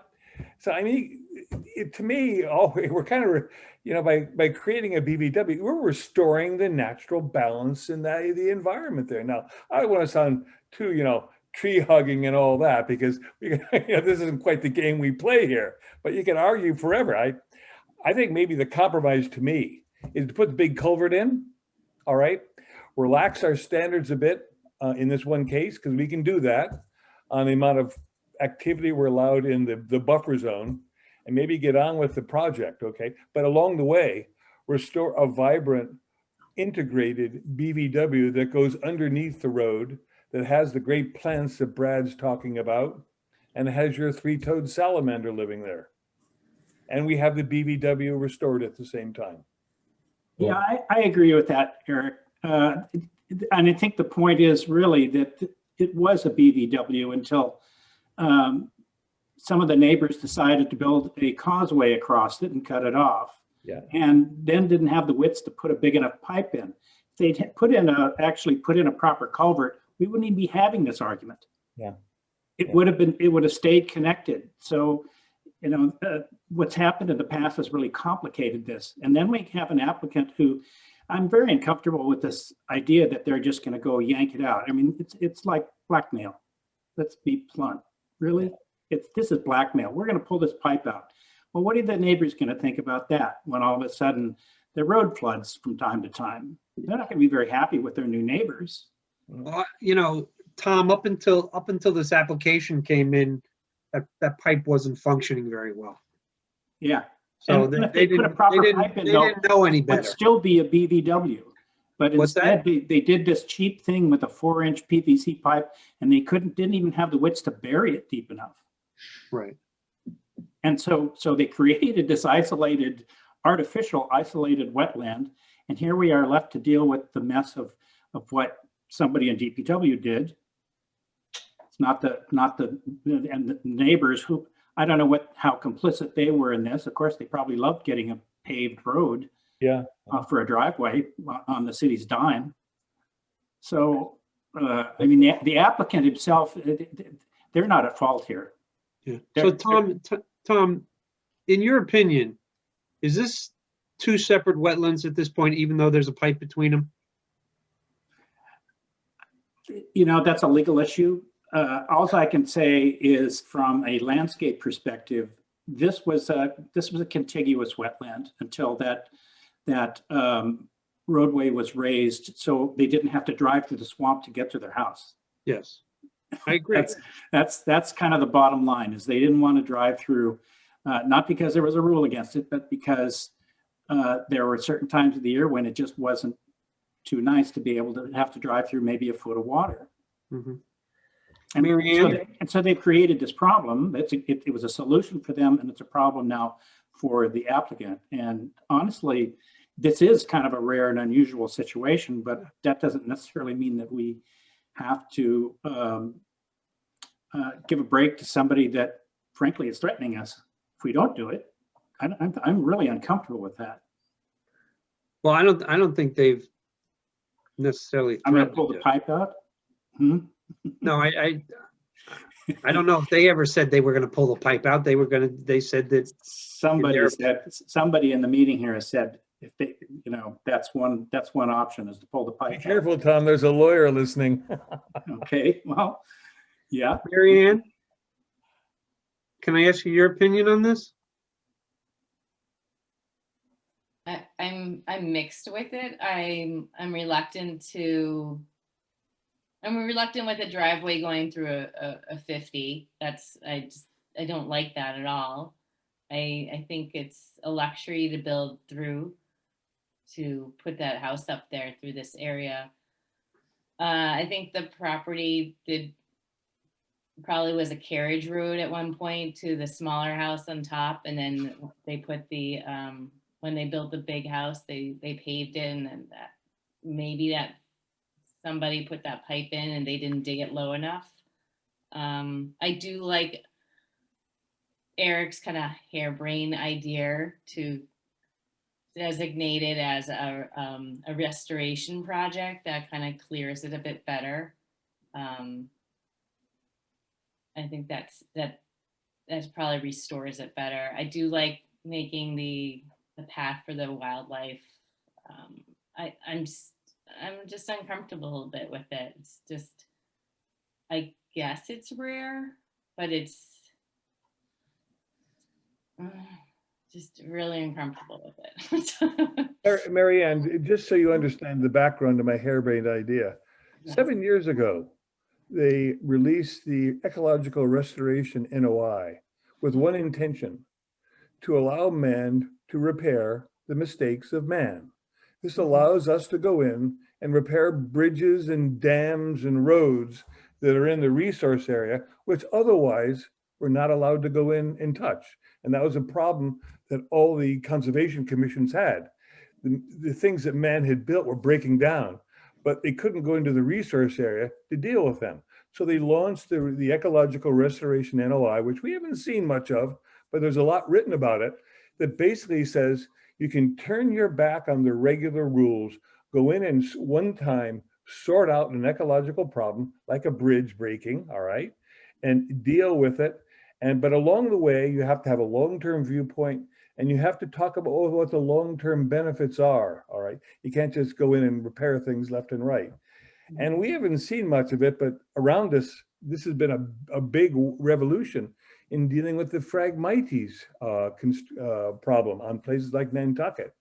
But, you know, it was these types of NOIs were designed for specifically going in and taking out an area like a bridge in a resource area, which we couldn't do otherwise. And that's really what we'd be talking about.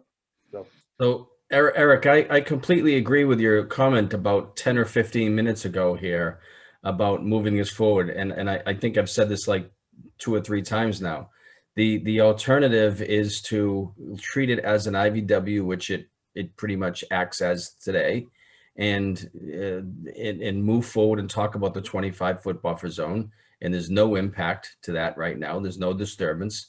And, talk about potential steps or conditions to talk about the details to approve the project, or as I think we're in agreement here, is to look at a revised plan with a culvert there for all of the environmental benefits that you talked about, and the justification for a discussion of a rare and unusual circumstance is this ecological restoration project. So I agree with you 100%. What I would like to do, so that we're not here until midnight, is to actually talk about the details of the project and how this is, give the applicant the time to revise the project and talk about how this meets the ecological restoration criteria.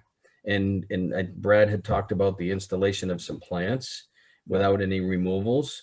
Maybe we could put the plan back up and actually talk a little bit more about the details if commissioners are willing or are in a general agreement with that. But Mr. Chairman, I'll turn it back to you as far as how you want to move this forward. Well, I want to finish polling Trish and Kathy and see if either of them have any comments on this. I mirror some of Marianne's concerns in terms of what to do. I actually do like Eric's proposal in terms of how do we kind of remediate this situation. So I think we're just in a tough position, but if the long-term impact, if we can come up with the rare and unusual consideration to better the environment, I'm up for that. I feel much more comfortable trying to explore that as the rationale for our reasoning as a rare and unusual circumstance versus just access with the driveway and the 50-foot buffer zone. How much more detailed we would get tonight? I mean, I would love a little bit of time to consider the plan as a whole, but if the applicant's willing to make some of those changes just discussed, I'd love to see that plan again and then really get into the details of the plantings. And at 10 minutes of 11 at night, I worry that some of that might get lost on me now. But I appreciate both perspectives. I think we can find a solution here. I'm not sure if we can get into that nitty-gritty all tonight personally. Yeah, so let me just jump in on that. It is getting late. And I think that the goal here, especially if we're viewing this as a restoration project, is to restore it properly, as best as we can to achieve the goals of restoration. That information is not in front of this commission at the moment. And so I've spoken with the applicant, my client, and I know he's amenable to making sure that it is done properly. And so I think that if we can finish polling the commission, we would probably request a continuance to seek to get those details to the commission for a meeting at a mutually convenient time, whether that be the next meeting or the one after that. Okay. And just for my 2 cents on the rare and unusual, it's obviously it's a discretionary call. The regulations don't give any guidance as to what that means. But sometimes the best way to determine what something means is to look at the opposite. So the opposite of rare and unusual would be usual and common. And I think that this circumstance, given the circumstances to how this has occurred, and the road wasn't just put there 30 or 40 years ago. I've been involved. I have some familiarity with this property. It goes back probably about the turn of the 1900s or so. There's evidence that there was a road there in this location back then. But in any event, you know, an unauthorized pipe put there by a trespasser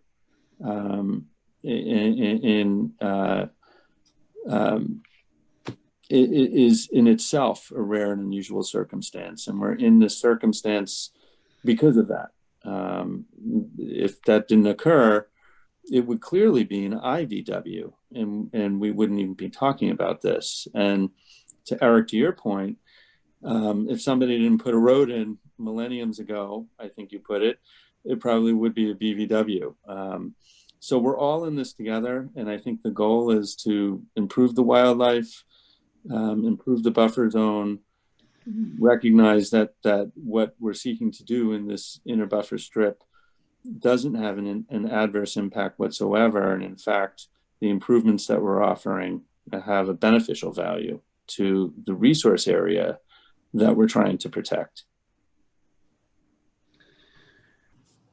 Thank you, Mr. DeLisi. You're welcome. Kathleen, did you want to add anything? Yes, I agree with Jay and Eric. I think they're saying the same thing, and also it was just echoed by Mr. DeLisi, and I think we should look at what it is and move forward on a plan and start talking details. So I'm on board with that. Thank you. When you do it, you know, if you want to, I'll do tonight, fine. If you want to do it later, that's fine. But I say we move forward, make the decision and move forward. Thank you. Jeff, do you have anything else to add? Yeah, I was just, well, sorry, yeah, it's been 5 hours here. Yeah, so I'll just make it real brief. So I think this project, so an ecological restoration project is the primary work is restoring a resource area. So I don't think this should be done under an ecological restoration project, because the primary work isn't to restore the buffer zone or the wetland area, is to put a driveway in through the buffer zone. But I think restoration can be incorporated into this project. So what I was going to hint at was that I know, or from what I understand, the applicant owns, you know, they'd have to expand this project a little bit to other properties, but I know that from what I understand, the applicant owns adjacent properties which have wetlands on them. And perhaps what I was thinking is, you know, if you take a look at how much in the 50-foot buffer zone is this driveway in terms of square footage, can that be restored somewhere else to, you know, to mitigate that? To kind of make the you know, a little more make the proposal a little more sweeter, I guess, as far as an environmental impact. Can you say that again? I'm fading. I missed that. Yeah, me too. I'm probably not saying it very clearly, but what I was going to say is that maybe the applicant would consider restoring or improving or enhancing some wetland areas in the direct vicinity on other properties that that they own to mitigate the intrusion into the 50-foot buffer zone here. Okay. Jeff, So we're going to do some horse trading. yeah. What are we going to get for this? Can we look at this later? I think that's what Mr. DeLisi had suggested, that we got through our comments and now we look at a date for continuance. Yeah, you know, one of the other, that's what I think is prudent at this hour, in this moment of this conversation. But the one thing is, as we kind of unzoom and see the entire lot in a bird's eye view, it's a large lot, and as Jeff pointed out at the beginning, there's an awful lot of land to the right of the house, so to speak, or to the, I guess, northeast. And I wouldn't be surprised if the applicant wouldn't be adverse to maybe considering designating a portion of that restricted as well. So in whatever manner that is, I'm just kind of echoing Jeff's point. I don't think there's any wetland back there, but it might be something that I might be able to have a conversation about. Mr. DeLisi, does this property border the Barnes Wildlife Sanctuary? I don't know. Very close. Jeff might know that. I don't know. Maybe working out if there's some unwanted land, making some sort of a combining that in with the wildlife sanctuary, which I think is actually borders up there because you're getting very close to Wheelwright Park. Yeah, Wheelwright Park is a direct abutter to the rear. What's that? Wheelwright Park is a direct abutter to the rear. Or is it Barnes Wildlife Sanctuary? Well, the assessor's card has it as, if I can find Town of it. Town Cohasset. of Cohasset, there we go. Because if you somehow could tie it into the Barnes Wildlife Sanctuary that's run by the Cohasset Conservation Trust and somehow work out a deal there, that may be very interesting from a conservation viewpoint. Well, I agree. can I certainly walk by- talk to the Yeah, I applicant walk by about this that. property probably every day from the back. I never realized it, but I walk through here a lot. I walk my dogs there every day, Marianne. Oh, I never see you. Only on Zoom. So, Okay, Jeff, how many weeks would you like to continue this? I think our next hearing is the 25th. February 25th. And then after that, it would be March the 11th. I think if we can put it on for the 25th and endeavor, because I think the pipe work and the improvement to the pipe is something that doesn't take much engineering. So it's really just considering those other options and considerations. If we need more time, I'll submit a letter to Jeff, and I'm sure you guys would grant us continuance for that additional time. But if we can keep it on a short rope, I think that would be appreciated. Okay, very good. Okay, so Chris, I will think about this and I will submit an environmental proposal to you how I see this thing being put together, just as a point of departure in private to you. okay, fair enough. All right, so Can I just step in there and say that we don't want to be violating any open meeting laws, et cetera here, and we just need to be careful of that deliberations outside of a public hearing. And I would cancel what I just said. I would encourage that activity to not occur. I cancel what I just said. all Wouldn't right, think you'd fair do it. enough. Okay, so we're going to continue Lot C Dolan Lane until February 25th. Thank you all for your time. No, thank you guys for your time. Very good discussion. Appreciate it. Thank you, everyone. Thank We you. appreciate the time. Thank you. The last item on the agenda, well, the last hearing on the agenda tonight is RDA 2102 for 15 Diab Lane, which is continued till February 25th. Okay. Having completed all the hearings for tonight, Jeff or anyone with 48 hour, I know we have some minutes to approve, but I just have one certificate of compliance that I'd like to issue. Okay. It's for 231 South Main Street. It was a septic system installation from 2002. So it's been there for 19 years. They haven't had any issues with it, and they're seeking to close that out. And what is that called? A certificate of compliance. So, Certificate of compliance. yeah, there's an open order of conditions from 2002 for 231 South Main Street for a septic system installation, and they're looking to close that out. So do I need to, can we just vote on this or do we need a motion? Usually what we would do is I would just, when we were meeting in person, is I would just pass the paper around and everybody would sign it. But since I'm signing it on behalf of the commission, I was then asking for a vote to Okay. actually issue it.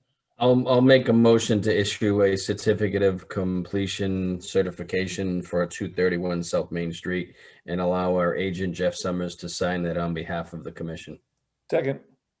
Having heard a motion in a second, we'll take a roll call vote. Kathy Berrigan, Kathy Berrigan, aye. Trish Grady, Rainy eye. Eric Eisenhower, Certainly. Jay Campari, Aye. Marion Weatherall, Aye. Chris McFarland, aye. That passes 6-0. Jeff, you're on your own. I have a question. Jeff, when people want to close out something that's as old as that, is that a reference because they're planning to build or planning to sell? What does it usually mean when people come forward and they? Yeah, usually what happens is, somebody will do a project, they get the order of conditions, they register at the registry, and then they forget about it. And then when they go to sell the house or refinance or something, the attorney does their, or Title somebody search. does the record search, and then they go to the registry and say, oh, you have an open order of conditions. And then, usually having that closed out is contingent to a sale. So that, a new owner doesn't want to buy a property that has an open order of conditions on it. So that's usually what triggers these old things coming back to life, is when they want to sell the house or refinance or something. Are we supposed to be following up on those orders like within 4 years to make sure they're closed out, or? We can. It's ultimately the property owner's responsibility to, close those out. Mhm. And would they be kept open because they haven't finished the job, or it's laziness that they haven't Yeah. announced it, that Yeah. do they need a building inspector to look at it, or you yourself have to look at it? Yeah. So if it's, depending on what the project is, like say it were a new home. So for that, we would have, we'd have to have a as-built site plan from an engineer, and then an engineer certify that the project was completed. And the key word is within significant compliance. And if there are any alterations, to note what those are. With this thing, since it was 19 years ago, I didn't require them to have an engineer certified. I looked in the Board of Health files and saw that it was installed correctly. So I left it at that. Oh, okay. Chris, I have an important member of my Jeff, family everyone, who we're losing people here. Angela has a couple minutes for approval. Can we hold that off till next meeting? Actually, I know she would really like to get those out as quickly as possible. Because I'll jump in here and say I read them. I personally did not have any comments to the minutes. I don't know if anybody else read them. I read them and I had no comments either. I read them and I gave a comment back to her. So she has. And I did not get a chance to read them. That's all right. You're not going to. Do we need to take a vote on that as well, Jay? Yeah. Let's do So both. what are the dates on those? 121 and 12-3. So Jay can probably make a motion to approve this set of minutes in both dates of 12/3 and 1/21. Second, having heard a motion in a second, we'll take a quick vote. Kathy Berrigan, Kathy Berrigan, aye. Eric Eisenhower, Aye. Trish Grady, Do I abstain if I didn't read them or do I just eye it? Aye. Aye. Jay Campari, Aye. Marion Weatherall, Bye. Chris McFarland says aye. Those minutes are approved. Thank you, Angela.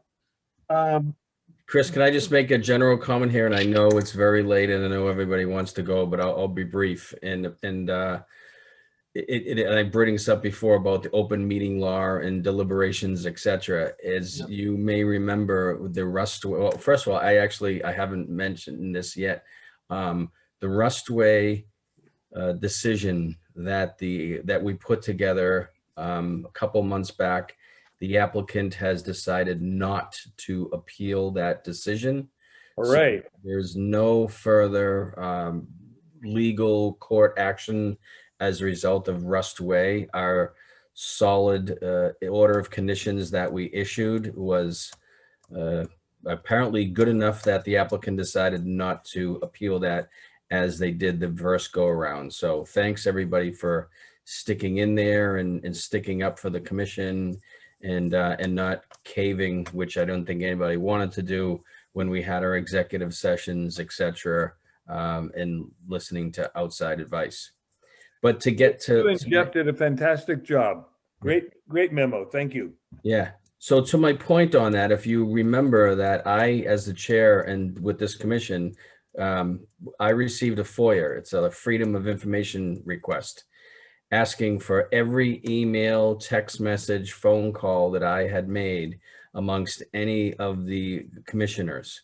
And Jeff and I had to go through all of the emails and didn't have any text messages or phone messages, but there's at any point in time, all of our emails are basically they're public records as the comments are that are made at these hearings. So I said, somebody told me when I first joined this commission, and I've relayed that many times, don't put anything in writing in a text message or in an email that you wouldn't expect to see front page of the Cohasset Mariner.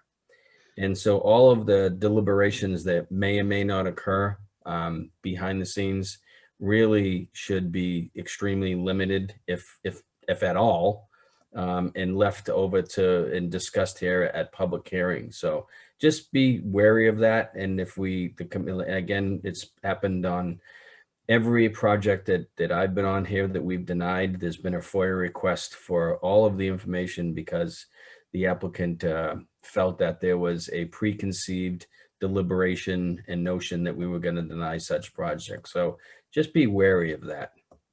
Okay. Thank you. Thank you, Jay. Yeah, thank you for that. Hey, Jeff, just one other quick thing. Sure. I think I have Trish Grady's old Cohasset email address. Others probably do as well. Can you circulate for us her newest email address? Sure.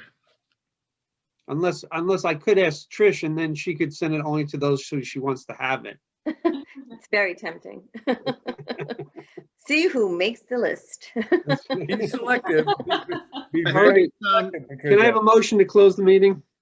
I just want one thing. I just want to remind everybody, next Friday, the 12th, our site visit, 8 a.m. at Windy Hill. You're going to send us an email reminder as well, right, Jeff? Right. I guess I am now since you. I already lost my note that said to do that. I apologize. I have it written down, but I don't want to forget it. And So tired. anything could happen. And you guys got to know, I've got like a raging fever happening right now after my second shot. So I'm like fading like you wouldn't believe it. Like halfway through, I was going to be like, I give. Was that the Moderna or Pfizer? Moderna, yeah. Yeah, it should Is that resolve a within 9 typical side hours. effect? Yeah, on your second one. It resolves Big usually time. within 24 to 48 Did you get hours. it today? What's that? Did you get it today? Yeah, this morning, early, like 8 o'clock.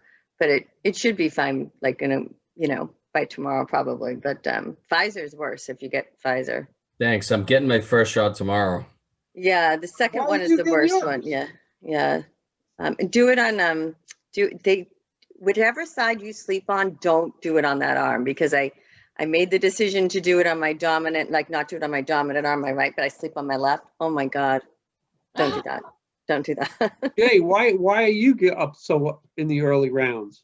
Well, actually, I met two criteria. I'm a first responder with the federal government. And then secondly, I'm a parent caregiver of a child that's medically complex. Right. Okay.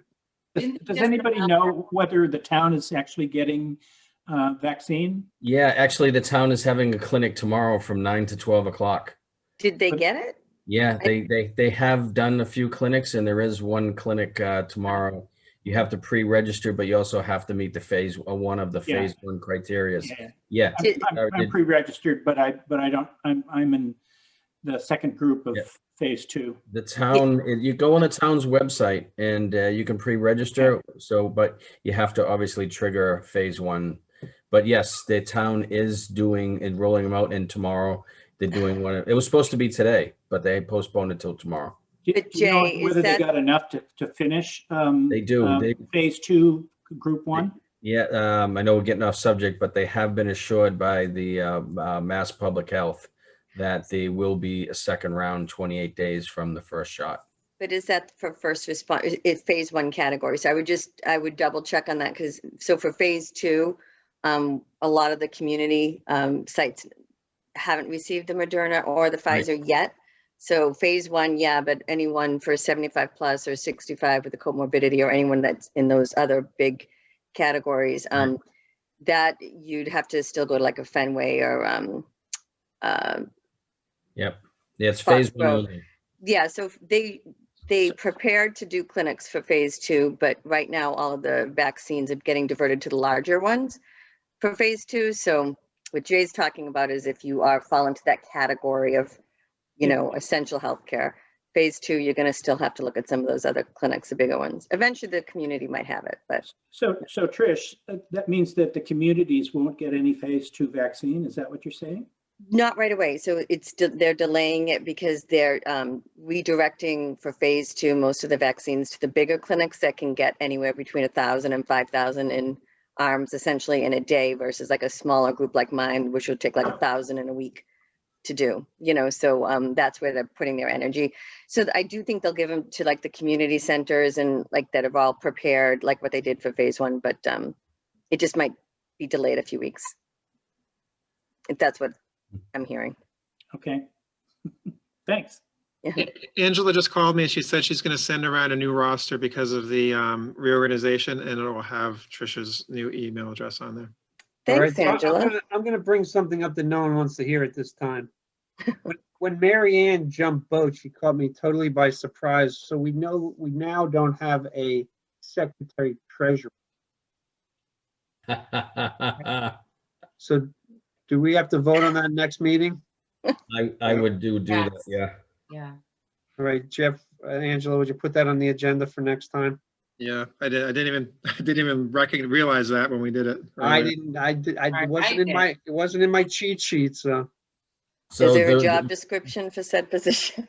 Yeah, so the role of, For that. I will send you around the role of the secretary treasurer. Kathy? But basically, it's to stay on top of the minutes. Okay. That's all it is. Just to make sure they're. Pretty much. And Angela's been doing a great job with moving forward the minutes, so shouldn't have any, Absolutely. It's It's just a- another set of eyes. the pay sucks, I'll tell you that. It's just another set of eyes on the minutes with Pretty with much. Angela. Is that what that is, But basically? you read them through and just double check them. Okay, It wasn't that complicated. okay. Do that. All right, can I have a motion to close the meeting, please? So moved. Second, anyone second? Second. Okay, quick vote. Aye, Kathleen? Done. Aye, Aye. we're good. aye. Days tomorrow, I'll just tell you. Eric already went to bed. He's already in his, I think we lost him. we almost lost Jay for a minute there. He's working on his ecological project. I have to go draft my resignation now. See ya. Okay. All right, That's turn not. us off. Good night, everybody. Bye. Thank you. Good night.